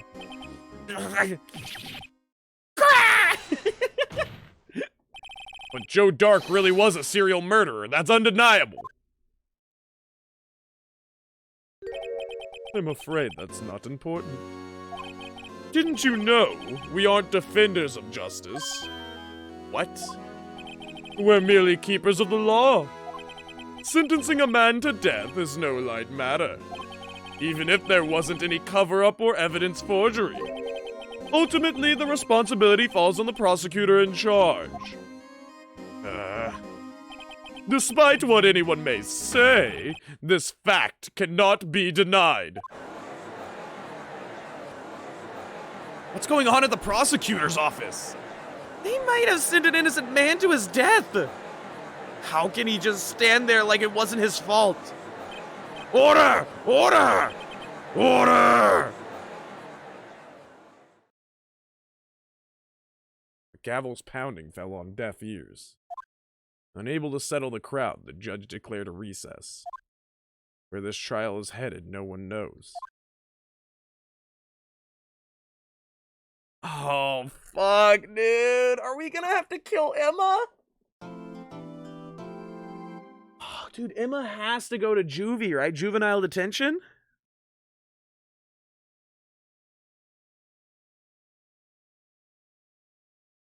Oh, fuck, dude. I liked Emma more than Maya.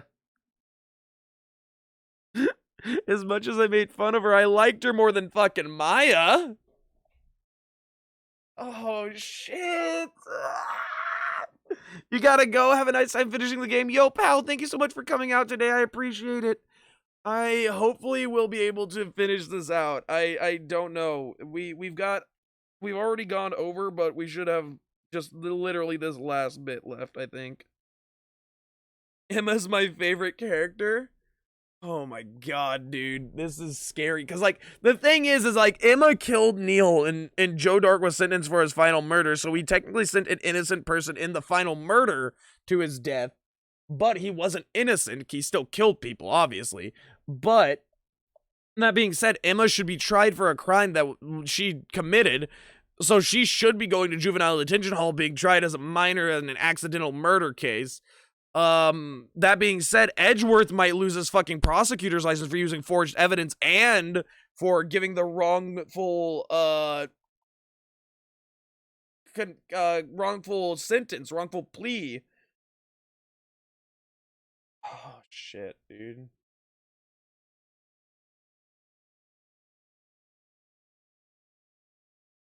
This is scary. This is a crazy fucking Holy shit, I love this.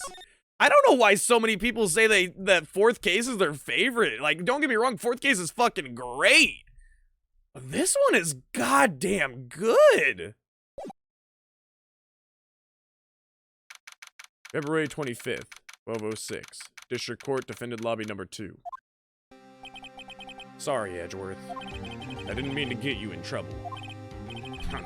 Don't worry about it. This is my problem, not yours. Hope I'm not interrupting anything, pals. Oh, yes I am. I'll come back later. Oh, poor Gumshoe, come back. Come on, buddy. You've got a lot of nerve, pal, making a detective run all around while on duty. To top it off, you called me here. Seen happier people at funerals. Wait, what? I take it Lana's having you run errands again. Let me tell you, this is the last time, pal. Here. She asked me to give you this if there was a break in today's trial.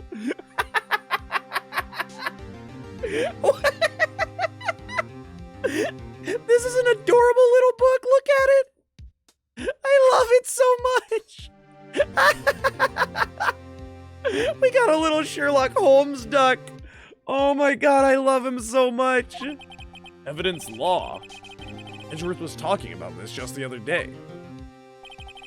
You must know the 2 rules of evidence law. Rule 1, no evidence shall be shown without the approval of the police department. Is that right, Mr. Wright? It seems so. You can at least study some evidence law, really. Oh, are these shots at me? The chief prosecutor also wanted me to give you a message. A message? She said if you're planning to take him on, you're gonna need this book. Him. I guess I'll need to give this book a thorough read. Okay. Evidence law securely slipped into pocket. Doesn't look like that book will do you any good now, though. All that's left now is the chief prosecutor's sentence. That's where you're wrong, detective. Huh? Haven't you figured it out yet? Why I'm still sitting in that prosecutor's seat, despite all these allegations being thrown at me. Mr. Edgeworth. The real trial today hasn't begun yet. What? What else is there left to do? Your credibility's been all but ruined with this forged evidence you were unaware of. Emma Skye found out she unwittingly caused a man's death. And now, you're telling me you want to do more? You gotta be kidding me, pal. You're missing the point, Detective. Lana didn't murder Detective Goodman. She merely stuck a knife into his dead body. That means the real killer is still out there. What? And we're going to expose him. No matter what it takes. This case has hurt too many people. It's time to bring it to an end. Let's go, edgy boy. Me and you to the end. February 25th, 1252, District Court, Courtroom number 9. Court will now reconvene for the trial of Miss Lana Skye. Mr. Edgeworth. Yes, Your Honor. The inquiry committee is planning to impose harsh penalties for your actions. Thank you for the news, Your Honor. Yes, well, normally this is where the prosecution calls forth a witness. But, this isn't easy to say. You see, there is some concern that you, Mr. Edgeworth, may have, struck a bargain. You think I may have manipulated the witnesses? I didn't say that. It's just, you see, everyone's been talking, and... Very well, Your Honor. I have a solution. A solution? That being the case, the prosecution will allow the defense to call forth all further witnesses. What? But there's no precedent for what you're proposing. Undeniably, this is an unusual arrangement, but a very effective one. It would prove that I haven't struck any deals with the witnesses. Well, Mr. Wright, what do you say? Unbelievable. Edgeworth has found a way to continue the trial. Very well. The defense accepts the prosecution's proposal. Then it's settled. The defense may now call forth the next witness, Mr. Wright. You do realize this is your last chance. If you call the wrong witness, this trial is as good as over. The defense calls. The time's finally come to bring out the real murderer. Oh, it's fucking Damon. Damon Gant. The defense calls Damon Gant to the stand. Damon Gant? What does he have to do with anything? As the defendant's partner 2 years ago, Mr. Gant has first-hand knowledge of the crime. I feel we should hear what he has to say about it. As luck would have it, he should still be in the courthouse. He would also be the least likely to have been manipulated by me in any way. Wouldn't you agree, Your Honor? True. All right, bailiff, please escort Mr. Gant to the stand.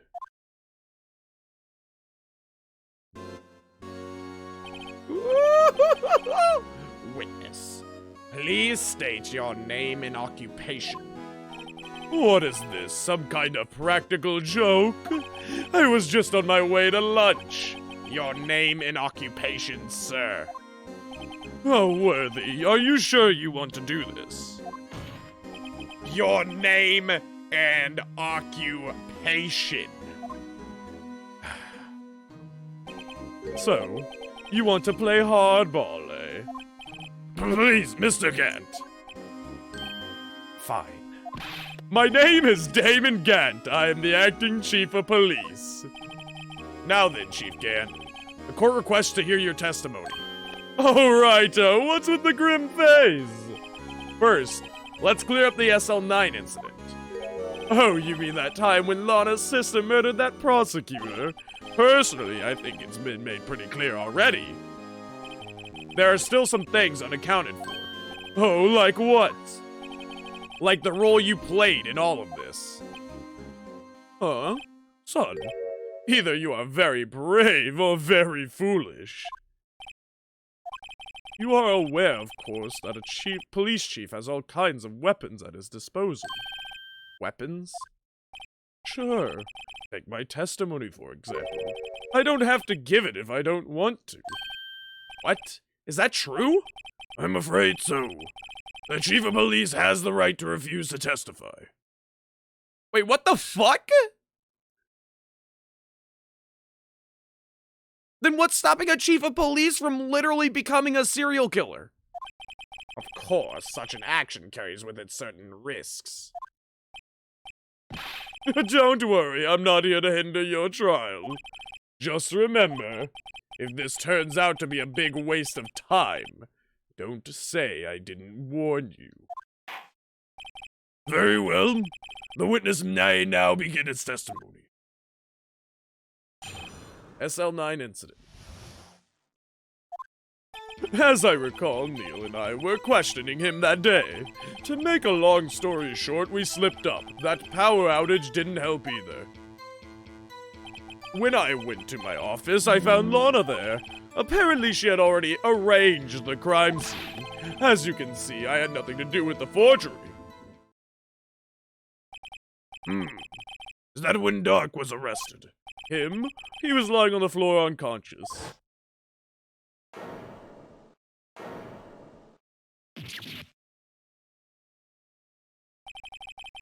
When Emma sent Neil flying, it seems Doc bumped his head.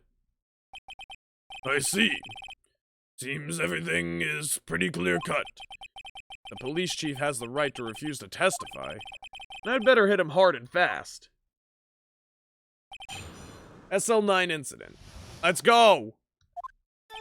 As I recall, Neil and I were questioning him that day. Hold it! As I recall, a ceremony was held at the police department that day. Yes, that's right. I guess you could say I'm a workaholic. After winning his award, Neil was all fired up too. That's probably what spooked Doc and made him run away like that. Was the defendant, Lana Skye, also present in the room? I don't quite remember. At the very least, she wasn't there when Doc ran for it. So, the two of you ran immediately after him, right? That's right, but Dark made it to the elevator first. So Neil and I split up. He went upstairs and I went down, I guess you could say. He got lucky. What's this about a power outage? Oh, that. The elevator stopped all of a sudden and I got the shock of my life. And how could he use the elevator? Well, probably not as shocked as Neil when that knife went into his heart, though. That's not funny.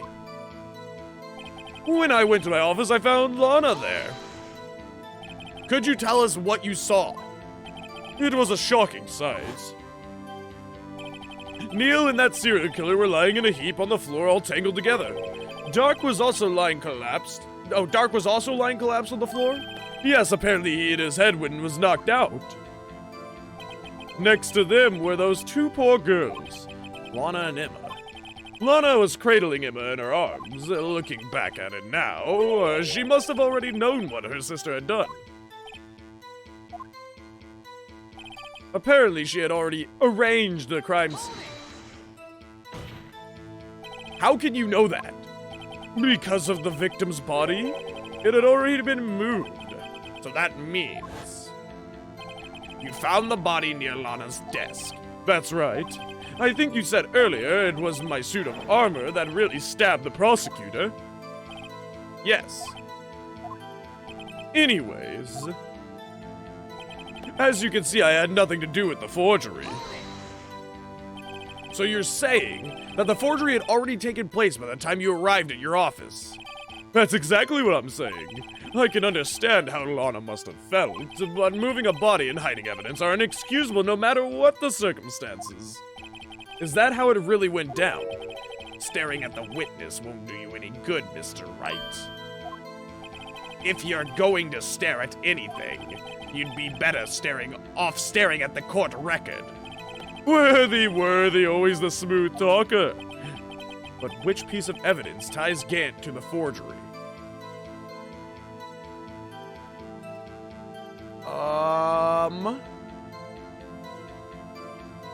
A lot of it?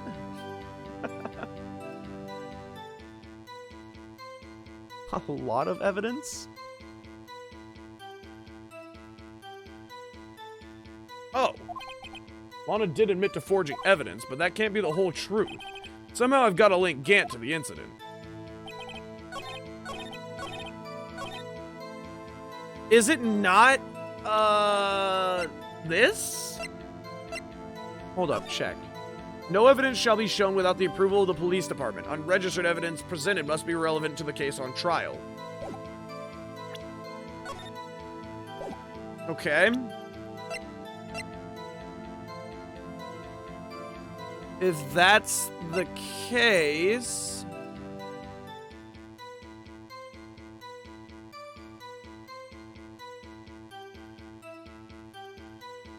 she would have a mark on his back, which means that this would be it.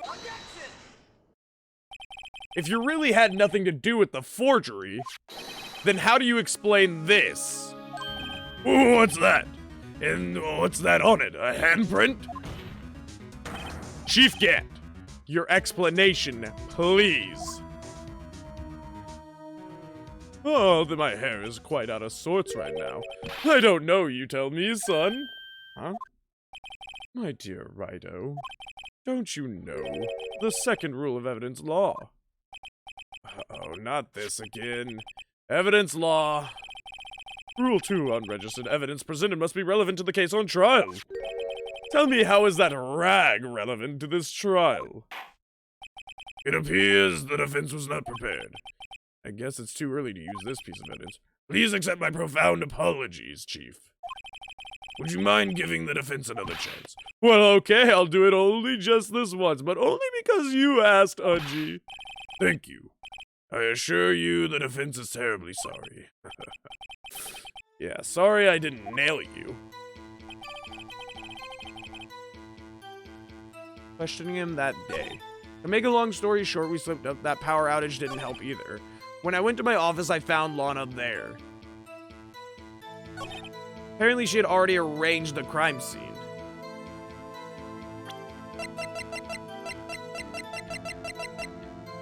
This would cause forgeries. I had nothing to do with the forgery. Yeah, literally we found this in his desk. So I guess we can do this? Evidence list? You claim you had nothing to do with the forgery. But I'm afraid that is a claim you cannot back up. Explain yourself. Several pieces of evidence were found in your office. Take this list, for example. That's the list Emma Sky drew on her picture on. This was discovered in your desk. Huh. Not only that, but a piece of this jar that was sitting in your office was found inside your safe. It was found where? You see, Chief Gan, these articles of evidence uncovered in your office are both concrete proof that you also played a part in the illegal investigation. Dude! Ah! Fuck you, Gan! Fuck you, Goku! Okay. We got him, chat. We got him where we want him. Chief Gan, what is the meaning of this? Well, quite honestly, I'm a little lost myself. I don't know how those ended up there. Oh, here's a defense attorney who may even rival Worthy. So you admit to it then, that you were involved in the forgery? Who, me? Or do you mean you? Me? Why would I have anything to do with that? Well, you were the one who snuck into my office when you found this evidence. Oh my fucking... How are you gonna pin this on me? Prosecutors aren't the only ones capable of forging evidence, you know. Defense attorneys can do so too. Isn't that right, Righto? However, Detective Gumshoe was present during the investigation. Worthy, my boy. Not even detectives are exempt from the law. Rest assured, Dick will receive his due punishment. Oh, god damn, the frickin' internet's gonna have a heyday with that line. What? If Detective Gumshoe's salary drops any further, he'll end up paying to work. Yes, well, in light of the detective's presence, please give us your testimony regarding these pieces of evidence found in your office, and the relation to the forgery that took place at the crime scene. My. Kids these days no longer know how to put two and two together.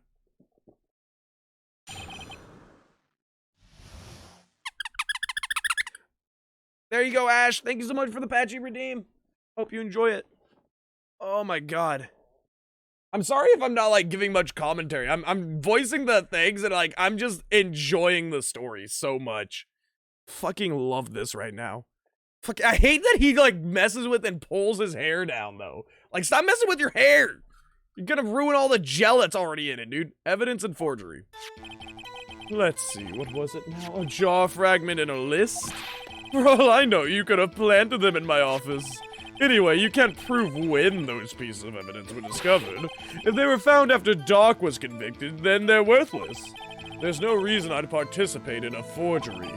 Rearranging the crime scene wouldn't help me out in any way. Mr. Wright. Yes, Your Honor. When investigating the crime scene, you should have been more careful to observe protocol. You do understand that I am the chief of police, right? There will be consequences. Indeed, I believe I will press charges so you won't make the same mistake again. My apologies, Chief, but would you mind waiting until tomorrow for that? Today is, well, you know. All right, Aji. In return, though... I know. That place, right? What? Wait, what?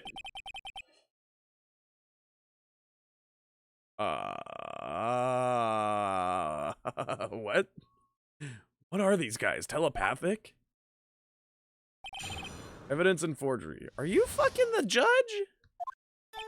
For all I know, you could have planted them in my office. I'd appreciate it if you stopped making these ridiculous allegations. Yes, you do have a point. You wouldn't have the guts to do something like that. What? I'll have you know, back in the day, I once broke into a cattle ranch and tipped... Mr. Wright, what are you saying? Anyway, you can't prove you didn't carry in the evidence, can you? If you have proof to the contrary, you're going to need it later. Later? What are you talking about? What else? I'm talking about when Writo's prints are found. Yes, if they're found inside my safe, they would prove his investigation was illegal. I've never faced anyone as slimy as this guy. I don't know, but I want to know how Dick is gonna get punished. He's gonna get docked. I mean, he's. I'm just gonna continue. Anyways, you can't prove when those pieces of evidence were discovered. What do you mean by that? This is all purely hypothetical, of course. But suppose I did place those items in my safe. Such an act wouldn't necessarily constitute forgery. If concealing evidence found at a crime scene isn't forgery, I'm not through speaking yet, Righto. It all depends on when the evidence was discovered. If they were found after Doc was convicted, then they're worthless. Are you saying this jar fragment wasn't discovered in the initial investigation? It would appear not. After all, it wasn't listed in the evidence list. For all we know, it could have suddenly materialized the day after Doc was sentenced. Oh, and wouldn't that be convenient? Right. The chief is talking about a possibility. So long as you can't rule that out, your remarks, however clever they may be, will only succeed in wasting time. Tell me something I don't know. Come now, Righto. Think about it. There's no reason I'd participate in a forgery. How can you look me in the eye and say that? Because I'm innocent. Remember? Who was it that murdered Neil? I'm not sure for the word I care for the word murder here. But in the end, the person responsible for Mr. Marshall's unfortunate demise was Emma Skye. Well, now do you see? Rearranging the crime scene wouldn't help me out in any way. Really, Chief Gant? At the very least, there's one very large benefit you reap from all of this. Oh? I wasn't aware. What is this benefit? That would, of course, be the position you have. Chief of Police. Oh! The resolution of the SL9 incident secured your promotion to Chief. That in itself is sufficient motive. Oh, that's a good one. Huh? Do you really think that I'm that incompetent? What do you mean? Even without that case, I was already in line to become the next chief. The resolution of SL9 merely sped up the inevitable a little. Is that true, Edgeworth? Yes. He was going to be made chief anyway. Gah! Be careful when pointing that finger, or you might wind up being the one pointed at. So that means there's only one possible motivation for you to commit forgery. If you didn't do it for yourself, then you did it for someone else. He did it to get Lana onto chief prosecutors. Don't be silly, Worthy. You know me better than that. There are only 3 people I look out for. Me, myself, and I. I fucking hate him. I hate him. I fucking despise him. There, it's out in the open now. Gee, would you mind if I change my testimony a little? By all means, please do. I wouldn't be anyone's accomplice if there was nothing in it for me.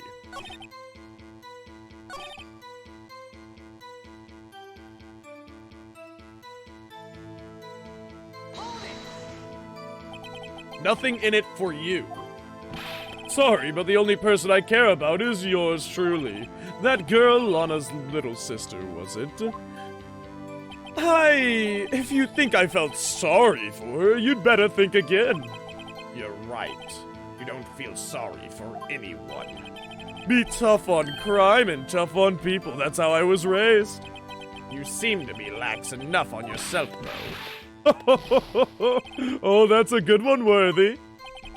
Could there have been something in it for him? Given his selfishness, how would he have helped someone out? Point out accomplice?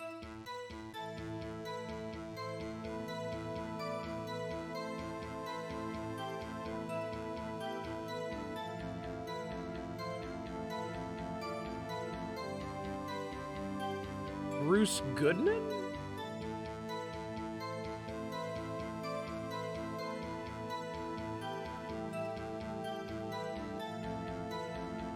Hold on. The only accomplice that we could think of would be Lana Skye, who became chief prosecutor from this case, right? She was sent over. And that would help him. He got rid of Jake Marshall and Angel Starr. And Bruce Goodman was a detective in criminal affairs who handled the SL9 case. The only one that would make sense for him to accomplish with is Lana Skye.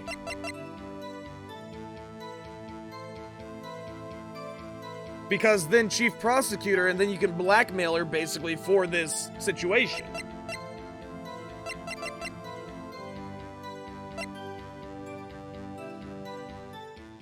Or, but who would we say is his accomplice in forgery? His accomplice in forgery would... Wait, what? True, you might not help out anyone for their sake, but if it would benefit you, you might decide to assist someone.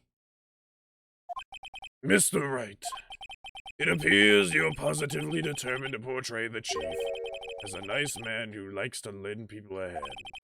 That's not what I mean. Very well then. Who is the person you believe Chief Gant might have helped forge evidence?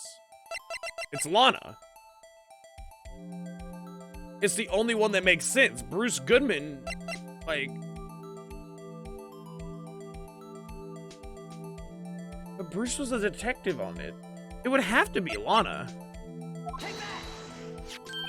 Chief Prosecutor Lana Skye? The defendant? I believe it's quite obvious in light of the circumstances. Emma Skye fell victim to an unfortunate series of events. Lemony Snicket didn't quite get around to writing his book on it yet, but who would want to help her more than her own sister, Lana? And as for Chief Gant, he would also have a reason to help Lana if she asked him to. That reason, of course, is self-profit. Self-profit? What do you mean? After the SL9 incident was resolved, Lana Skye was appointed a chief prosecutor at the prosecutor's office. The person who arranged this job change was you, Chief Gant. But how would he profit from all this? Are you fucking dense, Judge? He would be able to use the chief prosecutor as his puppet. Essentially, he would acquire unchecked authority over all investigations. I'm a fucking detective genius! I'm a fucking investigatory genius, bro.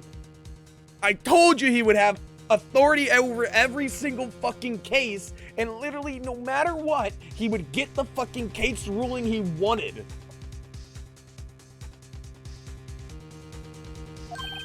Do you mean to tell me that despite the chief's formidable appearance, he plays with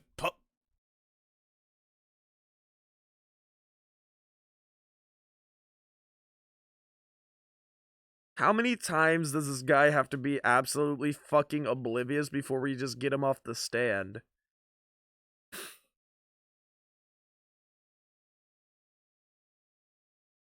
Edgeworth just saved the day. He got through the dense judge. He did it all. I don't know if the judge quite understands the severity of the puppets, Ash. I think that the judge is still a little confused. So let's just give him a little, let's give the judge a nudge, a little judge nudge in the right direction here. Oh, wait! You must mean puppet isn't someone forced to do his bidding. Never mind.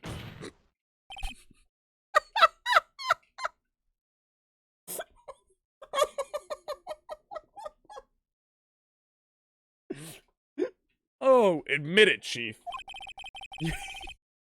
I'm sorry. I'm sorry. You assisted Lana.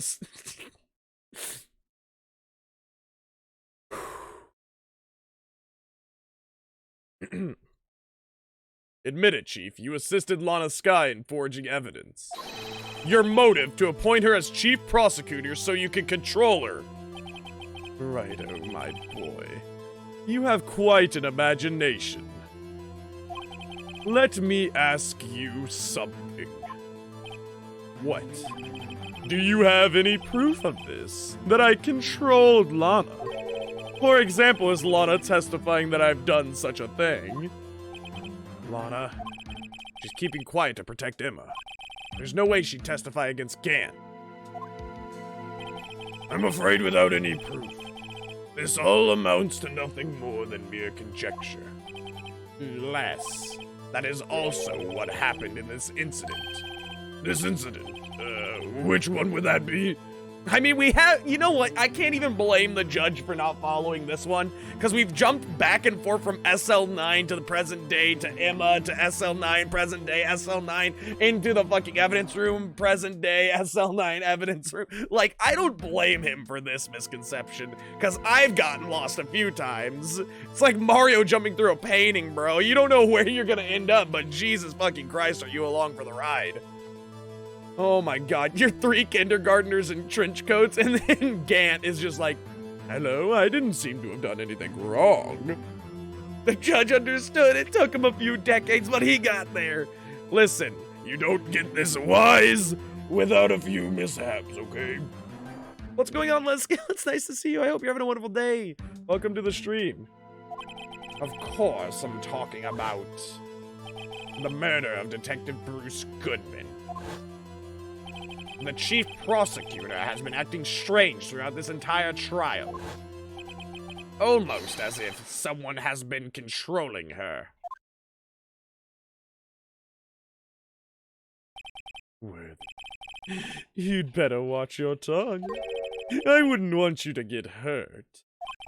Just what do you mean? What he means, Your Honor, is that Chief Gant is involved in the murder of Detective Goodman. Not only that, but the Chief is now making Lana take the rap to cover up his involvement. What? What?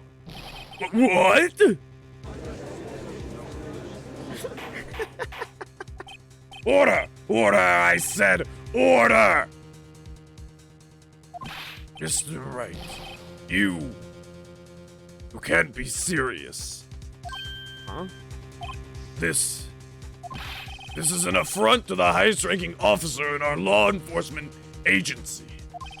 To accuse the chief of police of blackmail and murder? That's it. Impossible.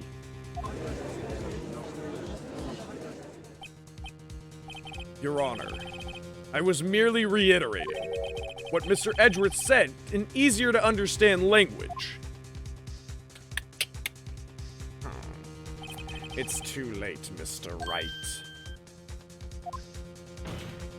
There's no turning back for us now. Grab me in my hand, and we will finish this case together.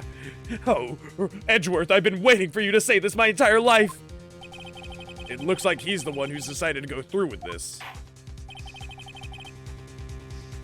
Can you prove this, Mr. Wright? That the chief, a high-ranking officer of the law, is involved in this murder? Good question. Regardless of his rank or title, Chief Gant is just a man. The question is he a criminal?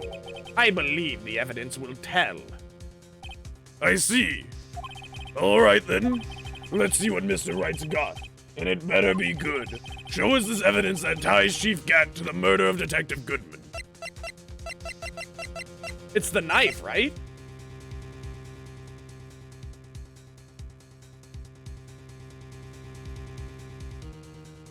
Wait.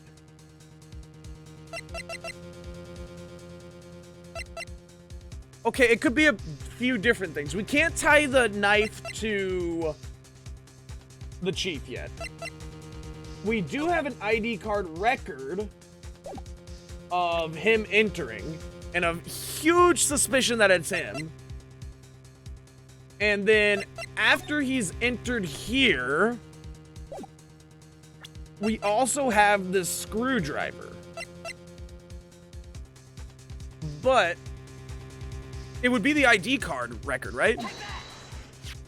This is the ID card list. Yes, the one that shows who entered the evidence room on the day of the crime. There was one ID on the list we couldn't determine the owner of yesterday. 777-7777. Sorry, but there's no way you can prove that's my card number. It's your number. What? How do you know that? The safe in Chief Gant's office requires a code to open. A 7-digit code. 7 digits? You don't mean. I'm afraid so, Your Honor. The code was 7777777. The same as the remaining ID card number on that list. Chief Gant, you entered the evidence room on the day of the crime. Oh, Goku's pissed!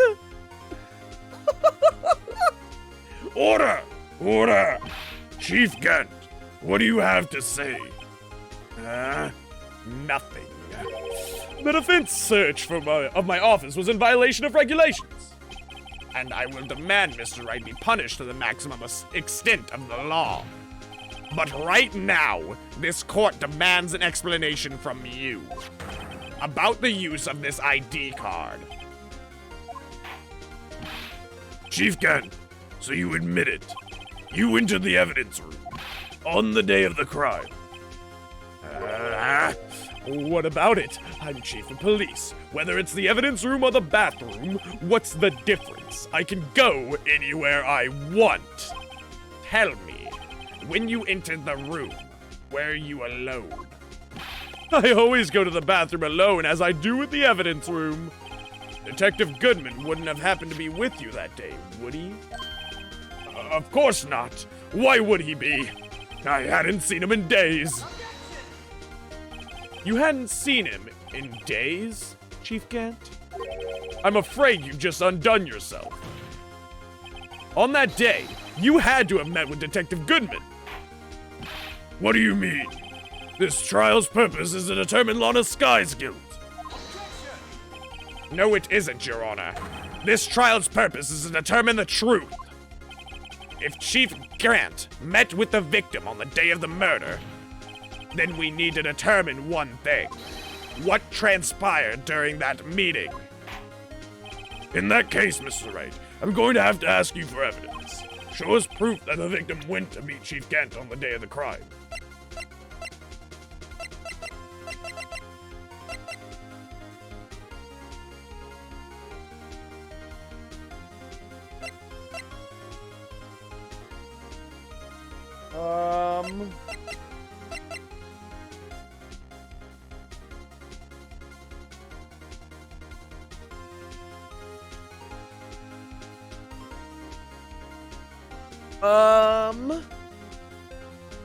It would be this, right? The memo? Because the memo would tie it to at least SL9. So that is his thing. Like, yeah, he had to have met with them because of transferals, right? The whole transferal process. Why would you put your code to your most valuable safe as 7777777? Because it's his ID number. Granted, it's a weak-ass fucking passcode, but still.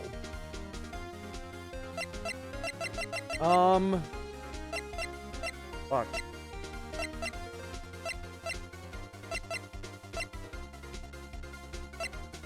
It has to be the transferal, right?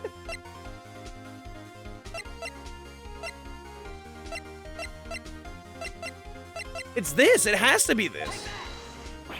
No, there's got to be something more solid than this. On that day, Detective Goodman had to go see Chief Gant. Sorry to interrupt your mumblings, but the court is waiting. Okay. If it's not that, why don't you come meet with me tomorrow? Perhaps we could write up your letter of termination. Regardless, you did see Detective Goodman that day, and you're not going to be seeing me anytime after this trial. In that case, Mr. Wright, I'm going to have to ask you for evidence. Show us proof that the victim went to meet Chief Gant on that day. It has to be the switchblade knife then, right?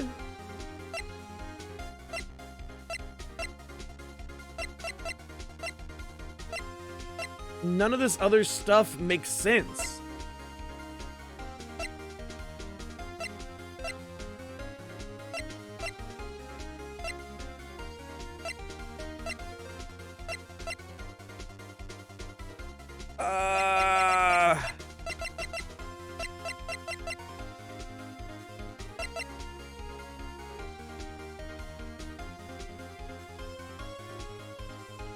Is it?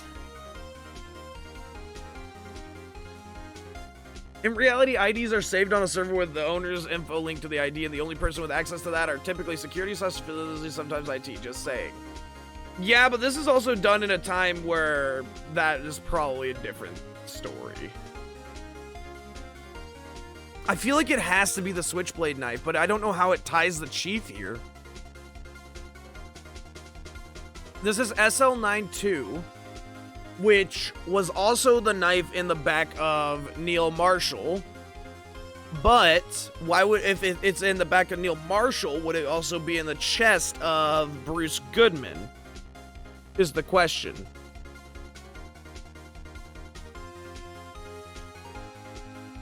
This is the only thing that makes sense.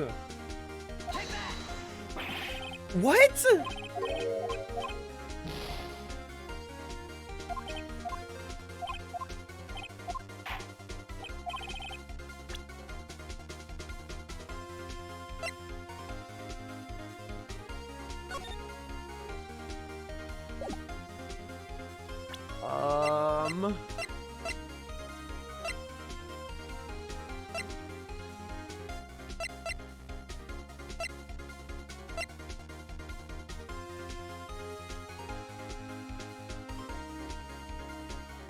What you found that definitely Gant had?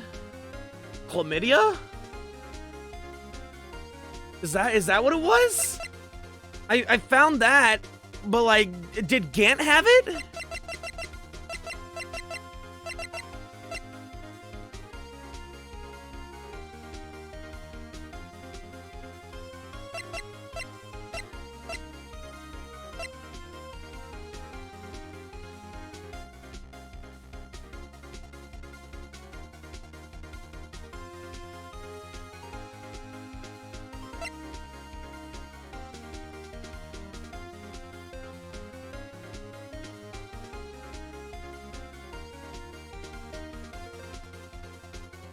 Victim went to meet Chief Gant on the day of the crime.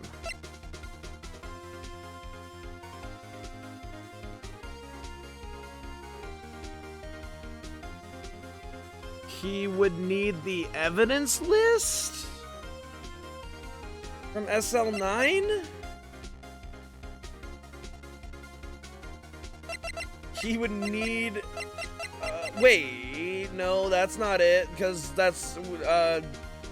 Gumshoe had that. He didn't know about the missing piece, so there's no reason for him to go and talk to him about that.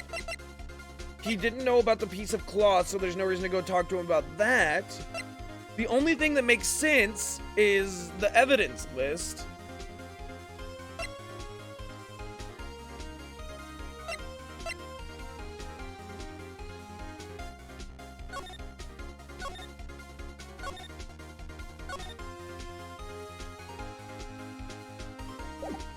You would have to have the evidence list in order to know what he needs to get out, right?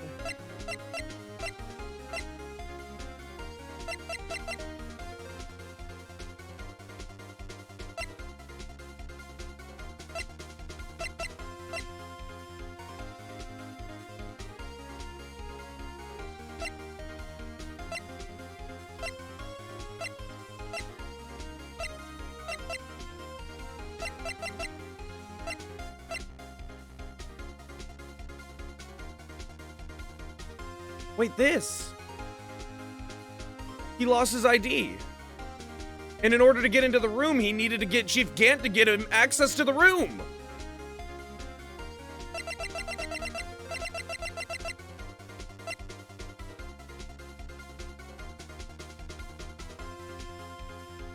Right?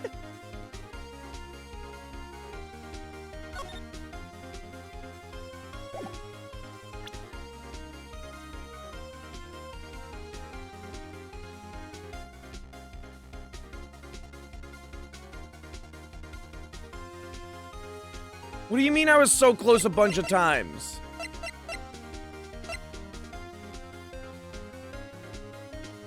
He doesn't need the SL9 incident files.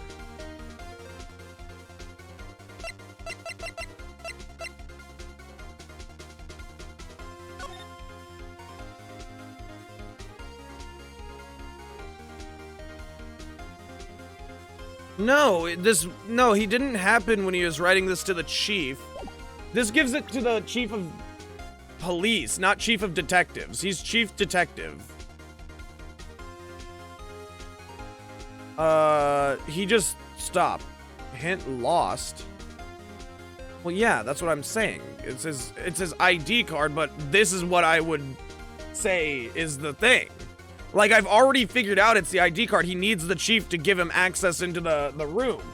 But this is the only thing that makes sense, is the lost item report, because saying just the ID card would make no sense. And that's why he would scribble it out. He doesn't technically need the lost item right then and there, right? Detective Goodman lost his ID card on the day of the crime. Or to be more accurate, Jake Marshall stole it. So Detective Goodman filled out a lost item report. He would have had to give that report to the chief of police. Yet you are in possession of the report, which means you can't be sure if he filed it. He filed it. How do I know, you ask? Because he needed to enter the evidence room that day. He needed to? Yes, to transfer the evidence out. Oh! Detective Goodman took the form to you, Chief Gant, sorry. Then, you accompanied the detective to the evidence room. I accompanied him? There's no other way the murderer and the Detective Goodman could have entered the room.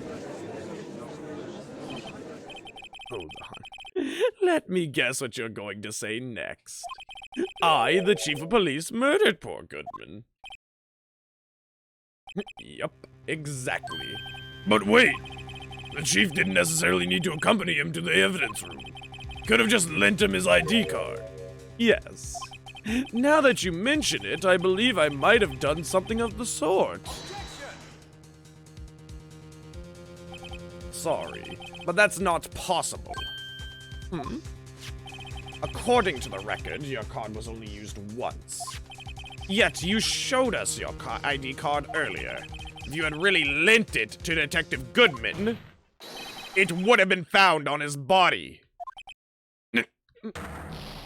Oh my... Jesus! Chief Gunn, you didn't. The murder was most likely a spur-of-the-moment crime, for no one in their right mind. Would you choose the police department as a place to commit murder? After the murder, you contacted Lana at the prosecutor's office. Why?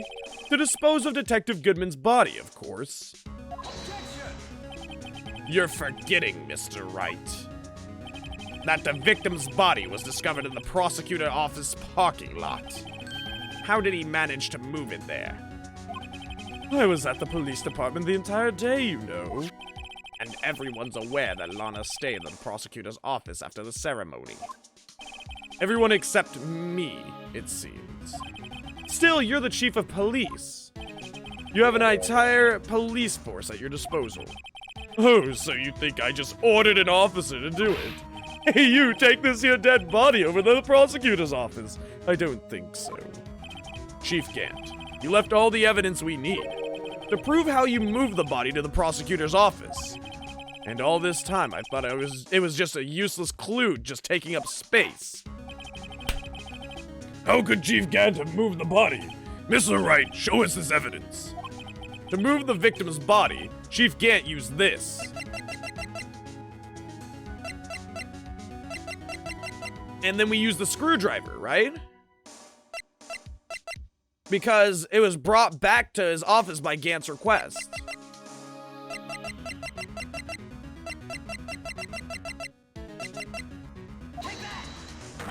This is how he moved Detective Goodman's body. What's that? A screwdriver? But what does that have to do with this case? Mr. Edgeworth, think back to the day of the crime.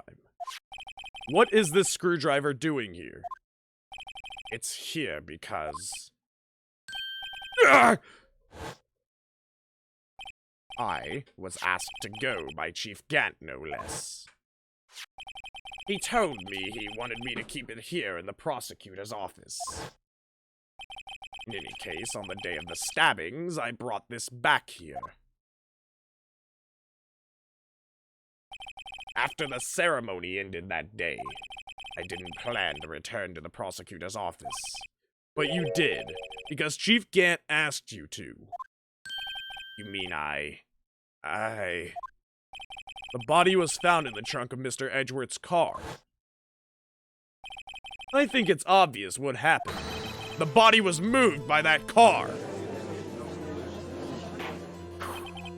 Detective Goodman's body was carried in the trunk of Mr. Edgeworth's car.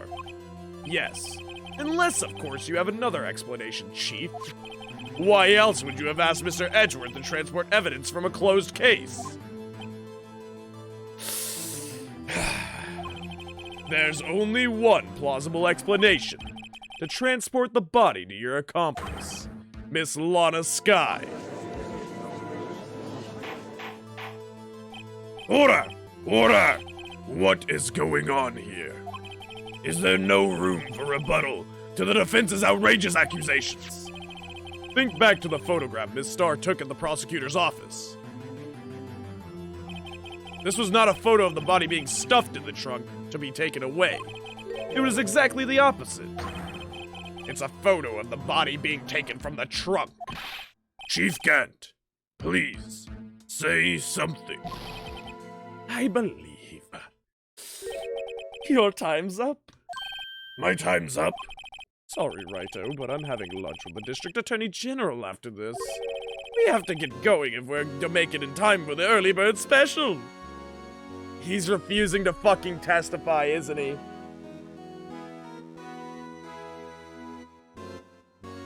He's going to refuse to fucking testify. But the cross-examination isn't finished yet. Remember what I told you earlier. A police chief has all kinds of weapons at his disposal. Weapons? Like the right to refuse to testify. I'm invoking that right now. What? This is not a right to be casually invoked. There are certain risks to be considered. So you're going to just run away after all of this? Run away? Don't make me laugh, Worthy. I stabbed old Goodman. That's what you're saying, right? But if you had any conclusive evidence, you would have presented it by now. Well, You think I had Lana dispose of the body? If so, then show your proof and get it over with. I will say it again, Mr. Wright. Damon Gant is the current chief of police. This court will not tolerate any accusations against him without concrete proof. What are you...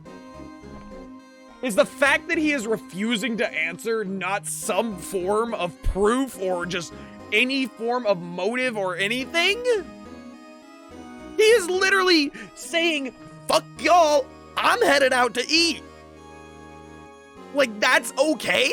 We are in the middle of a heated debate about whether or not he has fucking murdered a person and told him to go and get disposed of by Lana.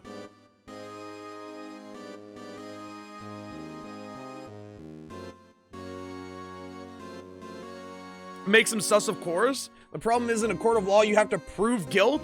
Well, if that is the case, if what we are saying is true and he refuses to testify, he absolutely fucking refuses to testify. We don't have proof that fucking Lana murdered anybody either.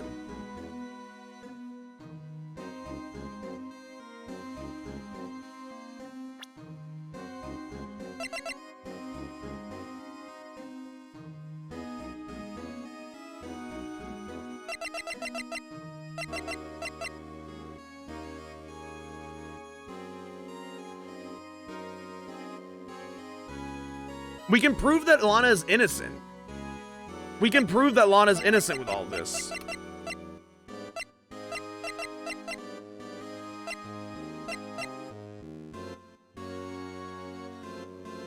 Like oh my fucking lord.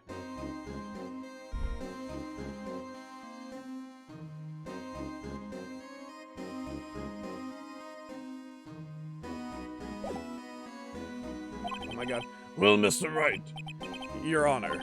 do you have any concrete proof? Proof that Chief Kent murdered Detective Goodman and made Miss Sky dispose of his body. Do I have any concrete proof?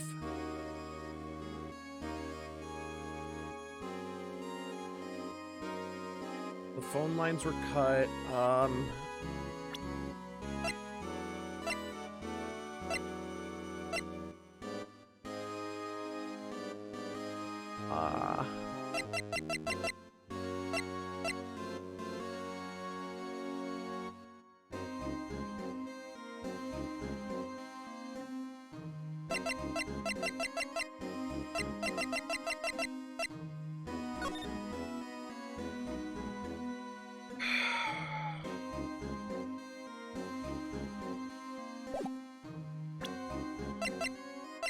Any proof that he murdered Detective Goodman?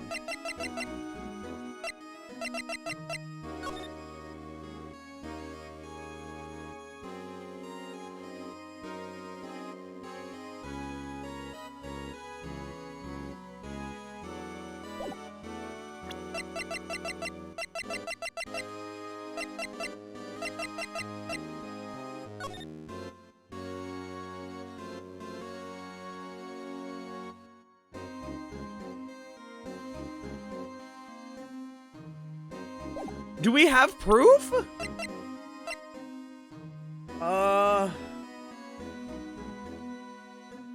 We have a bloody handprint behind the Blue Badger panel that has no prints. We have... This is the murder weapon.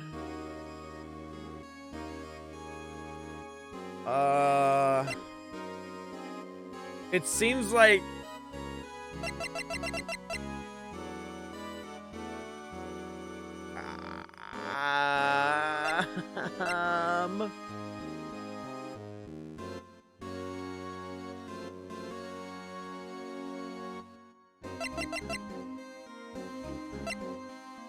I don't think we do have concrete proof.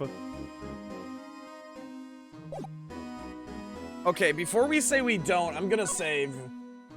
I just don't want to lose this progress. Before we say we don't have proof, I have to save this. I have no proof yet. It's no use showing evidence I'm not even sure of myself. No, Your Honor. At present, I have no conclusive evidence. See, G? In that case, this court is forced to penalize you for your allegations against the Chief. What? Here's a tip. Never gamble what you can't afford to lose, Righto. It seems that Lady Luck was on my side again today. Okay, Aji, I'll leave the rest to you.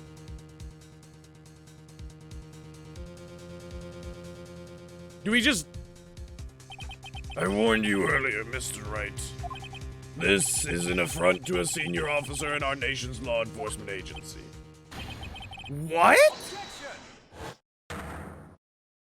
Lady Luck, Maybe we should have a word with her. Mr. Edgeworth, what do you mean? There's one lady who knows the real truth behind this trial.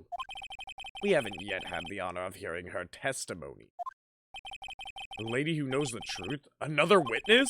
In the absence of conclusive evidence, the only other method of proof is testimony. But Chief Gann has invoked his right to refuse to testify. There's still someone else. One more witness who can answer all the questions raised in this trial, someone right in this very room. Mr. Edgeworth, who is this person? Why are you asking me, Your Honor? Have you forgotten? The defense is the only one calling witnesses today. Mr. Wright, does such a witness exist? She may not be willing to tell the truth, but we can't just stop now. Yes, Your Honor. The defense calls forth... Has to be Lana. Is the only one that would know the truth. The defendant, Miss Lana Sky? She was in the underground parking lot at 5:15 p.m. on February 21st. Her task to dispose of the victim's body. In accordance with a certain someone's orders. One second, guys. I just have to look at a few things. Alright, we're good. Mr. Edgeworth? The prosecution has no objections, Your Honor. Very well, the court will now take its final recess for the day. Oh my fucking god. In 15 minutes, we will reconvene to hear the defendant's testimony. This court is now in Hold on. Huh? Oh, hold on! Chief Gant, I thought you were going to eat. Listen good, Lana. He's talking to Lana. I don't think you need me to tell you this, but if you accept Mr. Wright's claims, there will be terrible consequences. Is this not a threat? That's right. Your sister will be found guilty for Neil Marshall's murder. God damn it. So she's gonna try and cover it up. God fucking damn it. This isn't good. Of course you'd never support such outrageous claims anyways, right? Just something to think about. Alright then, I've got a lunch date to meet.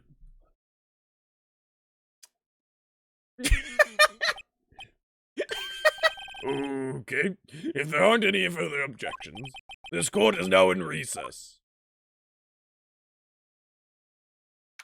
Oh, dude! Ah! What a bitch, right? Right?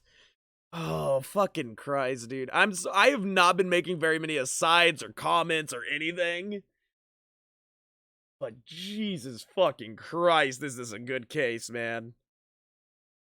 Oh. February 25th, 2:04 p.m., District Court Defendant Lobby Number 2. Looks like we managed to stay in the game. Yeah, thanks to your help, Edgeworth. That chief, he is something else, eh, pals? Detective Gumshoe. I'm not a detective anymore. Oh, yeah. Sorry about that. Ah, don't worry about it. I've already decided where to work now.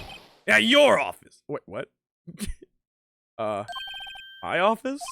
Sure. I'll take the place of that top-knotted girl you used to work with. Did he mean, Maya? Still, looks like we're all out of moves now.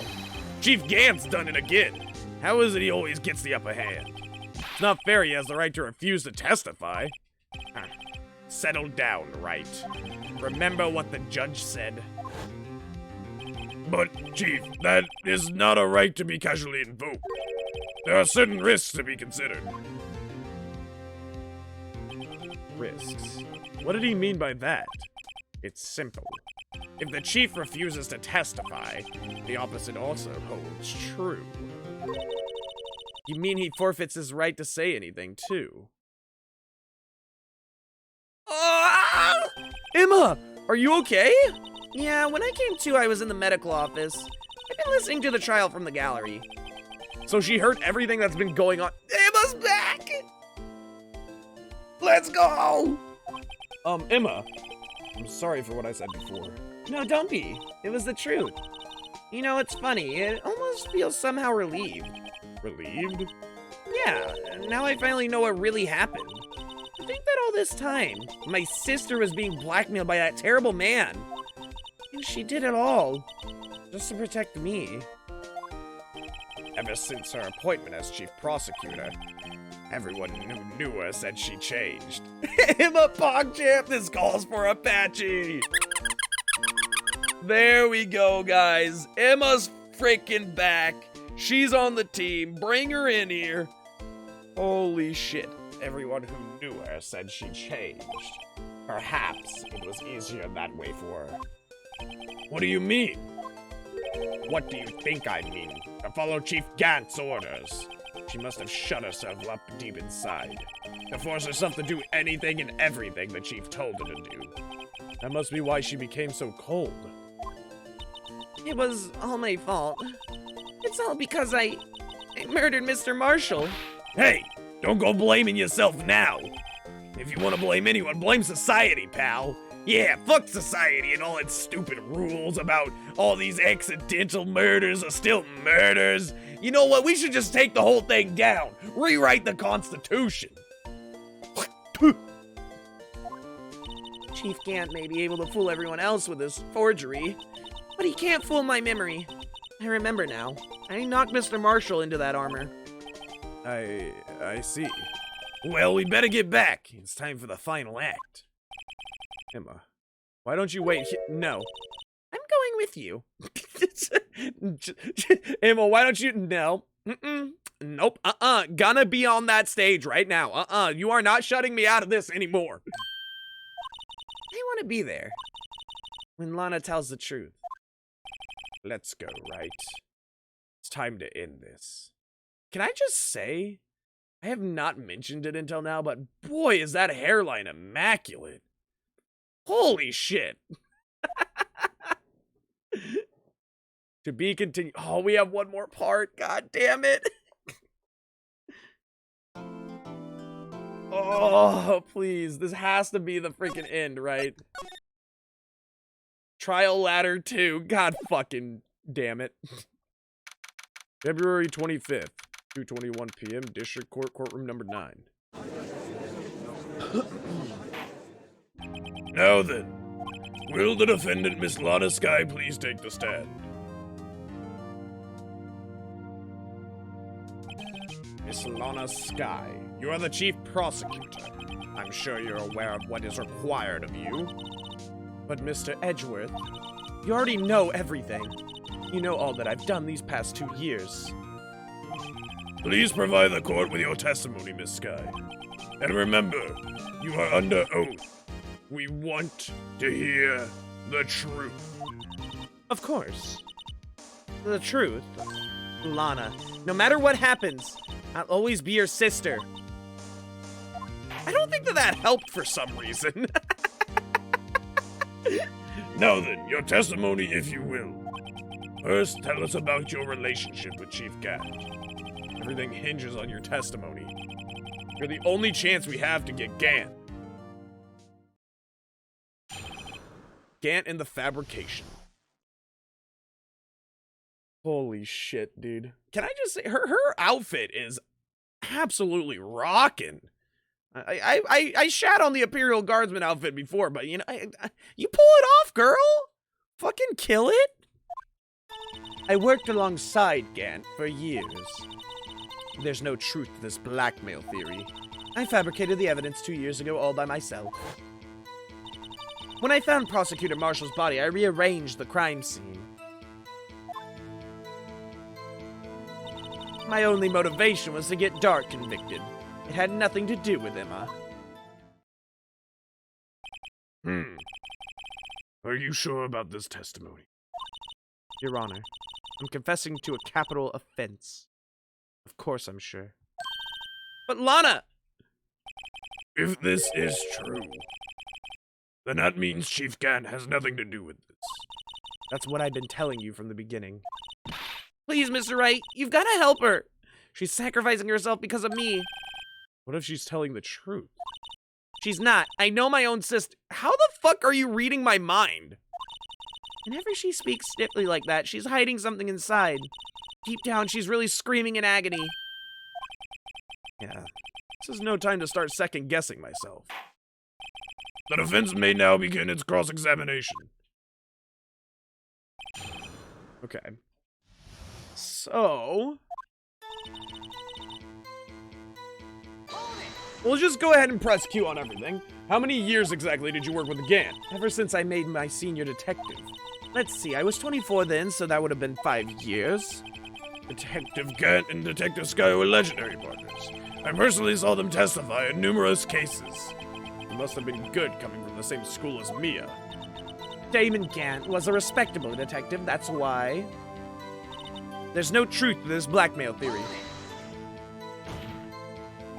But think about it, Miss Sky. This mahogany's been pounded at least 50,000 times throughout this entire game, but not a single dent or scratch is left. Mahogany must be the strongest wood. I mean the forgery. You didn't murder Detective Goodman. You told me as much yesterday in jail. You still don't get it, do you, Mr. Wright? Any testimony you cannot present in court is as useless as idle gossip. I stabbed Detective Goodman with a knife. And I fabricated the evidence 2 years ago all by myself. Did you do so to help your sister? Joe Dark was a serial killer. My sister almost became his last victim that day. I didn't want that incident to ruin her life. But what she did was justifiable self-defense. She wouldn't have been charged with anything. That's not the point. She was traumatized that day, all because of that creep. That's why I couldn't forgive him. Lana. So that's why you fabricated the evidence 2 years ago. When I found Prosecutor Marshall's body, I rearranged the crime scene. How would you have been able to rearrange 2 whole-ass bodies before anyone, and I mean anyone, came to investigate? You say you did this all by yourself. Yes. Would you mind telling us what you found when you arrived at the crime scene? It seems I was the first person to discover the scene. The broken Prosecutor Award knife was stuck in the victim's body. False! False! Wait, no, that's true. Never mind. I'm getting lost in the, million different strings we've gone through. What? But Prosecutor Marshall died from an unfortunate accident. That's only a situation you dreamed was possible. The reality is, it wasn't my sister who took the prosecutor's life. Fantasize all you want, Mr. Wright, but I'll never change this statement. You mean Prosecutor Marshall wound up being killed by Dark? Something like that. If that is so, what happened to the other murder weapon? That's what I was gonna say, the fucking knife, dude! Dark was carrying a switchblade knife. Oh, that was lying on the floor a little distance away. It was probably knocked away in the struggle. That's not how it went down. She's trying to cover up her lies with more lies. All just to protect me. So when you found the scene like this, what did you do? After all, this is what everything boils down to. Yes, I broke off the tip of Dark's knife, planted it inside the wound, then moved the body.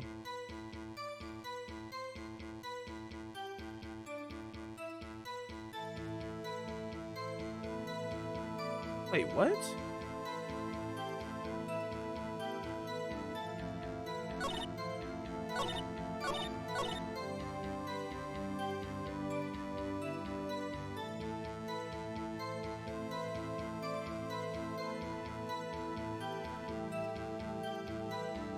That doesn't seem to add up, though. Because...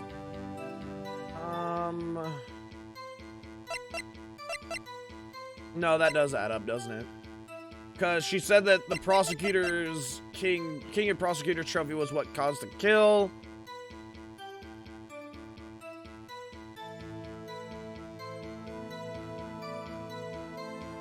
Therefore... Yeah. Yeah, okay. I think it adds up. Yeah, same. But we're gonna still ask.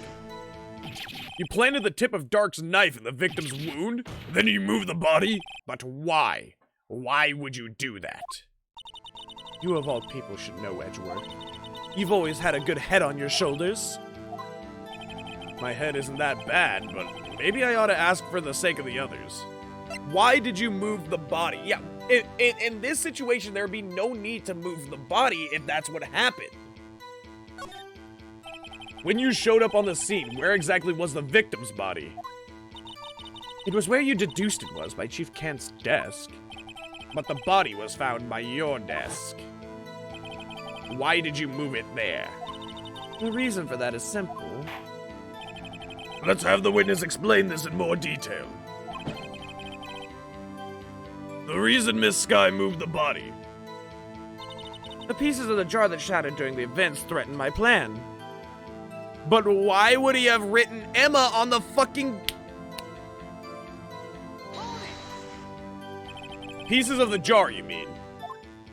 Yes, that wretched jar you showed us earlier. In order to show that Dark committed the crime, I felt it would be more expedient to move the body. So, when you first found the body, the jar was already... Of course it had been shattered to pieces. If you looked at the crime scene, it would be clear right away what happened. Neil Marshall was dead and Dark was lying unconscious. In other words, the jar must have broken during the struggle. I see. What's the matter, Emma? Apparently the jar shattered at the time the crime was committed. But I have a feeling there's more to it than that. There must be a contradiction here somewhere. Anyway, I committed this fabrication completely alone.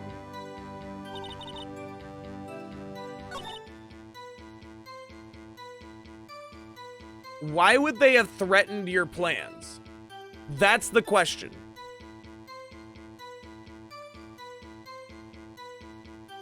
I just really hated the jar, honestly. Why would the jar have threatened your plans? That's my question. If... Okay, hold on. Dark?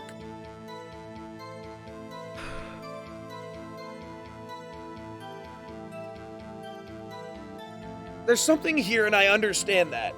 But why would it have threatened your plans? Pieces of the jar, you mean? Yes, the wretched jar you showed us earlier. In order to show that Dark committed the crime, I felt it would be more expedient to move the body. So, when you first found the body, the jar was already... Of course it had been shattered to pieces.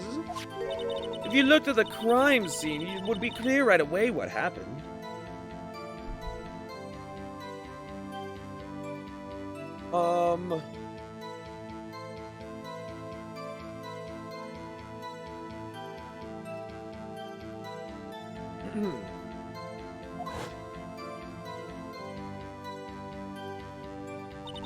Neil Marshall was dead and Dark was lying unconscious. In other words, the jar must have broken during their struggle. But then how was Dark unconscious if the jar broke during the struggle? Right? Because what we're going off of is that the jar... Wait, no, the jar did not fall on their heads. Oh my god, I'm so confused. I see. What's the matter, Emma? Apparently the jar shattered at the time the crime was committed.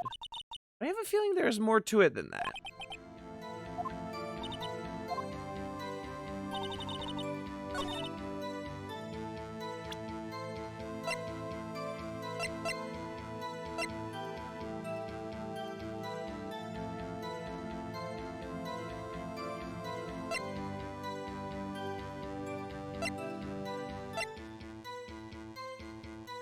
Is it this?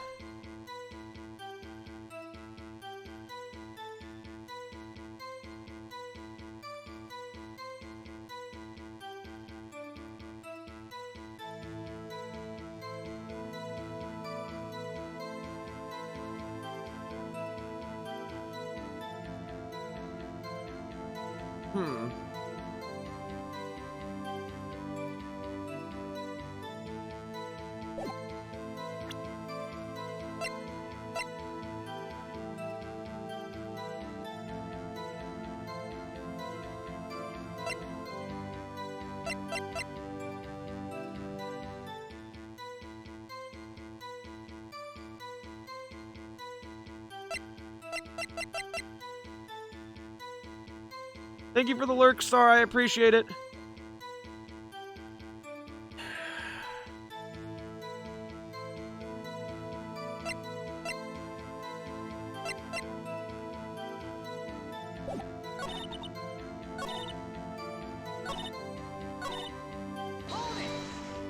Okay, let's reread this. Did you, Joe Dark was serial killer? I did want the ruin her life.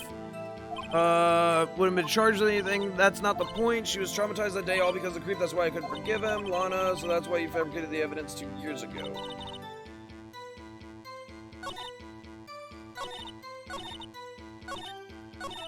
Okay.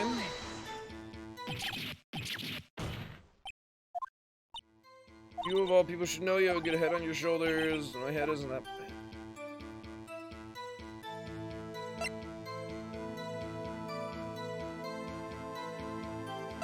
Why did you plant the knife?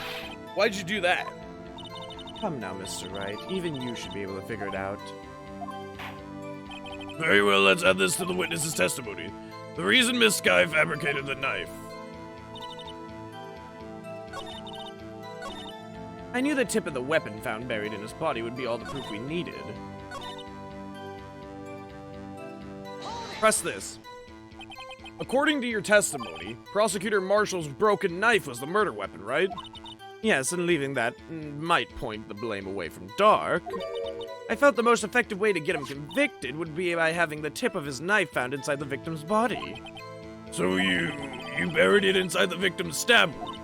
Yes, because I hated Dark for what he did.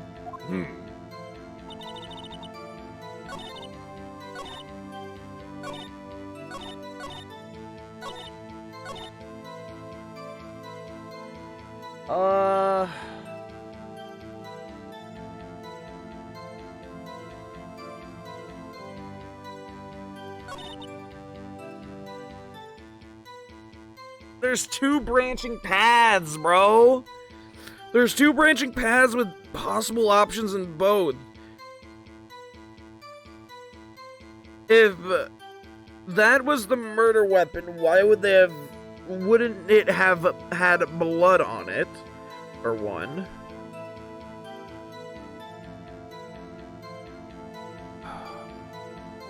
Okay. Hold on.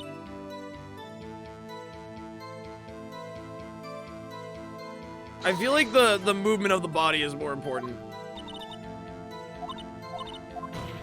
I feel like movement of the body is more important here. Lana, so that's why you fabricated the evidence.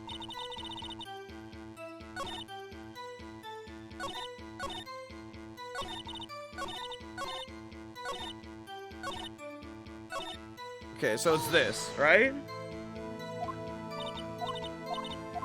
It won't let me change it. It's not the point. She was traumatized that day because the creep... Lana, that's why you fabricated the evidence 2 years ago. I rearranged the crime scene. This is where we... You say you did this all by yourself. Yes, would you mind telling us why? Okay. What? Alright, then we have to go through this little thing. Prosecutor Marshall died from an unfortunate accident. That's only something that you made up. Unless that's all you want. You mean Prosecutor Marshall, that's so. What happened to the other murder weapon? Dark was carrying a switchblade. Oh my god.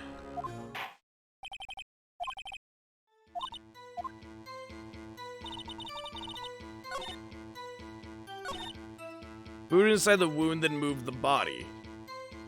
Okay, so why did you plant it inside the wound, and why did you move the body? Planting it inside the wound is obvious, is to set up the scene in order to make it,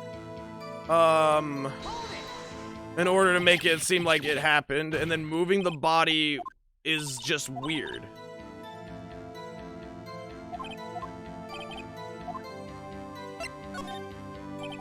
When you showed up on the scene, where exactly was the victim's body?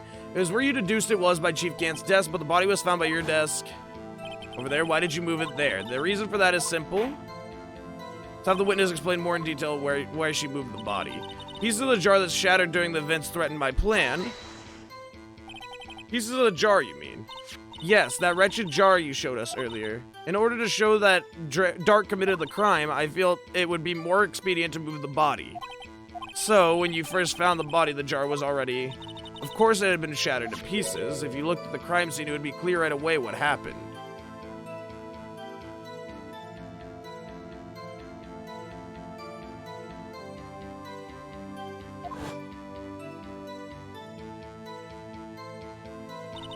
Neil Marshall was dead and Dark was lying unconscious.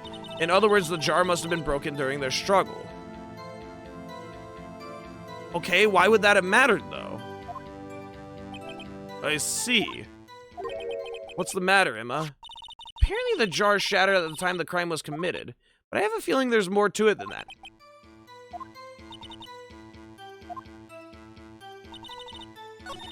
Okay. So it's something about this fucking jar. Because look what's on the jar. Yeah, I know what's on the jar is Emma written in blood, but she could just make it up and say like, oh, well, that's not the reasoning. What I was thinking is, why would she, like, wouldn't it be more suspicious if, I'm gonna say this, yeah. Emma being written up on the jar is more damning than a picture showing, like, why would it have broken if it was on the opposite side? Miss Sky, I understand how you feel. You committed that crime 2 years ago to protect your sister. You mean the forgery at the scene where Neil Marshall was murdered? If that truth were to be exposed now, the past 2 years of your life will have been in vain. Even so, I'm compelled to bring to everyone's attention a significant contradiction within your testimony.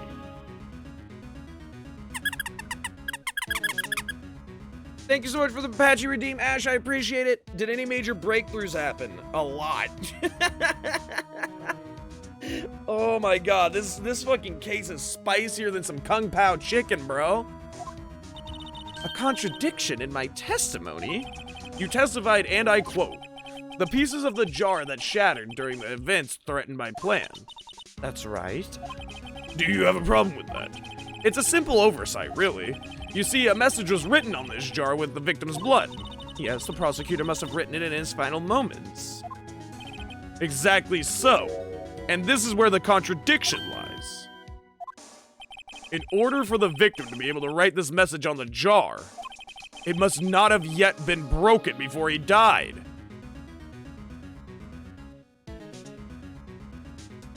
I knew that. I knew that, chat.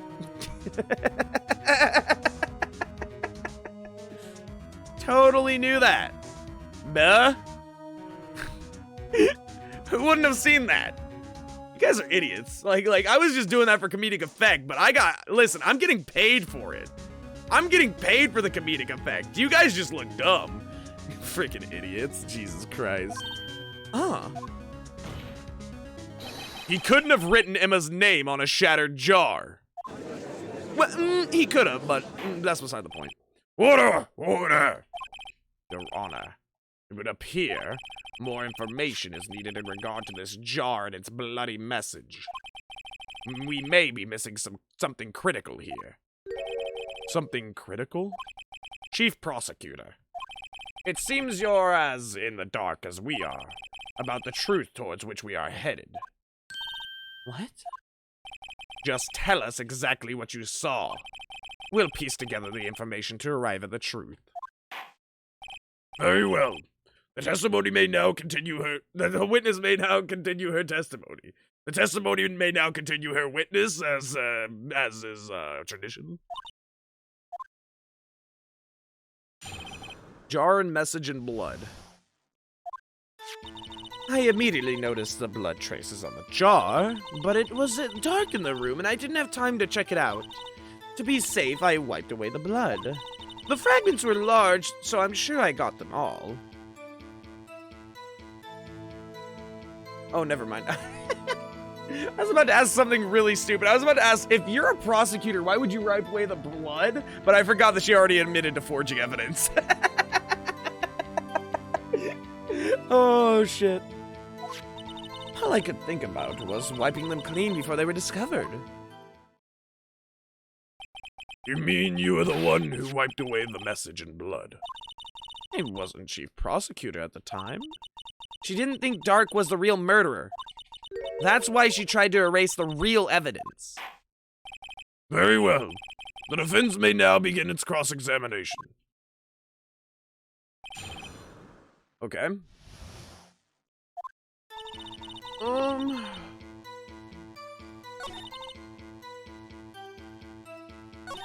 If it was dark in the room, how did you know where your desk started and Gant's ended? So the jar was already broken. It's a miracle that thing hadn't broken earlier. It certainly looks as feeble as the defense's case. Not as feeble as the judge's judgment. You are an ace detective who never missed a detail. Do you really expect us to believe you didn't investigate what was written on the jaw pieces? Normally I would have. But it was dark in the room and I didn't have time to check it out.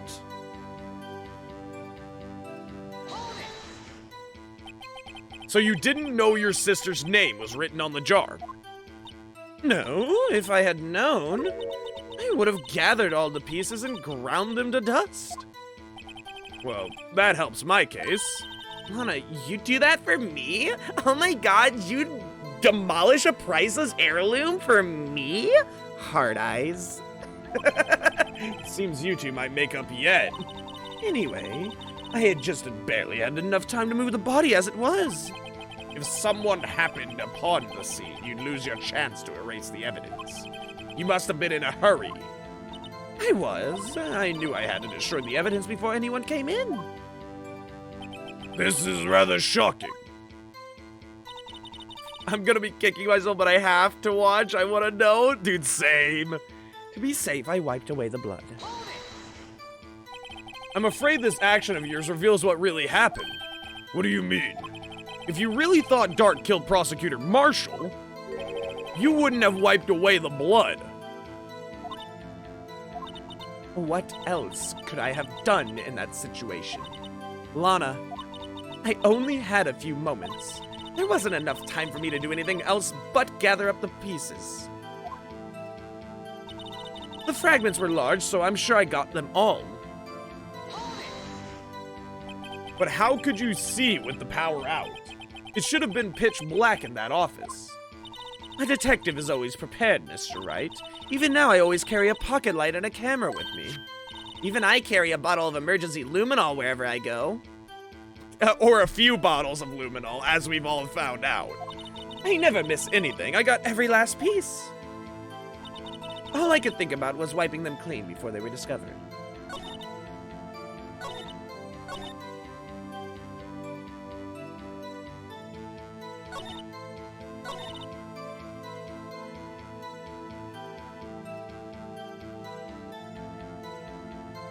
But she didn't get them all.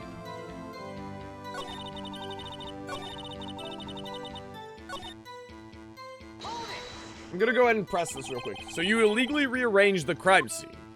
Yes, I don't have any excuse for my actions. I'm so sorry, Lana. I didn't know. I've treated you so badly all this time. It's not too late. There's still plenty of time to make up. After we've gotten to the bottom of this incident. No doubt this day will leave a permanent stain on the history of the prosecutor's office. More contradictions have surfaced in her testimony. Your sister's really putting up a fight. She must really care about you. Still, she's not doing this the right way. I think I finally figured out the contradictions in her testimony. There's one final possibility that might turn everything around. If you immediately notice the blood...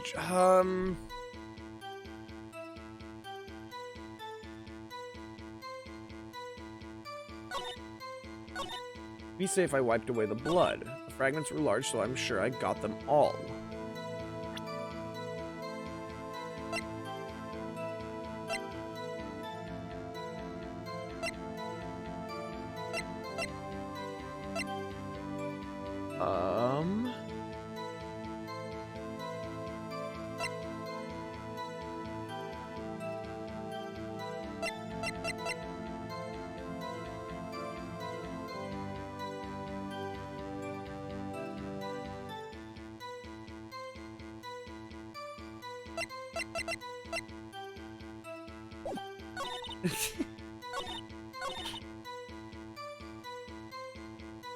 Yeah, that's what I'm saying.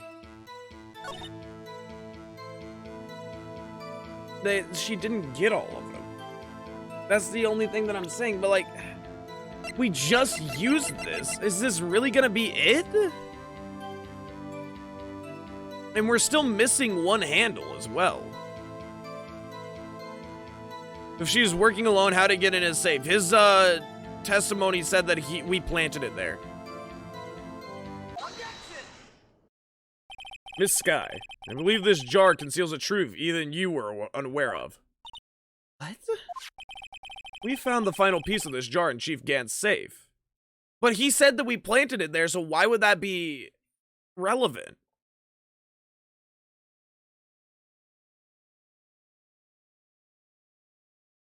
That's what I'm saying. If he said that we planted it there, why would that be relevant to the situation? In the chief's safe? But how? I knew it. She really didn't know. There's something even more disturbing about that final piece. There was still blood on it. Oh, because this is the only piece that she didn't scrub. So that means that she didn't get them all. And on top of that, Gant came in and fucking helped. But the witness just testified that she gathered every last piece and wiped the blood off of them. Yes, which leaves us with only one explanation. On the night Prosecutor Marshall was murdered, you were not the first one to show up on the scene. Chief Gant got there before you.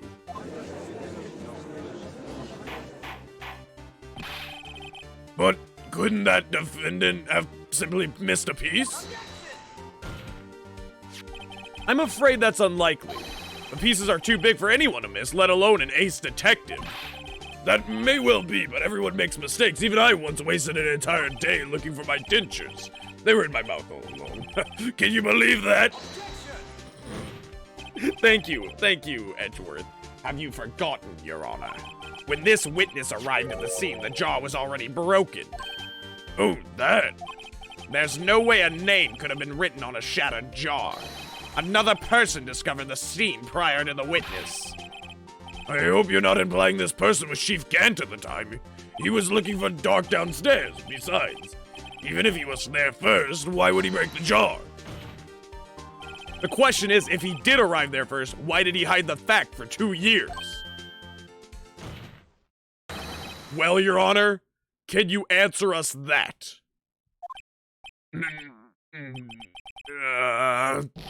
No?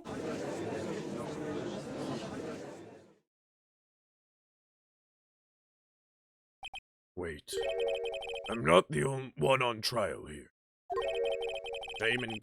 Damon Gant arrived at the crime scene prior to the witness.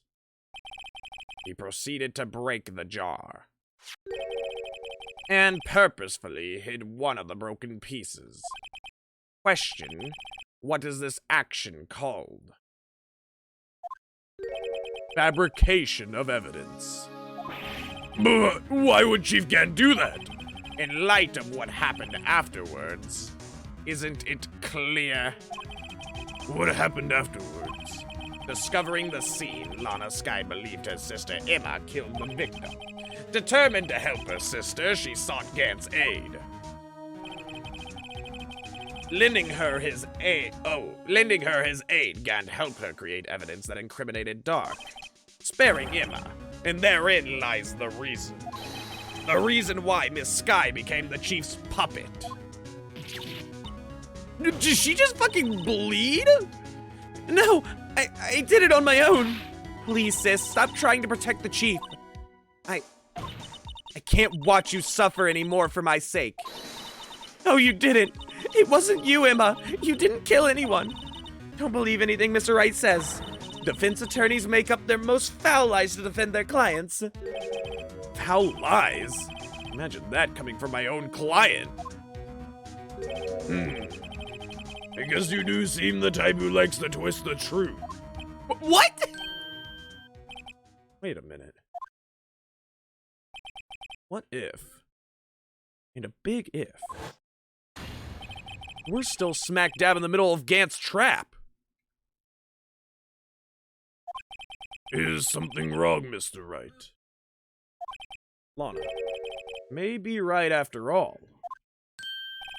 What do you mean, Wright? So you do tell foul lies then, Mr. Wright? Miss Sky, please testify once more. But... If evidence was fabricated behind your back, then Emma's accidental killing of the prosecutor Marshall might also be a lie. Ooh, wait a... Gant killed him. Right?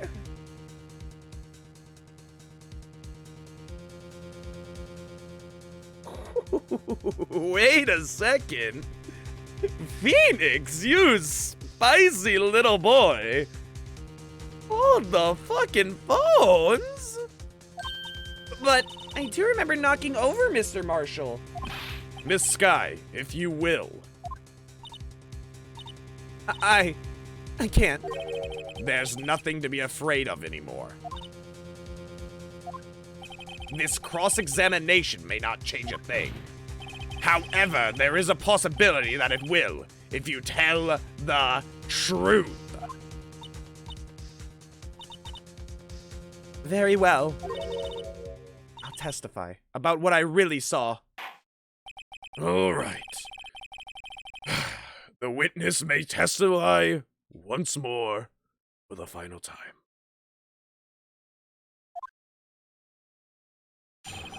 Actual crime scene. Did he just double back and is saying Gant killed Marshall, blames it on Emma, and use that to trick the detective into helping him cover? That's what he's saying. So basically what happened, Dark, I think, was not the murderer. And I think what happened is that Neil... Or something along the lines, something along the lines, Neil and Dark were not fighting. And then Gant came up and stabbed him in the back, or something like that, right? And then broke the knife off, but he wears gloves. It's Dark's. He might have knocked Dark out. He might. What might have happened is, okay, hold on. I'm trying to think here.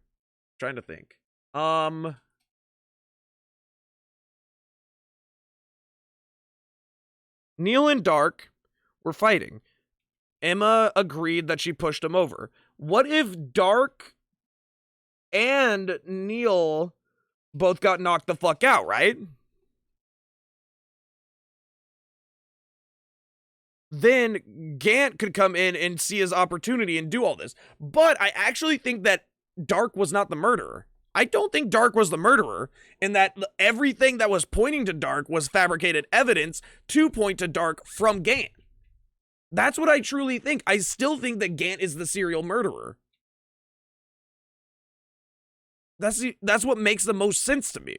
And that's why all these other murder cases, that's why he would want to have all these cases under his control, is so he could do his murdering and get away with everything.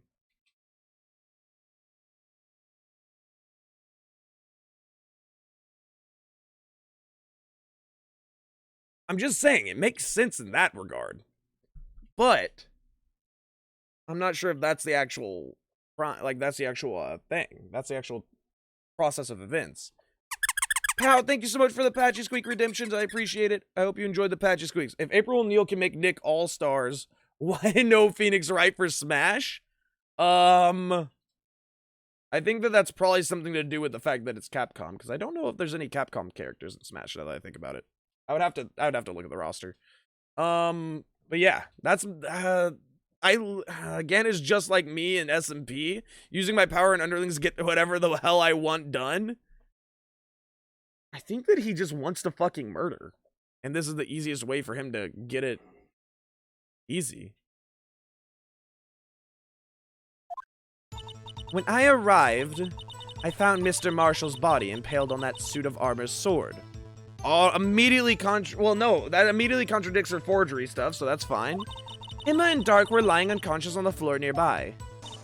When I saw what happened, I thought she did it. That's why I erased all the evidence that linked her to the murder. I had Chief Gant help me remove the body from the sword and carry it, but if it all really was a fabrication, Emma might be innocent.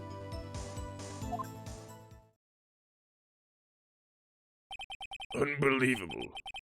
The body was impaled on the armor's sword. You were the only one who saw that. If only you had proof. Actually, I do have proof. What? I gave it to Mr. Wright this morning. What? The book? What, to me? It's a picture I took of the crime scene as I encountered it. I thought it might be needed. But I don't remember receiving a picture like that. Lana must have known.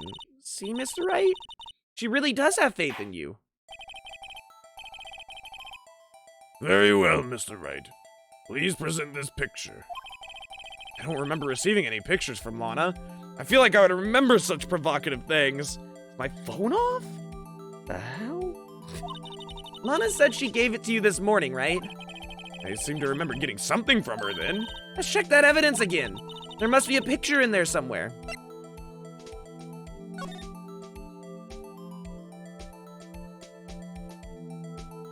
Oh. Right there, buddy. Never mind. Ooh, that is all hell pixelated. Hey, there's a picture here.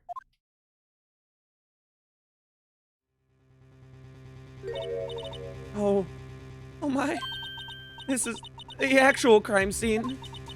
No other detectives saw the crime scene like this. Because I contacted Criminal Affairs only after I had rearranged everything. Lana's picture inserted into the court record. Mr. Wright! That piece cut out from his vest. Could that be? The cloth we found inside Chief Gant's safe. What's this? Oh, but it has Emma's fucking handprint on it. That's gonna convict her, isn't it? This is a handprint, isn't it? That cloth, it had fingerprints on it. Whoever fingerprints those are must be the real murderer.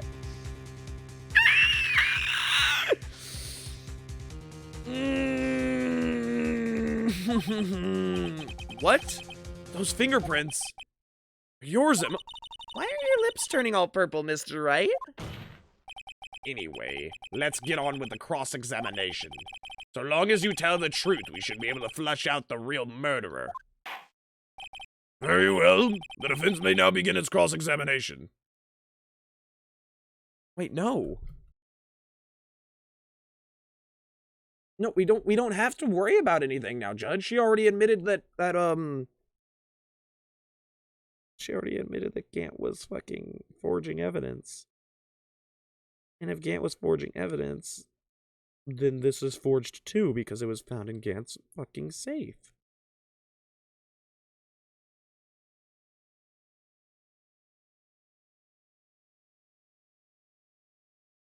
He placed her hand on the cut fucking fabric.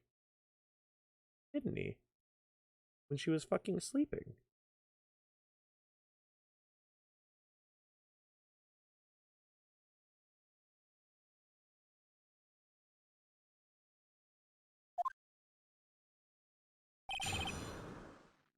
Okay.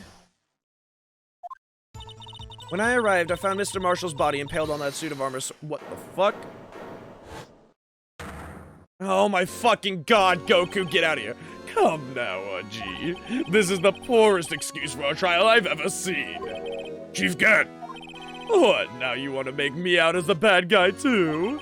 If so, I'd like to put in a word or two in my defense. I'm afraid it's too late for that. What? You already declined to testify. That means you forfeited your right to make statements of any sort. This must be what that risk that we were talking about earlier. Just sit back and relax. And enjoy the sound of that noose tightening around your own neck.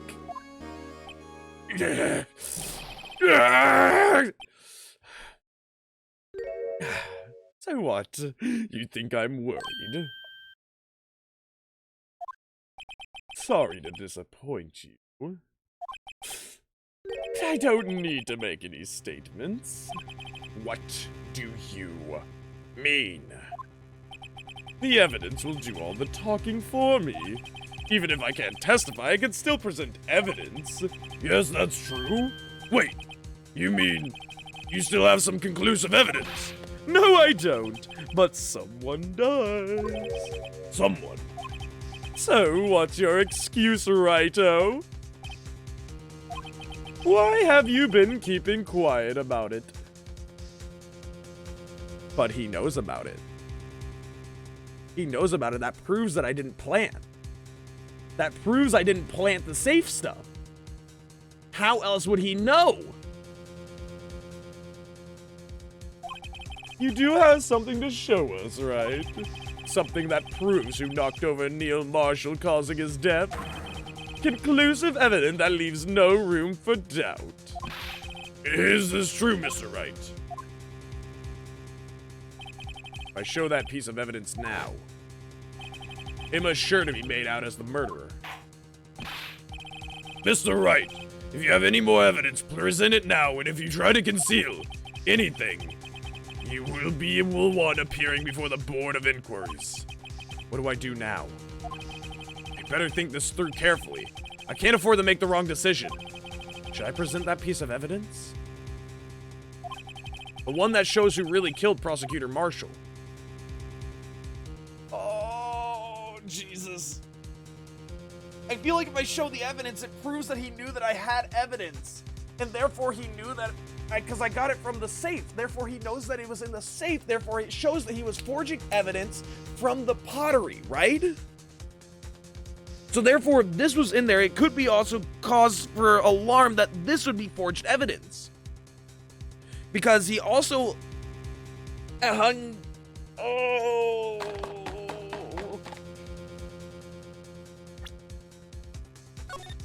Oh, Jesus. I feel like we show it. I feel like we show it. Oh, please don't kill Emma. Yes, Your Honor. I do have further evidence. All right, the time has finally come to show it to them. Those prints have got to be the chief's. Oh, Emma. No. Now then, let's see this conclusive evidence. The evidence that shows who actually murdered Prosecutor Marshall.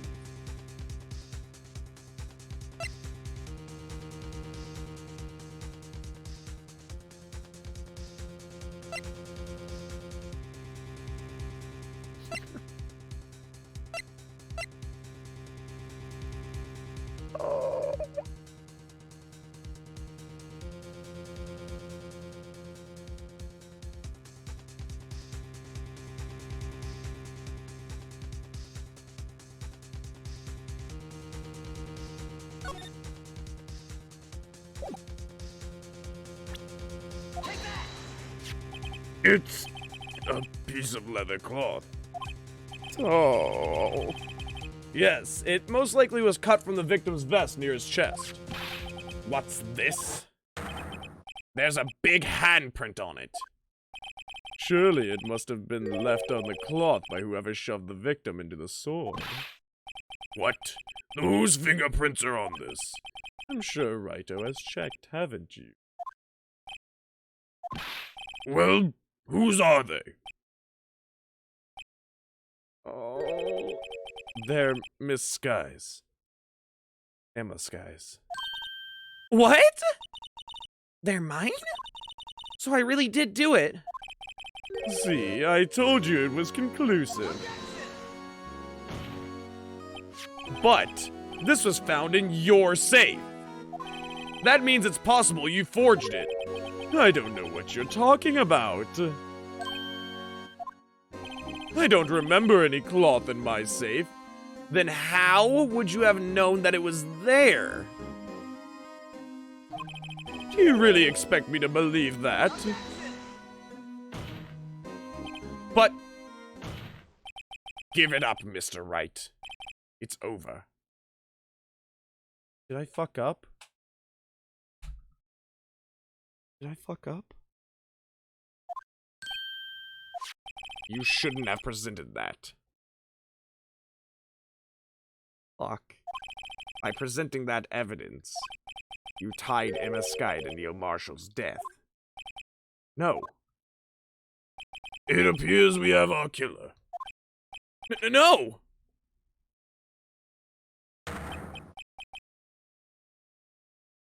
How? What? What? Everything hinged on that point.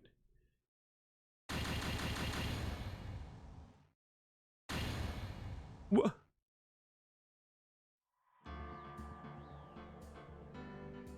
You're telling me Gant knew that I had evidence. How would he known that I had that evidence if it wasn't something that he had in his safe, though?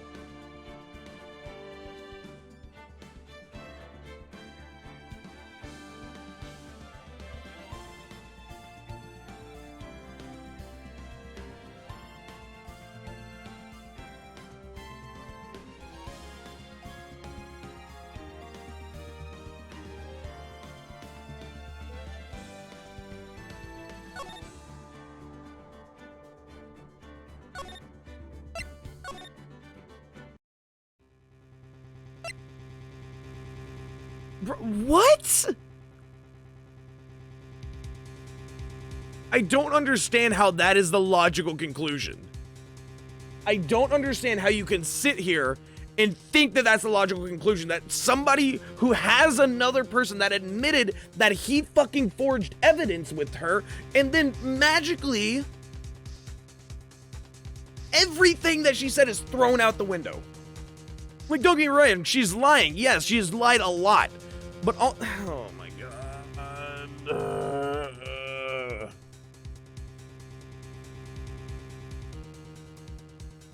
Okay.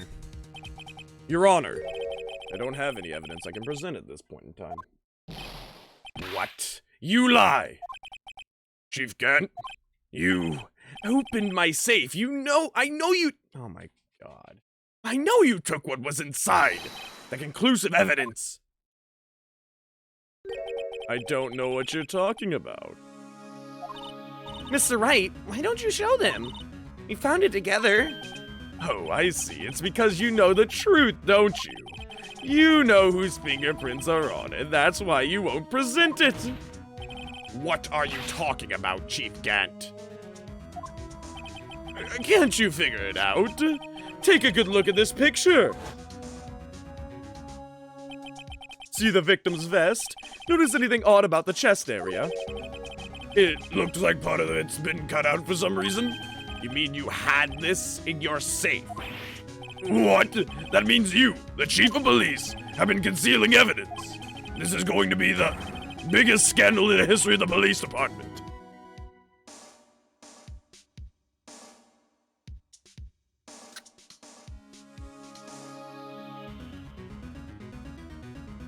Yo, fuck this game. Yo, fuck this game, bro.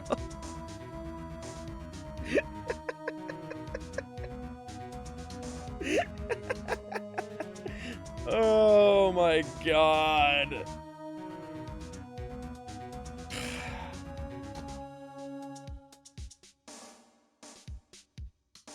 Okay.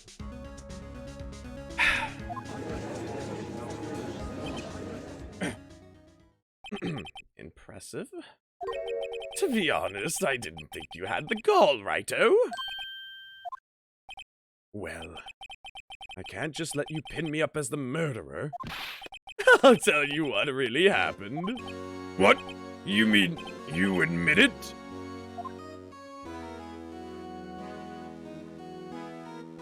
What? But he's not allowed to.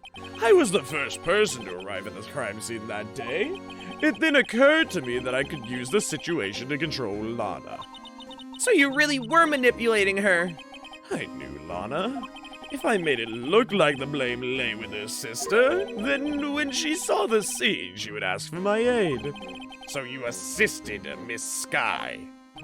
I told her to arrange all the evidence. I had her plant the knife tip in the victim's body and move the body across the room. And I ended up using that evidence to get Joe Dark convicted. When I tampered with the crime scene, I hid 2 pieces of evidence. This was before Lana arrived at the scene, mind you. 2 pieces of evidence. You mean those items in your safe? But why? For insurance, of course. Insurance. I was sure my plan would work, but it's always best to be prepared for the worst. I wasn't able to let anyone blame me for a murder that girl committed. You mean you are calculating that far ahead while forging the evidence? What do you take me for, a fool? I didn't make police chief by dumb luck. See this jaw fragment? I hid the most legible part of Emma's name. I didn't expect Lana to go ahead and wipe the blood of all the pieces. But if you fabricated all the evidence, what's to say you didn't fabricate the message on this jar too? Oh. Some people just don't know when to quit, do they? That's why I kept one more item for insurance. You mean that piece of cloth? Come on, Righto, cough it up already. I know you have it. What are you waiting for, Mr. Wright? So you admit to it then, Chief Gant, that you were hiding this cloth you cut off the victim's vest in your safe. Yes, I admit it. I didn't want to have to do that, being chief and all, but it's a lot better than being portrayed as a murderer. Well, Mr. Wright, what do you have to say for yourself? Just a moment ago, you said you didn't have any evidence you could present. Foolish move, Righto. You should have showed it then before it was too late. It's been a long battle. But the moment of truth has finally arrived. As long as I don't mess up here, victory is well.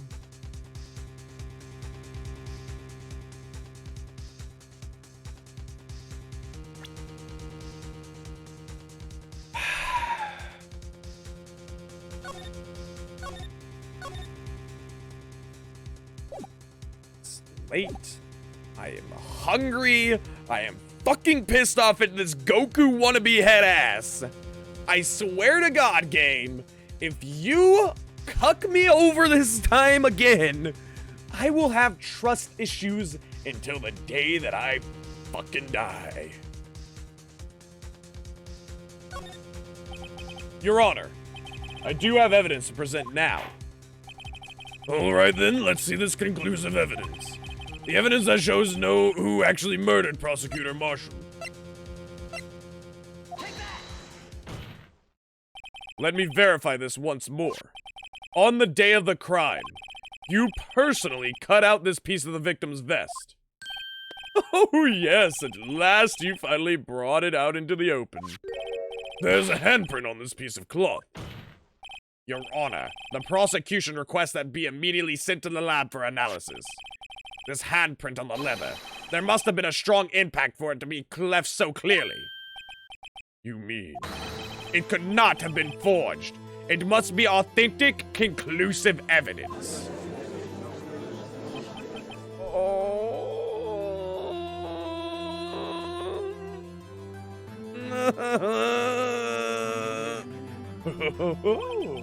You're as slow on the uptake as ever, Worthy. What? Think about it.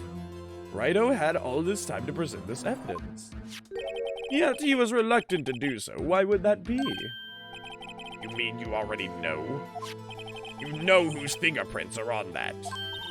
Mr. Wright, do you really know? Whoever the fingerprints belong to must be the real murderer. Whose fingerprints are they? Very well. I'll tell you. It should be okay now. Everything's proceeding as predicted. The person to whom these fingerprints belong to is... Wait, can't I just lie? what does lying do to me? It showed Emma's fingerprint. But he said that he cut it off.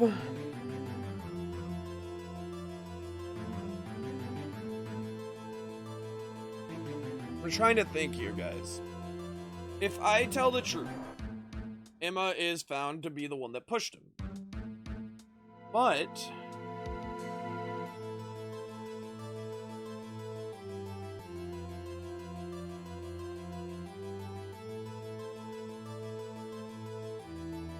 either way, they're gonna find out. Even if I lie and it's sent off to get ID'd, it would be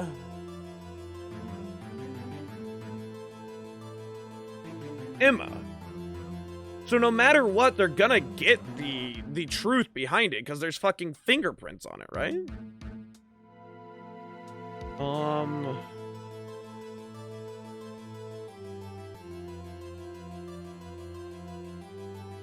And if we line up hands, Damon's hand is clearly gonna be bigger than a fucking 14-year-old girl's. Yeah, we can literally just compare hands. Like it wouldn't be make a difference. A fucking adult male's hand who has obviously been lifting weights since the day he was fucking born is gonna be a bigger handprint than a 16, at the time, 14-year-old girl's. Emma Sky. What? They're mine? Sorry, Emma. Why? Why didn't you tell me?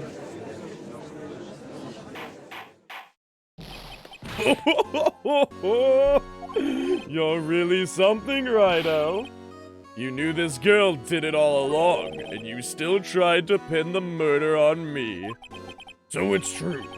Tragic but true. This girl really did shot Prosecutor Marshall to his death. But that's not what this trial is for, right? How could you monster! Miss Sky. You knew whose fingerprints those were all along, yet you acted like she really didn't. Miss Sky, it's not over yet.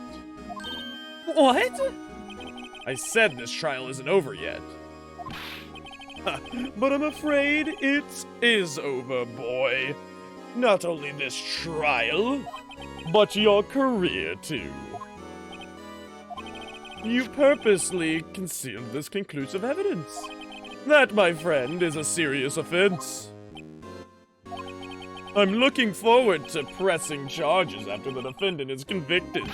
I'll have your badge, boy. What's the matter? Cat got your tongue? Aren't you going to tell us how it feels? How it feels to be the one who single-handedly turned a poor little girl into a murderer? Feels pretty damn good. Before I do that, there's just one little thing I have to clear up. Oh? And what's that? Who really killed Prosecutor Neil Marshall? What? I mean, Chief Gann, you are absolutely right. This piece of cloth proves who the real murderer is, who killed Neil Marshall. Who killed Neil Marshall, you ask? It was Emma Sky, wasn't it? I'm afraid that's not possible. You see, this piece of cloth contains a critical contradiction. Is it on the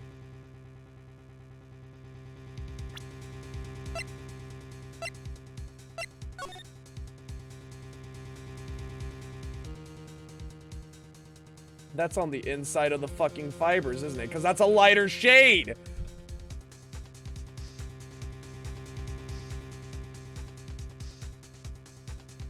She wouldn't have pushed him from the inside of his fucking coat.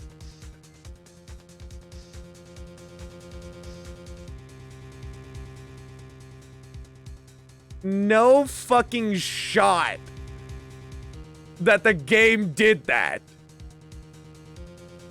No fucking shot. That is actually what it is.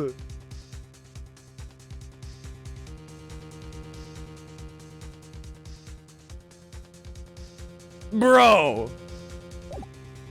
if that's the actual reasoning, I'm going to flip my shit. I'm about to flip my biscuit. What? A contradiction? What is this fool babbling about? I'm talking about a contradiction, one that proves who the real killer is. Mr. Wright, this piece of cloth, what could it possibly contradict? Chief Gant, your tyrannical reign ends here. Behold, the piece of evidence that contradicts this cloth.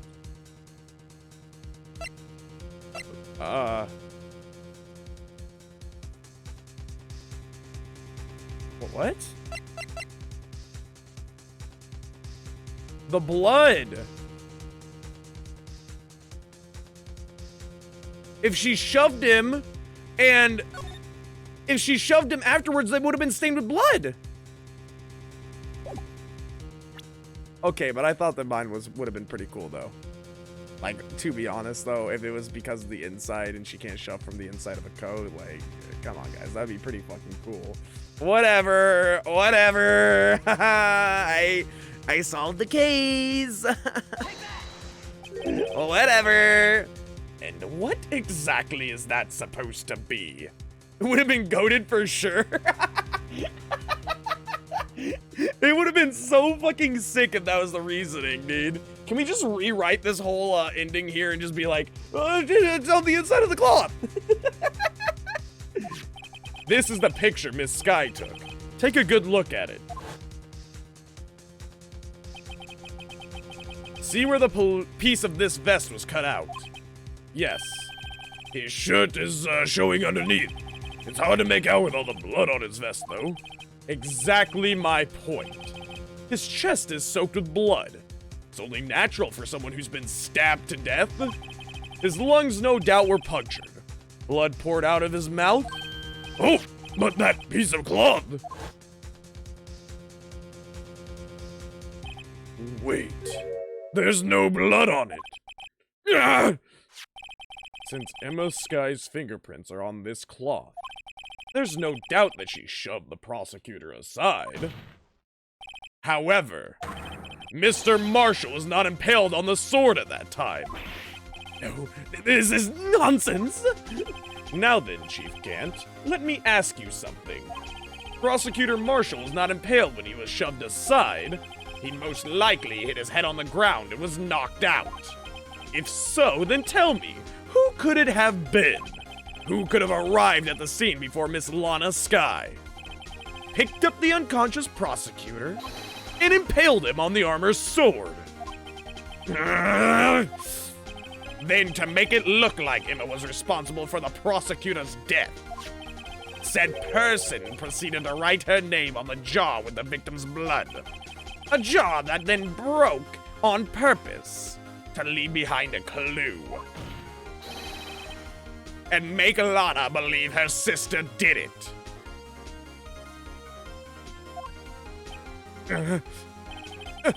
Remember what you admitted only moments ago? That you personally cut out the bloodless piece of the victim's vest. Ironic, isn't it? Through the very act of creating insurance, you proved that you were the actual murderer. And no! I fucking love his little thing. I can't shout as loud, though. It's finally all over.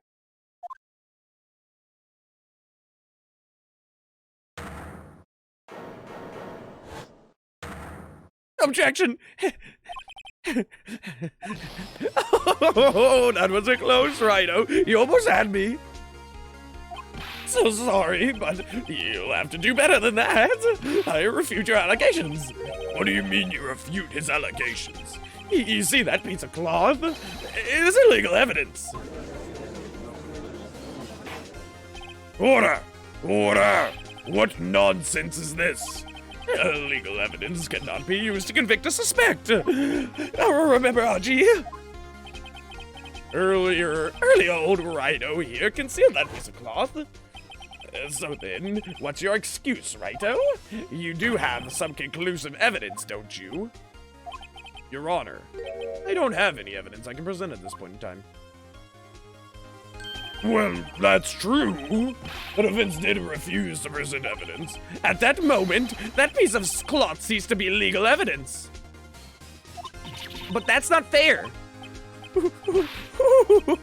Did you actually think you confessed me in court? It looks like the last laugh is on you, son.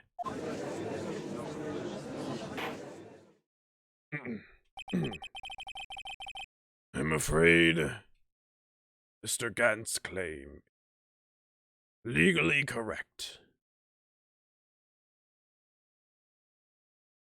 Wait.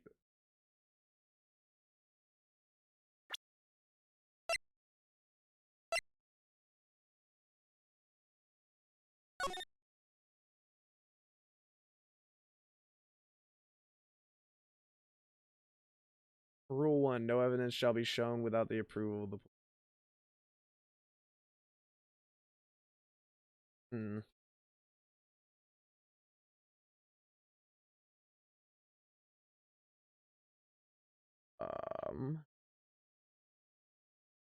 But so he didn't approve it. He didn't approve the showing of the stuff.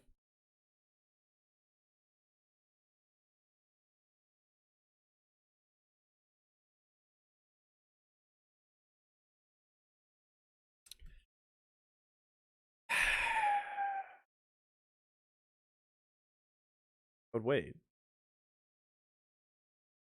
No. No, wait. He said that if we went into the safe, there should have been a piece of cloth, and that is the thing that he was referencing, right? So therefore, it's still approved. Right? I'm afraid Mr. Gant's claim is legally correct. Well, Mr. Edgeworth? True. Illegal evidence cannot be used to convict a person. Assuming, of course, that the evidence is indeed illegal. What, Mr. Wright? It seems at last. The time for me to reveal my plan has finally arrived. Mr. Wright, do you admit to it that you purposefully and illegally concealed this piece of cloth?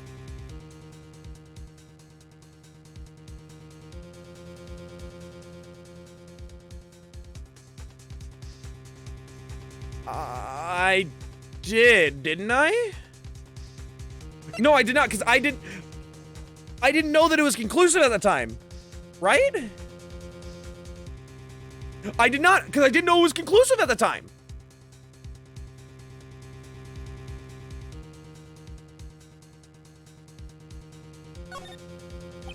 I admit, I refused to present it at one point. So the evidence is illegal. No, it isn't, Mr. Gant. Huh? It's not that I didn't present evidence then. It's that I couldn't. What do you mean, you couldn't? There are certain procedures involved when presenting evidence. No, Haji, don't listen to his lies. He's nothing but a coward. You can't really believe... There is only one issue left to be resolved in this trial. Is this evidence legal or not? Very well, let us settle this once and for all. Earlier you refused to present evidence. If you can prove your conduct was not in violation of the law, then do so now. This? This is my proof, Your Honor. Evidence law. What's this? I've done my homework too, Chief. Indeed, Emma Sky's fingerprints were on this piece of cloth. However, at that point in time, this was merely a piece of cloth, nothing more. What? You see, it's written right here in this book. The second rule of evidence law. Rule number 1. No evidence shall be shown without the approval of the police department. I found this piece of evidence myself, inside your safe. It goes without saying, I did not have approval from the police department. Rule number 2. Unregistered evidence presented must be relevant to the case on trial. And here's the crux of the matter. You see, at the time it was impossible for me to prove the relevance between the cloth and the SL9 incident. What? What kind of nonsense is this? You want relevancy? You just take one look at this picture and... Sorry, but can you recall when was that picture presented? That was shown only a few moments ago. No. He's right. At the beginning of today's trial, that piece of cloth was still meaningless. The person who gave it value as evidence was you. Damon Gant. You yourself confessed to a certain truth. Let me verify this once more. On the day of the crime, you personally cut this piece out of the victim's vest. Oh, yes. No. It was then that you approved this cloth as conclusive evidence. Yes, you, the chief of police, personally approved this cloth. The only person who could have cut this from the victim's vest is the one who stood before Prosecutor Marshall in his final moments. In other words, the real murderer, and there's only one person who that could be, Damon Gant. The killer was you.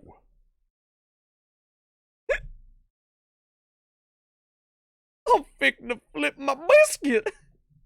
Holy shit, this is a whirlwind of drama. Oh my god, I love this game so much. Did he just hit?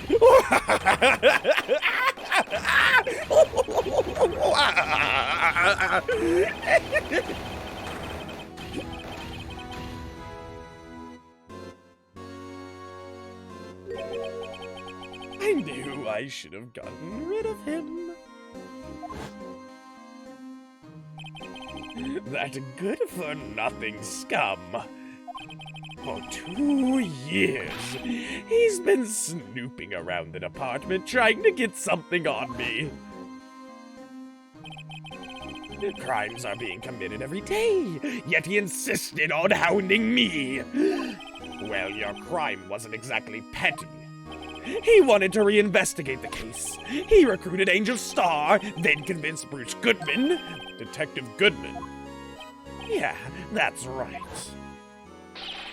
If the evidence is transferred, I'll lose my only chance to find out the truth. Please, you gotta help me. Even Patchy wants you to come along for the ride. We'll just listen to him squeak. Oh my lord, dude. Goodman turned him down, as he ought to. Still, Jake Marshall didn't know when to quit. He stole Goodman's ID card and tried to take the evidence. Goodman came to me that day. He wanted to file a lost item report. I went with him to the evidence room.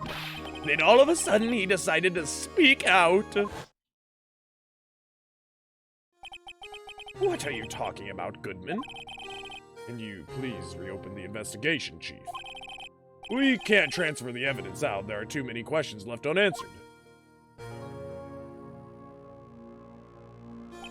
He opened his evidence locker, and as he was taking the evidence out, he said, "It's not too late. I'm going to hand all this over to Marshall." Well, to be honest, I was a bit taken aback by his words. I had a bad feeling when he came to see me, but I never thought he'd bring up SL9. That's when I saw it. That accursed knife.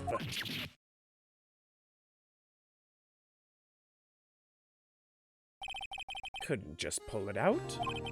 Doing so would have only led to more blood, making it near impossible to hide your camera. Even so, the blood was just pouring out. I didn't know who might stumble in, so I hurried to wipe it up.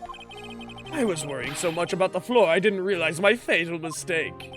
A bloody handprint. On Detective Gumshoe's locker. I used to be known as the crime computer, but everyone has to start somewhere. I guess I was too nervous. I had no business doing any of it. Then you put the body in my car. I'm sorry, I couldn't think of any other way to move the body. I broke your trunk. What's the big deal? You make a lot more than us detectives ever will. Leaving the prosecution's car aside. How? How could you get Miss Sky involved in all of this? Well, she had as much to lose as I did if the truth came out. So you took the evidence from Detective Goodman's locker. I felt bad for having to do it. I also didn't have the time to pick and choose what to take. So, you left the jar fragments in the glove. Yeah. It looks like I was better off being an investigator of crimes than a committer.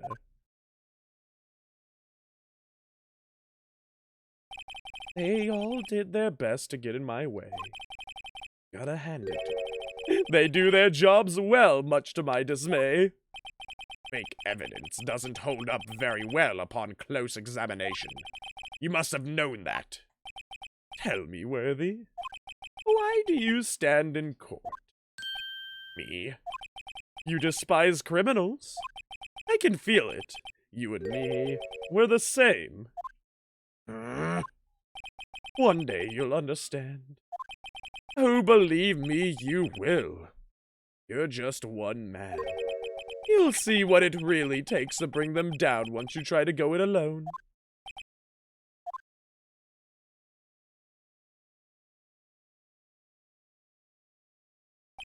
Well, looks like it's time to say goodbye. Oh, Haji. What? Looks like we'll have to cancel that lunch date. Sorry, old friend. I'm sorry too, Damon Gant. I knew you as you used to be long ago. You were once a fine investigator, and an example to others on the force. Sorry to learn that you are no longer that person. Those days are gone now, Haji. Thanks for all the memories, though. Even though it wasn't so great. No! It tastes like you, only sweeter. Don't worry, you'll be fine. Now you have Righto here. And Worthy. With these two around, you can't go wrong. In fact, I can hear them already. The melodious sounds of a new beginning.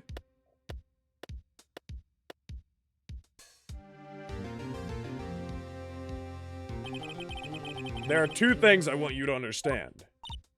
Yes? First, your sister never hurt anyone. Second, Damon Gant betrayed you from the beginning. You see, Miss Sky, you no longer have any reason to keep silent. You're right. When this trial is over, I'll tell everything. All that I've done these past 2 years, from the time I had Gan help me forge evidence up until today. So, it seems all the questions raised in this trial have been answered. Sorry, Miss Sky. Couldn't get you out of all your trouble.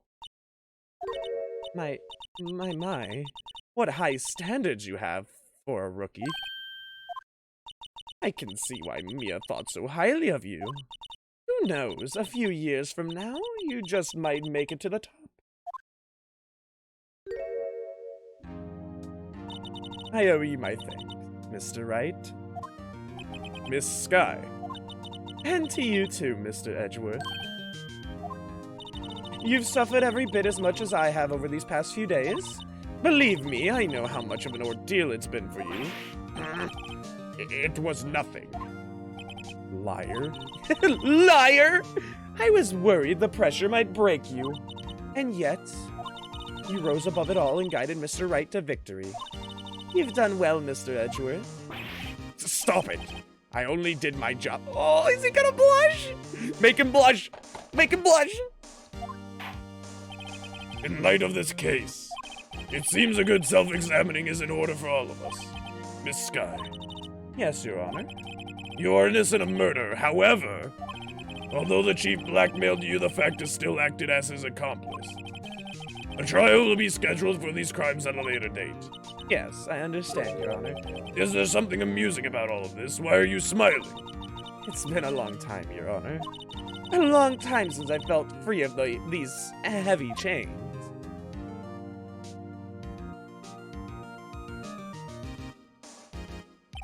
Well, this trial has gone on far too long already. I agree. I am hungry. I have not eaten this entire fucking stretch, dude. It's been 6 hours, 6.5 hours. On top of that, 2 other days of streaming it. I am hungry. I am tired. I love this game, but I need to go sustain my existence as a human being.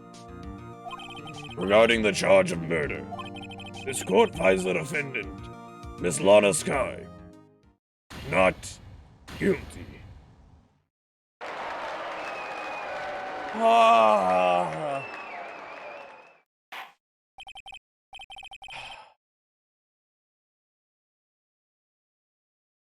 Thank you. That is all. This court is adjourned. February 25th, 5:03, District Court, Defendant Lobby Number 2. At long last, it's finally over. Emma? Before we continue the story, let me get that quick stretch in. That way, it's at least, you know. Holy crap, dude. Oh! Holy! Bones are aching. Thank you guys so much for fucking sticking with this whole trial, man. It's literally been like 15 hours for the trial. Holy shit. Oh. This trial's probably the one the judge probs used his mind the hardest. Oh my god. It's definitely the one. Well, the thing is, like, I used my mind a lot in this trial, but there was some stuff that pissed me off as well. Oh, but thank God that trial's over. I loved every bit of it, but Jesus Christ, it was a whirlwind of emotion the entire way. Thank you so much for redeeming the big stretch. I appreciate it, pal. Also, PPV, I almost said I almost said part of your real name, but I wouldn't have said the full thing. Master, thank you so much for the freaking gift sub to Ash. I appreciate it, dude. Thank you, thank you, thank you. Ash, welcome to the graveyard. I hope you enjoy the cutest damn penguin emotes on Twitch and the fucking time among the lost souls, man. Thank you so much for being here. Emma? Why the long face? I'm sorry your sister didn't get completely off the hook. But at least she wasn't convicted for a murder she didn't commit. No, that's not it. Just now, after the trial ended, I can see why Mia Fey thought so highly of you. I owe you my thanks, Mr. Wright. And to you too, Mr. Edgeworth. Oh, she didn't say to Emma. Get bent. You've suffered every bit as much as I have over these past few days. You've done well. You know, I did my best too, but Lana didn't say a single word to me. Hope I'm not interrupting anything, Pals. God damn it, Dick.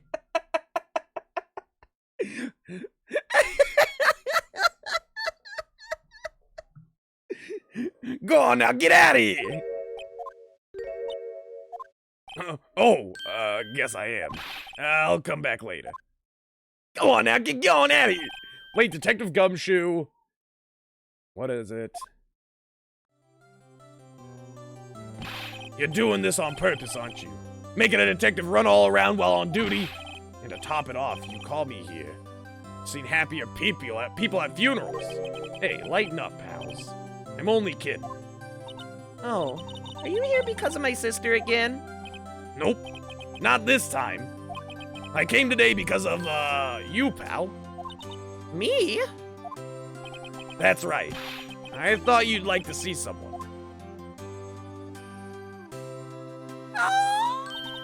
Lana! Should you be doing this? She's still under arrest, you know. Oh shit, she's still under arrest, you know. Well, I won't tell if you won't. Emma, I owe you an apology. It's okay, sis. Don't worry about it. That day, 2 years ago,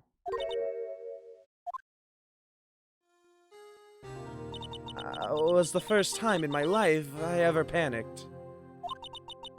It was all I could do to keep myself from screaming. All I could think about was keeping you from getting wrapped up in that mess. Sis, I asked Gant to help me cover up the truth. I thought I was doing it for your sake, but now I realize I was wrong. I changed after that day.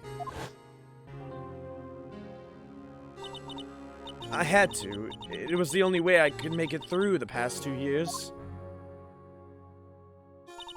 I knew how much I was hurting you by distancing myself, but I couldn't bring myself to tell you what I did. I was scared. Scared that you'd look at me with those eyes of yours. I was scared of how you'd react if you knew. But sis, you were only doing it for me. No. Huh? I turned my back on you that day. In hiding what I believed to be the truth, I was deceiving you. Sis. I'm such a fool. It took me all this time to realize it. Emma, I'm so sorry. But sis, you don't have to apologize. I'm happy now. You're happy? Of course. You know, sis. I always knew that one day you'd come back. And now you have. Aww. Oh, Emma. Emma? Hug each other. Hug it out. No! No one can change the past. The only thing we can do is strive to make up for our mistakes. Why must we make up for our mistakes, you ask? Because in so doing, we can find the way back to our rightful path. And it is from there that we can move on toward a brighter future. At least that's what I felt watching the two sisters make up. Mr. Wright, Mr. Gumshoe? Me? Thank you both for all that you've done. I'm sure we'll meet again someday. Isn't that right, Edgeworth? Edgeworth? Stop hiding and come over here. He's like a grumpy toddler. Where was he hiding? I was hiding behind you, Phoenix. I knew you'd never turn around. You never really do in these situations, so I figured it would be the perfect place. I just came to say hi. And congratulations. Thank you. Thank you, Mr. Edgeworth. Right. Well, I'll be going now.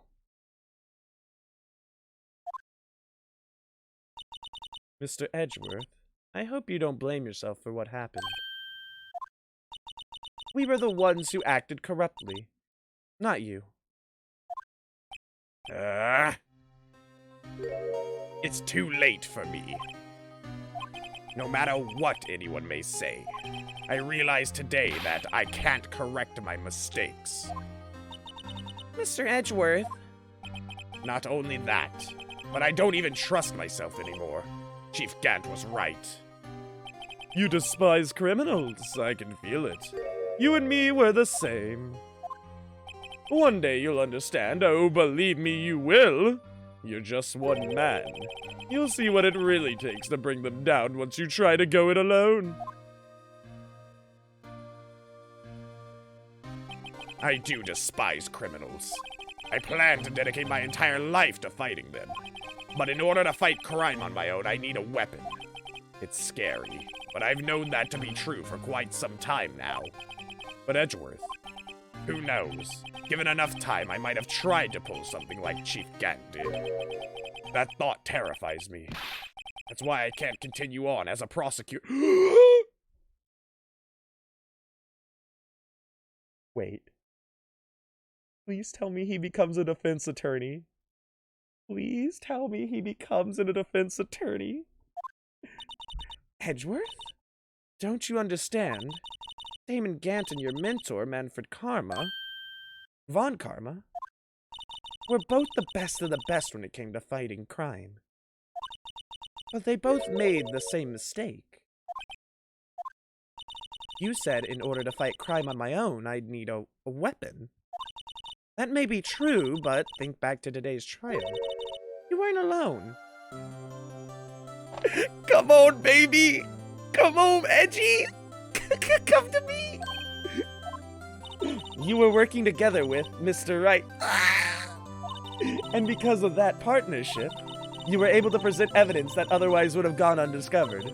Isn't that right, Mr. Wright? Left! Huh? Yeah, What is this, a pop-up quiz? Come on, Mr. Wright. Show him what Lana's talking about. Evidence, huh? Oh no! Something that neither Edgeworth nor I would have been able to find on our own.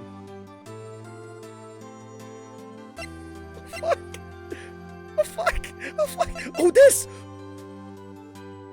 The full picture! That's the picture I drew. Our counterattack began with this. You had one half of the evidence list, and I had the other. It's like we're soulmates, Edgeworth. You have half of my heart, and I have half of your— What are you talking about, Phoenix? I'm sorry, I thought I'm... Apart, we wouldn't have been able to completely restore Emma's picture. that didn't just happen by chance, Mr. Edgeworth. It's time for me to go. Mr. Edgeworth. If you'll excuse me, there are still some loose ends that need wrapping up.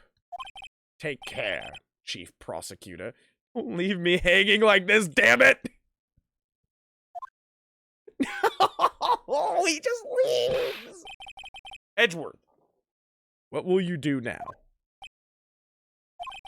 Well, whatever you do, just remember, I love you. And I'll always be there for you. you can let what happened kill the prosecutor in you, or you can let it help you grow. In the end, it's up to you. I know. It seems I owe you my thanks too, right? But what I face now is my problem. Edgeworth, I'll be waiting for you in court. I'll see you in court! Farewell.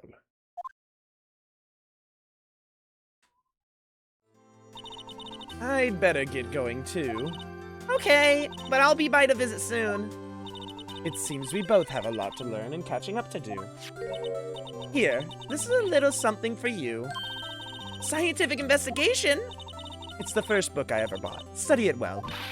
Thanks, sis. I will. Oh, her smile is so cute. And so another case came to a close. As for the sisters, I have faith. Faith that their lives have only just begun. And as for me, I think it's time I started on a new journey of my own. A journey to rediscover myself.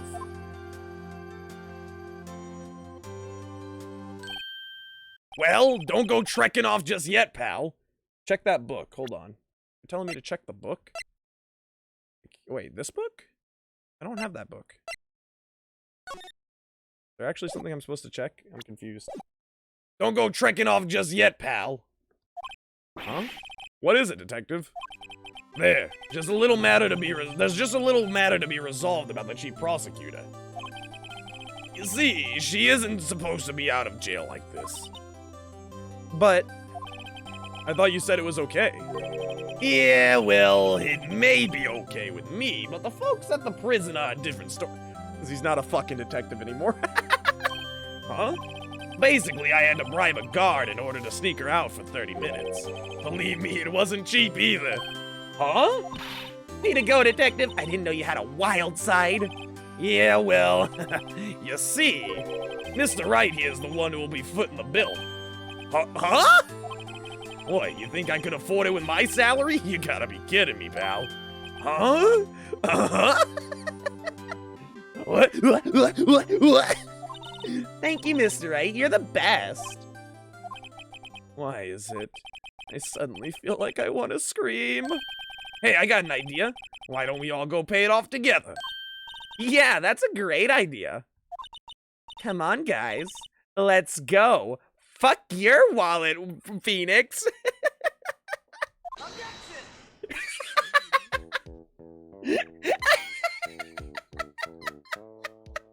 Objection! Oh my gosh. Oh, I arranged for a friend of mine in Europe to take care of Emma. I hope she'll be pleased to study under a top coroner. As for me, this affair has pretty much ended my days at the prosecutor's office. Still, I'll manage to find my way back. What? Right here? And I'll be able to investigate crimes together with Emma. What about my cursor? Can I... I'm confused. I can't do anything. Oh my god. Thank you guys so much for coming out for this. Yikes. I thought I was a goner for a moment there. In the end, though, they overlooked my unauthorized investigation of the chief's office. If we penalized you anymore, it'd be worse than firing you. Yep, that's what they said. It just goes to show you can't shake me off that easily. It might have been during the DS that they allowed the cursor, but not in here, it seems. Oh my god. Thank you guys so much for coming out for this fucking, journey, I'll call it. It was definitely a journey. I loved the fucking final, case so much. It was so good, and I cannot wait to continue, the Phoenix Wright games. My new mission is to guard the main entrance and take care of Billy. Can you believe it? I have been demoted to a security guard. My partner's keeping an eye on the entrance for me today. I'll show him, though. Someday I'm gonna make detective. Yes, sir! Then I can be just like that Dick Gumshoe. You can't shake the dick that easy. I hate it. Oh my lord. Do we want to watch the whole entire time? Like, is there going to be anything interesting at the end? Is there going to be interesting stuff at the end? I'm assuming there will be. Oh, fuck that badger. God damn it. Don't show me the fucking badger. I don't care about this blue bastard. Oh my god. It's going to just sit here. Oh no!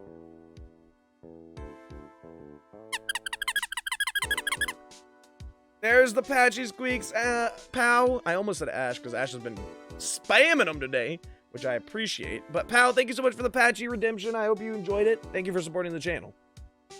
What is it? Can't you see I'm having me a showdown with a steak lunch, partner? Miss Star managed to sneak this into me. She's seen one of the guards, it seems. Well, cowboy, looks like you did it. You even gave Bambina back her smile. You make sure Billy and the gang get their water. Oh, he's still worrying about his cactus. Oh, that's kind of cute. That's kind of adorable. Why knives and weapons full out in jail? I mean, what are they gonna do? Looks like we won't be seeing each other for a while. As a farewell gift, I put a new meal on the menu, the Right Way lunch. The top layer tastes as bitter as defeat, but the bottom layer's as sweet as victory. Kids seem to dig the turnabout theme. It's a hot seller around exam time. Just make sure not to eat it backwards. The guard is standing there for the rest of the games. He's just forever in purgatory, bro. He just is forever destined to stand that guard that one door. Poor guard, man. I'll never forget what that young defense lawyer said after the trial. Let's see, what was his name again? Mr. Left? I've been making that joke the entire time. Anyway, he said he's been doing something or other for how many years? Well, anyway, I've got another trial to get to, so I'd better be... oh no! I forgot my gavel! Sorry, I gotta go!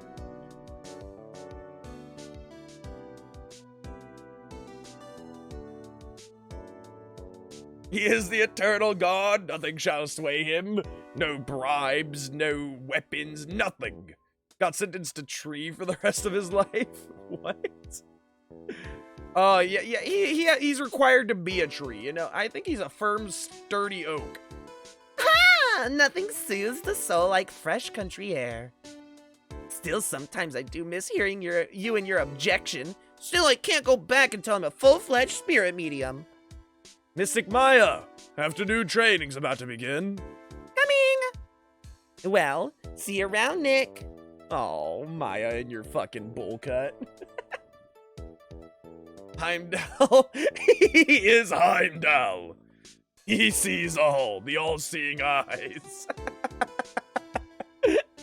Oh my lord. Why do all judges in the city look the same? I think it's supposed to be the same judge every time. Because you're in the same courtroom number as well. So I think that it's supposed to be the same judge, but I could be wrong. I have no fucking clue. Mr. Edgeworth. Oh my god. Oh, Mr. Edgeworth? I brought you your tea. Huh? What's going on?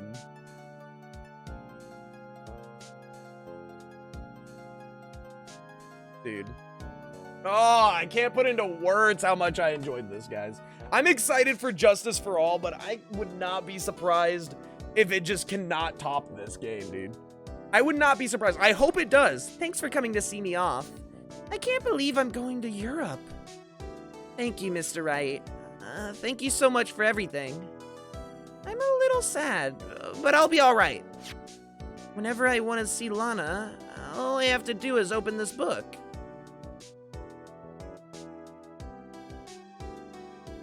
Oh, wait.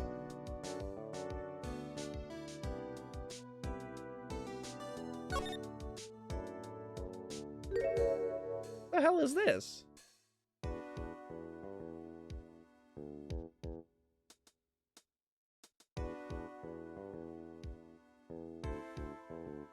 Oh. That's so cute. Look at little Emma. Capcom, you devil, you.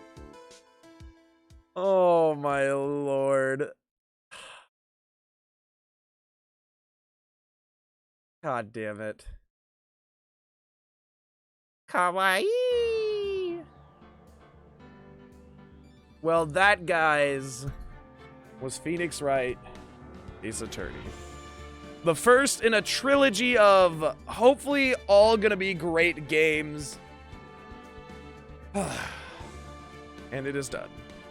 It only took us 45 hours for the first game. You know, just some slight 45 hours, which is much longer than any other visual novel I've been able to have the pleasure of partaking in. But, as all things, today's stream must come to an end. And I will officially end it here, because there is no better place than beating the game to end it. But thank you to everyone who came out. It was a great experience. I had a lot of fucking fun, and I cannot express my gratitude and pleasure that it has been playing this fucking gem of a game. I plan on playing the next one. I don't know when we're going to start. I will probably take a little bit of a break just to, like, not detox, but, you know, just, like, get away from the visual novel format a little bit, recharge my battery, because I do like making a lot of different content styles and all that stuff. But if you guys are still here, I appreciate you. If you guys are not still here at the end, I appreciate you still for coming out and just chilling with us. Other than that, though, let's go ahead and send you off to somebody. You know what? This person was here at the beginning of the game, and now they are streaming themselves, and I haven't rated them in a little bit. Let's go ahead and raid out to Jebba. Give Jebba some love. Alright, guys. If you're joining us on the raid, feel free to type in that raid message when we get in there. Remember, chat, Phoenix Wright cosplay. We have announced the Phoenix Wright cosplay at 100 subs. We will do a Phoenix Wright cosplay and read some fanfic, which I'm really excited for, actually. But other than that, though, guys, I really gotta go. I really gotta go to the bathroom. I really gotta go eat. I really gotta do a lot of different things I did not do, and I pushed off because I really wanted to finish the game. Other than that, though, guys, thank you so much. I hope you enjoyed the content. It will be going up on YouTube in the form of VODs, and an edited video of each case will be going up eventually. But yeah, thank you guys so much for being here and allowing me to do what I do. I hope that you guys are excited for Justice for All, which is the next game in the series. We'll be starting it eventually. What's your sub count at now? I believe around 40-ish, something like that. Let me go check for you. Around 40-ish. I actually don't have the subscribers thing on the pips. I'll let you know. I'll let you know, Master. I promise. But yeah, I hope you guys have a wonderful time with Jebba. They're playing League of Legends, and hopefully we will see you guys out here tomorrow, where we will probably continue our Amori playthrough, because I want to finish that up as soon as possible. But yeah, have a wonderful time with Jebba, and we will hopefully see you guys out here very, very soon. Love you all. Have a wonderful rest of your nights, wonderful start to your days tomorrow, and I hope you enjoyed your stay in the graveyard today. Bye-bye.